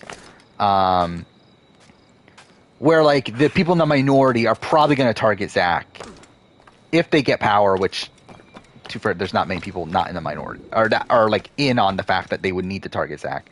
But then you have Ty and Rob, who are probably the most connected just in general. Where Rob has a close relationship to Renee. Has like kind of a showmance with Shania. He also is like really close to Jonathan, really close to Ty. He's also really close to Hope too, right? So he's really like actually pretty much like super close to everyone in that bro alliance as well. However, Ty has realized that Rob is super connected to where Ty is wanting to, like, if JM doesn't get backdoored this week, the boot is supposed to be Anika. However, Ty has talked about wanting to flip the vote on Renee because the Renee is one of Rob's numbers and he wants to weaken Rob. While Ty himself has a showmance with Claudia. He is super close to Kuzi. So like he has numbers on his own as well. And the reason why I have Ty above, like technically Rob is better positioned than Ty. However, Ty is like trying to undermine Rob while Rob's not trying to undermine Ty. And actually Rob is trying to work with Ty in the fact that like Rob tried to make like a side alliance, like a fake side alliance. With like with Shanae and Renee, and he included Ty in that. Well, that's actually what caused Ty to realize that Rob has too much power. So like that's why I have Ty at number 1. Yeah, the flip is assuming the veto isn't used, which again the veto will be used, so it doesn't matter. But if the veto isn't used, we could have an interesting week. But also, it's still a week of like pawns, essentially, like fighting for pawns. And not even fighting, it's like one guy fighting to take out another person's pawn when the other guy doesn't even know this fight is happening. So it's like, it's not even that interesting. But like, it's better than a fucking boring unanimous JM vote.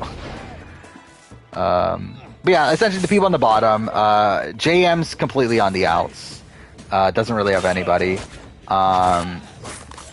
Anika has nobody, not really doing anything in the game, based on what we've seen. Dan is a bit of a question mark, where like Dan seems to think he's still close with Zach, but like he's not really though, so that's pretty bad.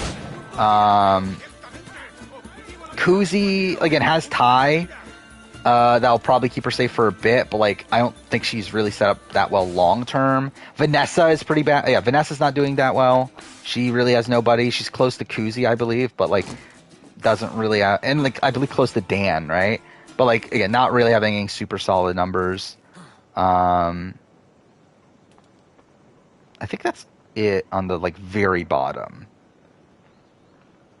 Yeah, because everyone else is like kind of a bit more, like Claudia. I don't even know where Claudia really is. Like Claudia's with Ty, but like I'm not sure like where she is like within like the core power structure. Because like I think Shania and Renee are like, at least from the actual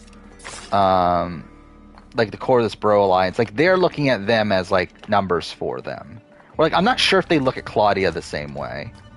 Like obviously Ty does, but I'm not sure if like the alliance as a whole does.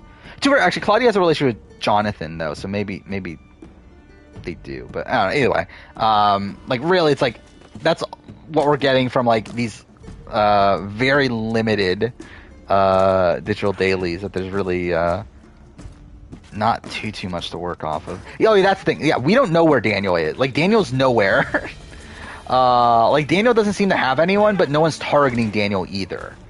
Where like the bros talked about Daniel, like the only time we heard anything about Daniel is the bros talking about Daniel and them saying that they want to keep Daniel around because they think they can use him as a number to win like comps for them and take out people that they want out.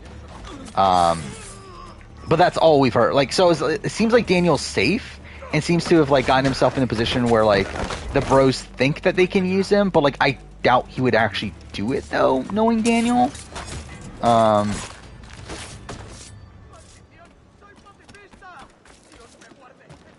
But yeah, again, like we just don't really know too much of what he's actually doing. Yeah, why is there Dan and Daniel? Why is there John Michael and Jonathan? Who the fuck knows? What would be my prediction pre-jury? It'd probably be, I don't know, like JM, then like Vanessa. Seems like an easy person to go. I can see it catching up to Kuzi by the end. Maybe like Santina gets potentially targeted because like she's like looked at as like a strong person. I think maybe Zach by the end of it. I think Zach's playing like a very dangerous game for long term. I think he should be like I think like kind of like Greg, kind of like Andrew Gordon. I think that's probably a better comparison. Andrew Gordon's probably like a better comparison. But I think like I think he's gonna be like that sort of figure for the season. Where like gonna run the game early on, but then probably taken out like right before the end of the jury phase. Vanessa's like Tanisha. Not even that. Like I like at least Tanisha actually had numbers. Like Vanessa doesn't even have numbers.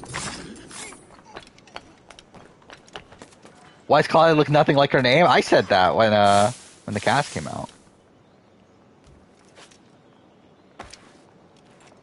What's the most interesting week in bottom tier BB?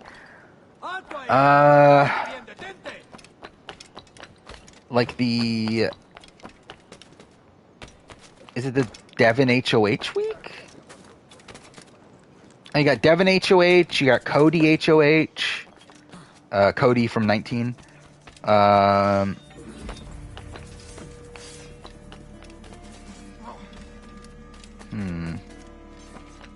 What else is there? Frenchie HOH.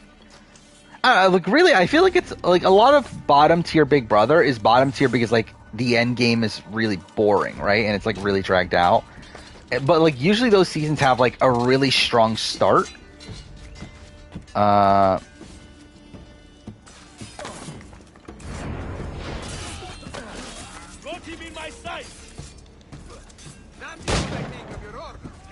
Yeah, they're probably all pre-jury. Oh yeah, Michigan season 1 player ranking. Would it be Leia 1? I really don't want to put Leia 1, but it might have to be Leia 1.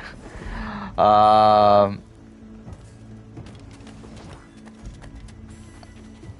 don't know, actually. That's a weird player ranking now I think about it. I kind of regret... I wish I... So when I rewatched Michigan this last time, I wish I did keep a power ranking for it.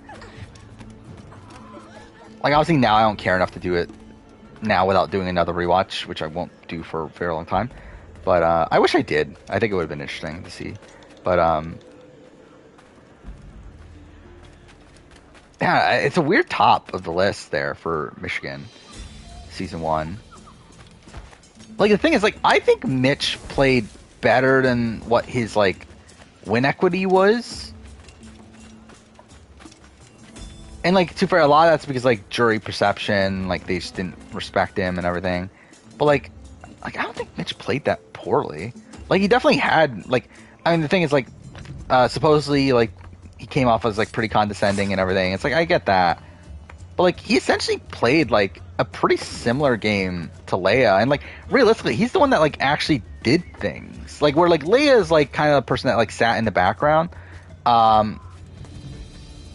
Like, Mitch is, like, the one that actively, like, approached people and, like,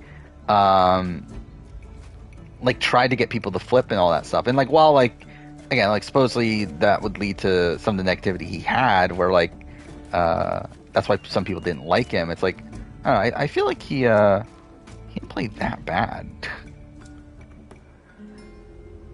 Comparatively. Again, like, the entire season's fucked. Because, like, there's, like, literally, like, the rock draw in play, and, I don't know, like, because, like, that inherent, like, the fact that the rock draw essentially decides the entire trajectory of the game, is something that inherently, like, makes the player ranking really fucked. Because it's like, how do you really assess that when, like, it's literally luck that decides, like, what happens at the merge, of, like, who gets the numbers after the merge. And, like, it's luck also mixed in with, like, pre-game relationship of, like, Cooper and Leia knowing each other pre-show. So, be the main story of Hogwarts Legacy. It took you 30 hours. I don't know if I even care enough to play Hogwarts Legacy for 30 hours. What's the last game I put 30 hours into? Actually, it's probably just God of War Ragnarok. But, actually, how much time did I even play into God of War Ragnarok? I don't even think I put 30 hours into God of War Ragnarok in my first playthrough. Now I think about it.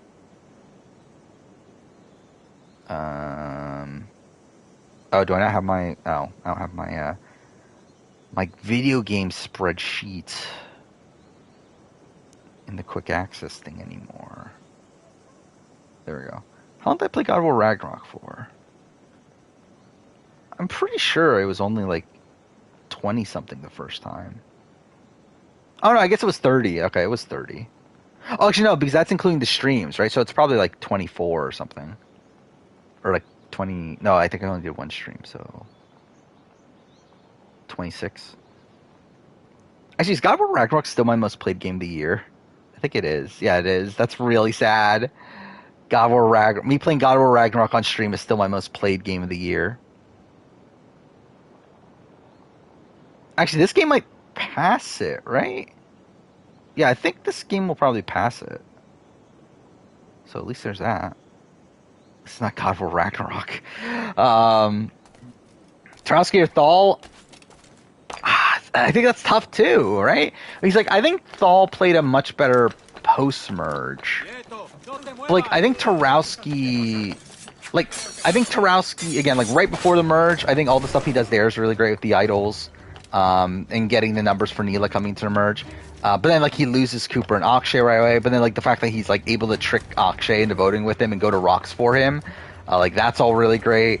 But then, like, after that, he's just, like, kind of on the bottom, like, barely hanging on. He's not necessarily playing poorly considering his position, but he's just in a bad position.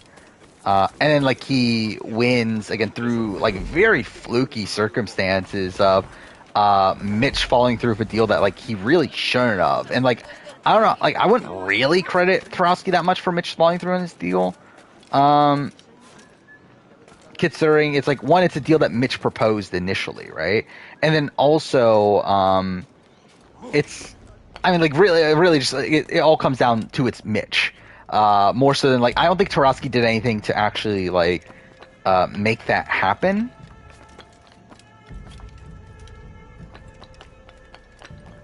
And even then, he had to win a quiz challenge, right? That's what it was, right? At the very end to win the season. So, I don't know. It's a very rocky end game. Where, like, I feel like Thal was actually in a position to potentially win had he not voted out Liz. Where, I mean, like, if the final five... I mean, the thing is, like, no matter what... Actually, yeah, no matter what, it's all flawed because, like, he's keeping Tarowski. But, like, if he had it in him to cut Tarowski... I think he's in a game-winning position.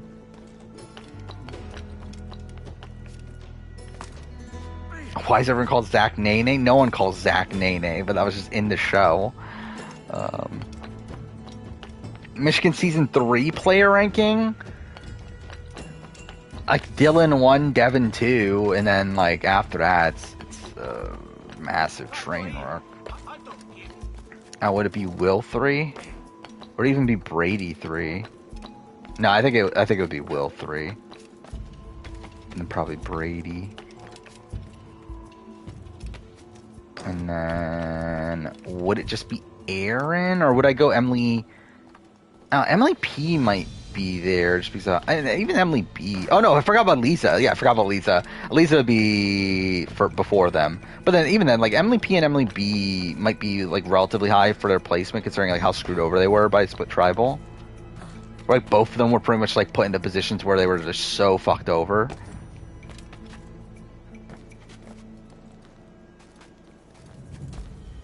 Andrew, I mean, he would be kind of like he'd be high considering his placement, right? But like I wouldn't be able to put him like higher than like Ben. I think like I think he probably, like, how many people are there? There's like 18 people that season, so like I would guess he's probably somewhere in like the 10 range.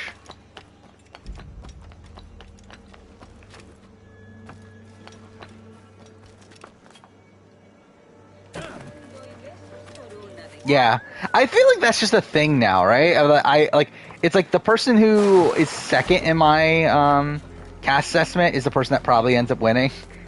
Actually, I think it's only happened twice now. Because like I think of the Jed and Ty situation all the time. Of like that was a situation where like I literally almost had it. But I went with Jed over Ty, and then yeah, like Liz over fucking Sharni of all people.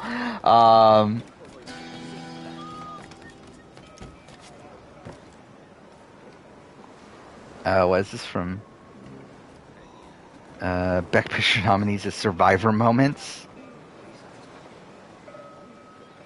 All Quiet on West Front. What is that? Wait, is that from this last... Is that the Bruce Medevac challenge? Can't even tell. Yeah, Jonathan in the Water. Banshees and Sheeran is... What is that? Oh, that's... John and Jacqueline, I guess. Elvis is fucking Chase Rice. Everything Everywhere All at Once, Hourglass. Triangle of Sadness is Tyson and Natalie. Why? Top Gun Maverick. Actually, that is super fun. Top Gun Maverick is Coach doing his Coach Chi thing while in the helicopter. Dude, if I ever do a fucking Heroes vs. Villains retrospective, that's gonna be so long. Like, there's like so many like dumb little things like that to talk about in Heroes vs. Villains. Like, I can't imagine how long a Heroes vs. Villains retrospective will be. Like, I wonder, like, would it rival my Last of Us video? Like, could I talk about Heroes vs. Villains for 5 hours? Like, I feel like I probably could. What's it go? Oh, Traders NZ. Interesting. I might try it. Does it have a date yet? It doesn't look like it, right? It just says this year. But anyway, I'll probably try it out. Okay, cool. It looks like my computer's frozen now. That's great. I definitely need to restart my computer. It's been pretty slow because of the fucking because of the Last of Us video. Shortest retrospective? I mean, like, I think it'll be one of the ones that I've already done, but out of the ones I haven't done yet,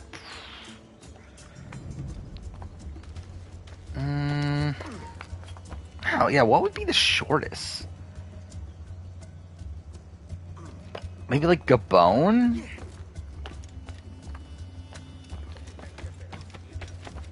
Like, I don't know how much I have to say about Gabon.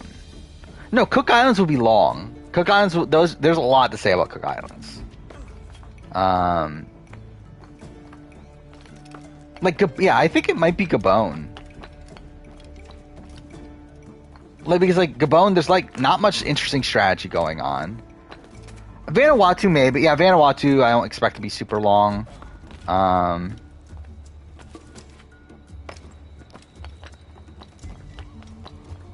Like, even Palau might not be that long. I don't know. Because, like, realistically, it's like, how much is there really to talk about, like, Koror pre-merge? And, like, there's not, like, many... Yeah, because there's also, like, not much, like, new, like, dynamics to set up there. Because, like, it's all, like, oh, okay, not what I meant to do at all. But, okay. Yeah, because, like, obviously the original Koror dynamics are, like, the Koror dynamics that last the entire game. So, I don't know, I think, like, those seasons might be on the shorter side of things. Guatemala, I feel like I have a lot to talk about. So, like, it's not, like, it feels like a season that I wouldn't have a lot to talk about, but I feel like I'm going to. Panama, I feel like I'm going to have a decent chunk of stuff to talk about. It might not be super, super long, but, like, I think it'll definitely be, like, it definitely won't be my shortest. But again, like, realistically, I don't think I'm going to do another retrospective that's, like, under an hour, for sure. Now, how long are my, I just want to look up season retrospectives. I've only done 18 season retrospectives. That seems kind of low. Oh, this is even including Walking Dead, so it's not really a thing. And that's including, like, fucking Road Rule All-Stars, which is not yet. And the Genius. I forgot me fucking almost 2-hour Genius video. Yeah, so Borneo is 46 minutes. Australian Outback 47. Again, like, I need to redo Borneo at some point. Like, that should be like 2 hours. But whatever. Australian Outback, I think I'm kind of fine with. Like, realistically, yeah, I should have talked about more, but also I don't care. Africa was only 45 minutes. Like, that should have been longer too, for sure. Actually, why was that so short? Because, like, that was actually at a point where, like, I should have been writing big reviews by then. So I don't know why that was so short. But I don't know. The Marquesas is kind of like, I think that's the point where, like, I'm like, okay, this is what I'm doing. I know what I'm doing now. Yeah, hour 25 for Marquesas, hour 23 for Thailand, hour 28 for Amazon. I think Pearl Islands will probably be the longest one yet, I would guess. And then does this hurt me? What is this? Scan out speed run? Oh, it's like throwing all that away? Well, that's kind of bullshit. That's kind of dumb that you can't keep the food. It's like, why do you actually have to throw it all away?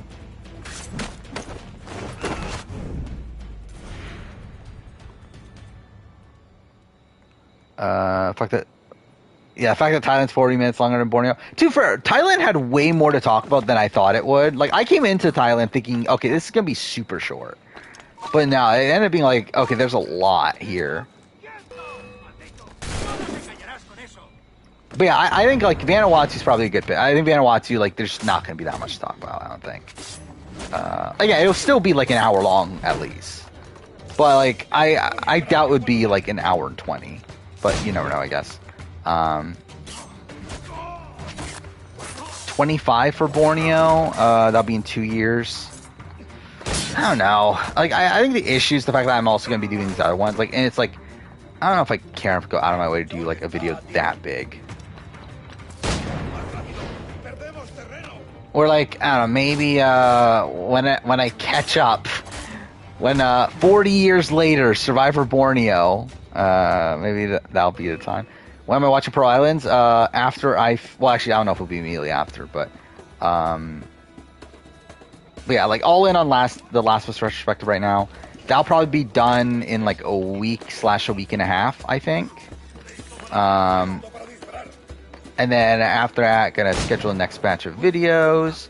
I technically should be watching Mighty Morphin Power Rangers for a retrospective first. So I might do that first, but then after that will be Pearl Islands. So, like, I would say, like, a month's time, maybe a little bit more than that. Actually, well, I might do, because, like, I'm more likely, like, I don't know how in depth I want to go in Mighty Morphin Power Rangers. Like, I want to do those retrospectives for sure, but also it's like I don't really want to, like I don't think I'm gonna have the time to, like, go super deep. Like, I'll probably do it like I did my Gokaiger video, which is like not run through like every single episode because there's not really a point, but only like talk through like the bigger ones, I guess, like the ones that are more important. So it's like I might be. So what I'm doing right now is I'm watching Beast Morphers. I'll probably watch that, Dino Fury, and then watch Mighty Morphin. And whenever I finish Mighty Morphin, I'll start Pro Islands. So, like, I would guess around a month from now is what I would guess. Still holds up. I assume it will. I haven't watched Pro Islands in quite a bit at this point. Like, I've seen, obviously, like, certain moments here and there, but yeah, I don't think I've watched the full season. It's probably been, like, years, right? I can't even think of the last time I rewatched the full season. Like, last time I'd done a full series, like, Survivor US rewatch was Millennials Gen X. So, like, that's a long time ago at this point. And, like, I've rewatched, like, certain seasons here and there, but, like, I don't think, like, Pro Islands is never one of those, though.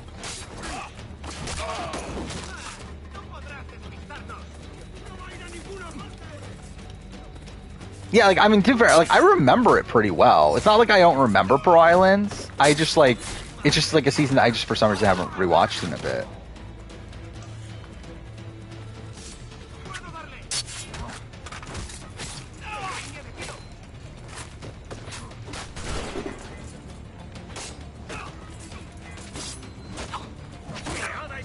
Do I like how they handle hospital?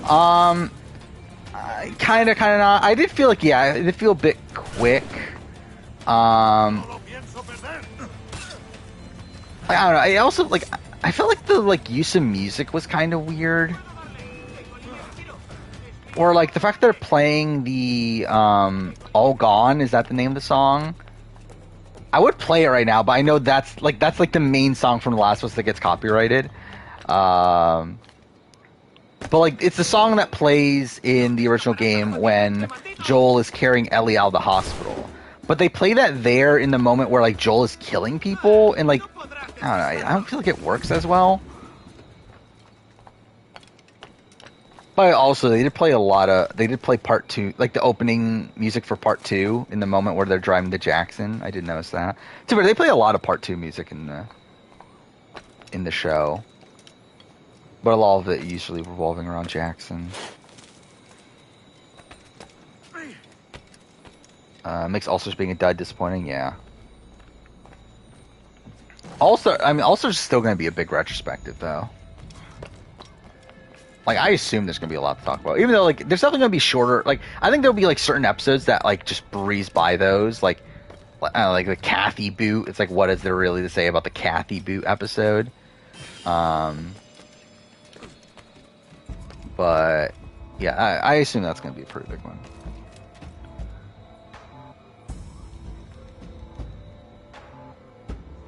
Oh, wait. I'm going to turn off the mic for a second just so I can listen to this song. Because, yeah, I know this is going to get copyrighted. Actually, it might be far enough away that it, like, doesn't matter. But, nah, I'll do it anyway.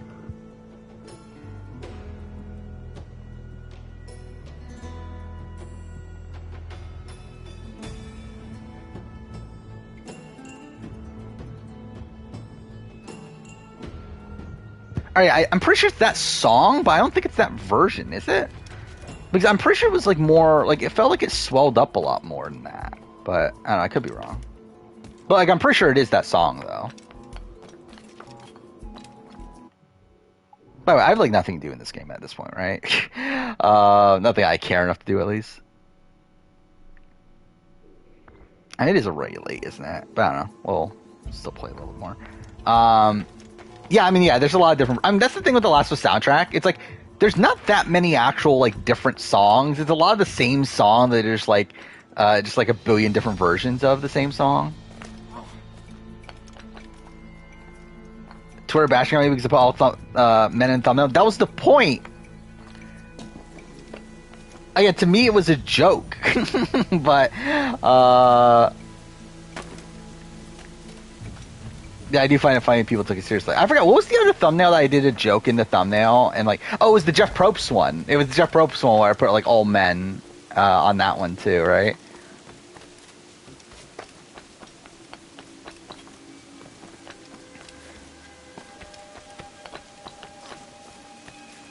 But yeah, that was intentional. Rank the soundtrack to The Last of Us. I'm not going to bother playing them on here because again, Last of Us is been copyright. Music has been copyrighted a lot.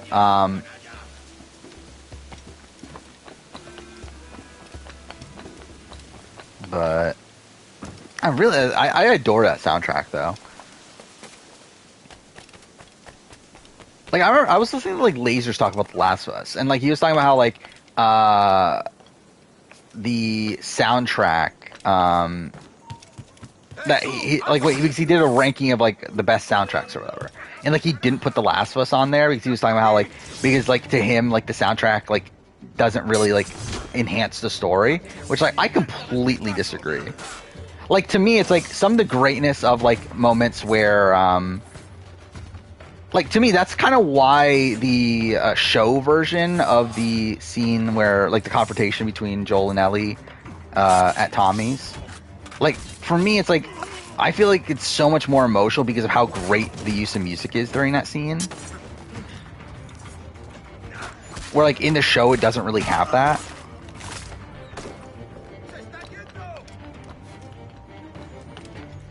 Well, no, it's not about, like with Twitch it's not about money, it's about them literally muting the entire stream. Or not the entire stream, that part of the stream.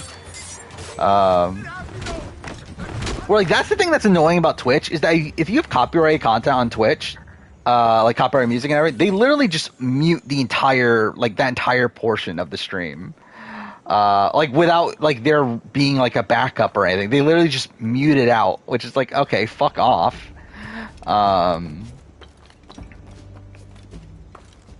Like I don't care about it in terms of like YouTube and stuff. Because I don't fucking make money on the fucking VOD channel anyway. I assume Rhino and Savage will be probably pretty high on Pro Islands, but we'll have to see. It's all old white men. Like that's literally the entire point. Was that it was all older white men.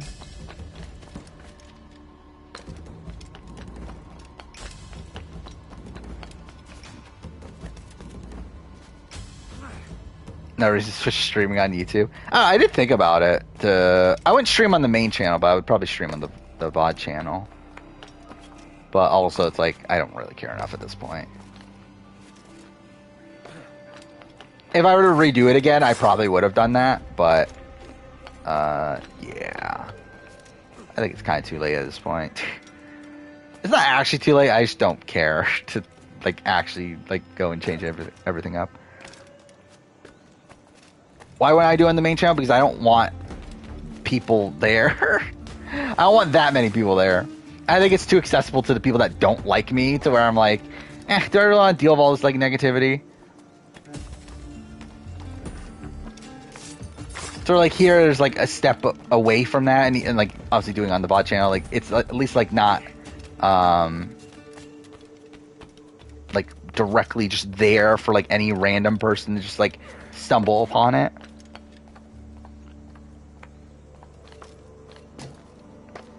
The area in which he stabs in this game is very uncomfortable to you. Where is he I'm paying attention. Top 10 worst Australian Survivor players? I don't know. Top of mind, but like Rogue, Matt Dyson, Dez would probably all be towards the top.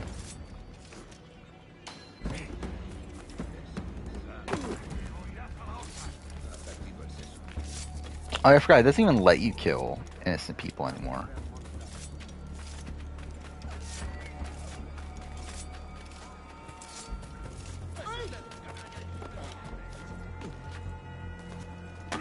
Dan Foley was the first person that caught a thumbnail. That was the point. I also like intentionally made it so Dan Foley was in the bottom corner so that he would be like pretty visible. Or like he would be in the corner. Too fair, actually, that's probably like the least like visible corner, but like I did want him in the corner though. so that his like face was more present. I would say, like, with the channel, like, there's a lot of, like, really subtle things like that I do that I feel like almost no one, like, picks up on, which is, like, again, most people, like, obviously it's, like, who fucking cares? But still, I do find it funny, like, the time that I do something like this, it's something that, like, people fucking hate. But yeah, also, it's, like, it's entirely a fucking joke.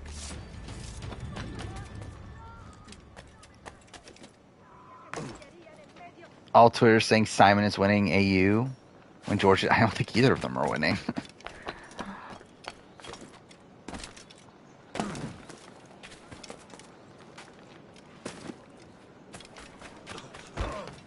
Thoughts on Evan? He's fine. I think he had like some potential, but definitely not like in line with the like very mateship-esque cast that was.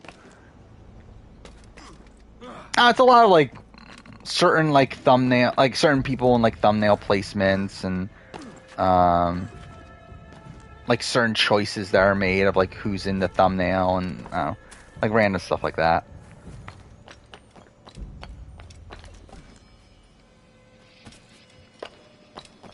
Really depends on video.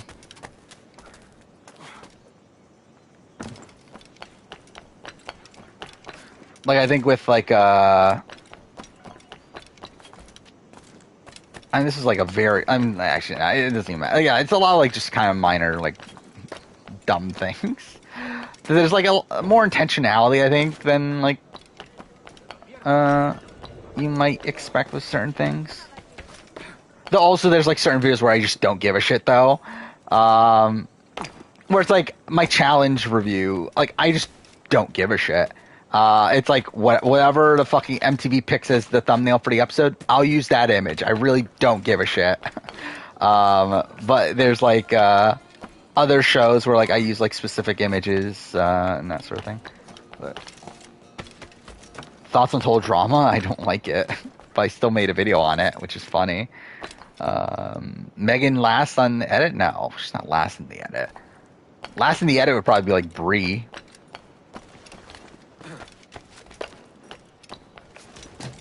Now, wait, so who's left? Adam, Megan. How many people are left? 8, right? Adam, Megan, Crouch. Crouch is not winning, right? Crouch is definitely not winning.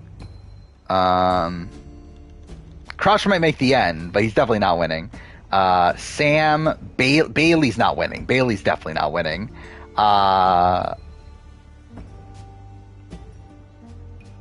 And then, who's the other season 2 person? There has to be. Oh, Bree, Cooper. No, I think Cooper can win. I still think Cooper can win. I don't think it's gonna happen, but I don't think he's like dead.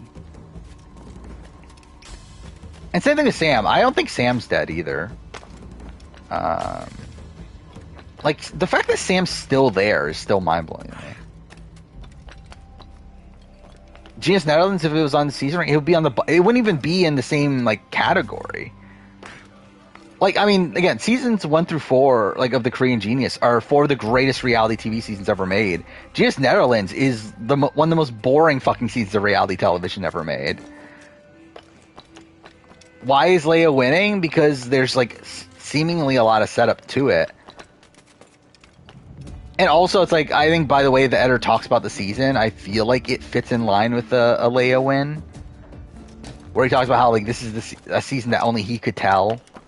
And that, like, he specifically wanted to be the person to tell this story. But also, like, in the edit, like, we explicitly have Sarah, like, detail, like, how Leia would win. In saying that Leia's list is a fantastic strategy if Leia is willing to cut her own allies. To which now we have this setup to like Leia and Cooper being fractured. To where if Leia takes out Cooper, gets to the end against anybody but Sam, like she's probably has a good chance at that point. Like the final 3 is like Leia, Megan, Bree, or something like that. Then I think Leia easily wins that. Or even like Leia Bailey Megan or Leia Bailey Bree. Like I feel like Leia wins that situation. Or Andrew at the end too. I don't think Andrew's winning either. Now again, I don't think she beats Sam or Cooper. But I think she probably beats everybody else. Potentially. I mean, wait, who else is there I'm missing? Definitely. Oh, Adam. I don't know. Adam could probably win, right? I mean, like, Adam's like a weird one where, like, I could see some GOAT potential in him, but, like, also I could see, like, this kind of, like, Adam Klein-esque energy from him. Like, I think it could go either way.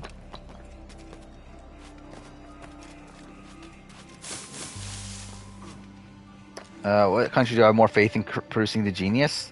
Korea. Actually, it's not even necessarily Korea. It's literally, what the fuck's his name again? I forgot the creator's name. By the way, whatever happened to, he was having a new show on Netflix. Whatever happened to that? Is that still happening? Yeah, Jung Young. It was like, yeah, Devil's Plan. That's the name of the show.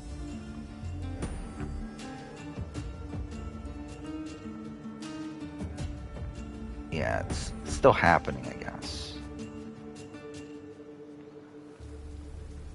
But no date. Go some next week. I mean, like, I feel like we just don't know at all. Like, it's just like such a train wreck of a group at this point. Where like I think the Emily B vote like really opens up the game to where like it literally could be anybody. Like, I don't think there's anyone that's, like, 100% safe next week. At least, like, from a, like, fundamental standpoint. Like, I think, like, from an in-game standpoint. From, like, an edit standpoint, yeah, I don't think, like Leia is going home. Or, that's probably it. But still, it's, like, from an in-game standpoint, like, I think technically everybody could go home. I think Tika, like, I think it's Carson, Jam, Carolyn. I think the 3 Tika members that have content, I think they're the most likely winners. I don't think Heidi is DOA. I think Heidi at least got a good premiere. Like, I think there's definitely worse people than Heidi. Like, yeah, who the fuck is Josh? Danny's only gotten really circumstantial content. Claire really got, like an okay opening confessional, but like not really too much outside of really circumstantial content outside that. Who the fuck is Sarah? Completely circumstantial content. I think all those people are lower than Heidi. Where like Heidi had like a really solid opening confessional and got to talk about her background and everything and how she's underestimated. Showed her making fire. I mean, like I think that's all really strong content.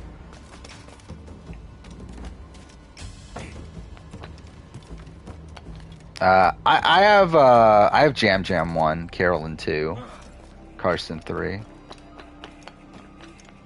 Like for me, I don't have a major gripe with Jam's edit so far. Well, Carolyn had some negativity in episode 1, where Jam hasn't really. I think my criticism of Jam is the fact that I feel like we haven't gotten as much like strategic content from him as I would like. But we still got the like his relationship with Carolyn in this last episode. And it's like the only time that there's like a level of undermining him in the edit is a situation where like you can tell the editors like didn't intentionally mean for that to be a focus, where like he does like mention that he doesn't think Carolyn has the idol during the scene where like everyone's talking about the idol, but like it very much felt like that was like a throwaway line. It wasn't like supposed to be, because like it's not like they subtitled that or anything. So like that's the only time we've seen him to be wrong so far.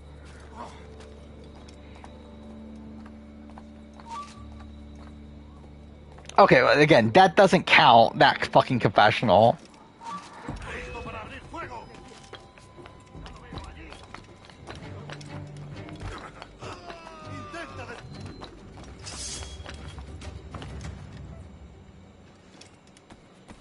But yeah, Carolyn's still like a very solid number 2. I think they're like definitively top 2 to me. And Carson has a very flawed edit, but he's still like extremely prominent, and he's on the tribe that seems to continue the winner, based on precedent of not even just like complex tribe theory, which like I don't even think is like really that much of a thing anymore, but like really more so on the fact that we literally had Jam Jam saying we're gonna win this for you, and it was subtitled. Like that felt very much like the blue collar moment in 30. Where was it Lindsay that said like, oh, one of the winner of this game is on this mat right now or stuff like that. Like it very much felt like that.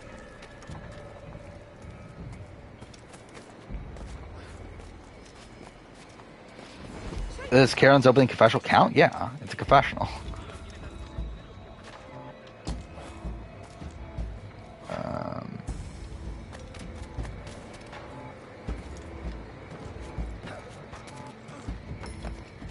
Soka is Trepagong in the merge.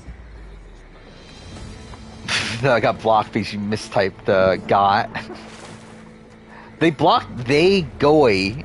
Like, why is that blocked? I guess because like they thought it was gay, and like that was, I don't know, whatever. Anyway,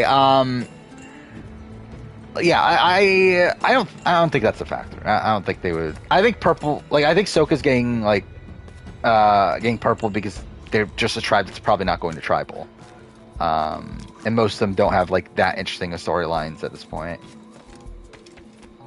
I don't think them getting pagonged is really like a factor.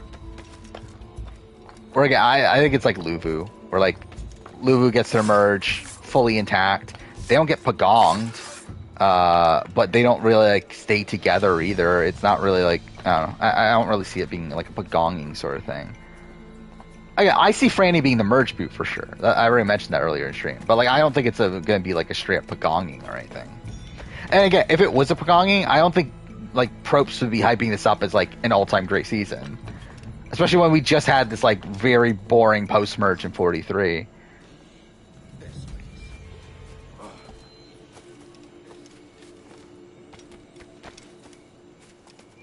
least got Erica, Danny, and Sean content. I mean, we're getting Matt and Franny content. It's the same fucking thing. And like Heidi got content in episode 1. Claire's getting content, just it's not like much really, but like she's still there. Danny got a lot of content this last episode. Like it's not different from Luvu. If anything, actually, I think I have a better sense of this tribe than I do of Luvu. Especially because like Luvu didn't get anything until episode 4. Like Erica wasn't even on the show outside of the opening confessional until episode 4. Like we're only on episode 2.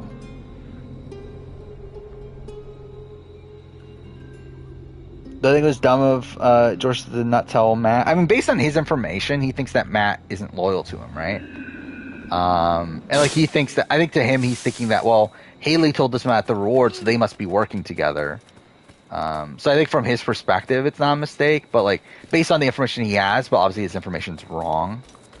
I think I've gotten to the point where 43 is probably bottom tier. It's bordering on it for sure. I enjoyed it when the season was airing, but I think now, like, being able to look at the season with, like, full context of it and everything, it's not as interesting to me. Yeah, JM's pretty, like, doomed. He's probably going home. Okay, by the way, I think we're probably going to end here. It's fucking 3:36 in the morning. To be fair, it's only, like, 2:36 technically, but whatever. But yeah, we're 4.5 hours in. And I've literally been doing nothing in the game for the last like hour and a half at this point. Yeah, so I guess next time I'll start Walking Dead Season 2, I guess? I don't know how that's gonna go, considering it's not that long of a game. So it's probably gonna take like 2.5 streams, so maybe I'll go pretty long on one of those. Like maybe I'll do like episode... I guess I'll do like 1, 2, and then like part of 3, and then finish the game after that in the other stream. I don't know. But yeah. Anyway, so yeah, we'll end here. We'll be back on Wednesday. we'll have a lot to talk about, right? We got another challenge, World Championship episode. We got the Australian Survivor episode. My Last of Us review will be out. We got Survivor 44, BBCAN, 2 episodes of BBCAN by that point. And yeah, I'll edit more of my Last of Us videos. So yeah, that'll be for then. But yeah, till then, see you guys next time.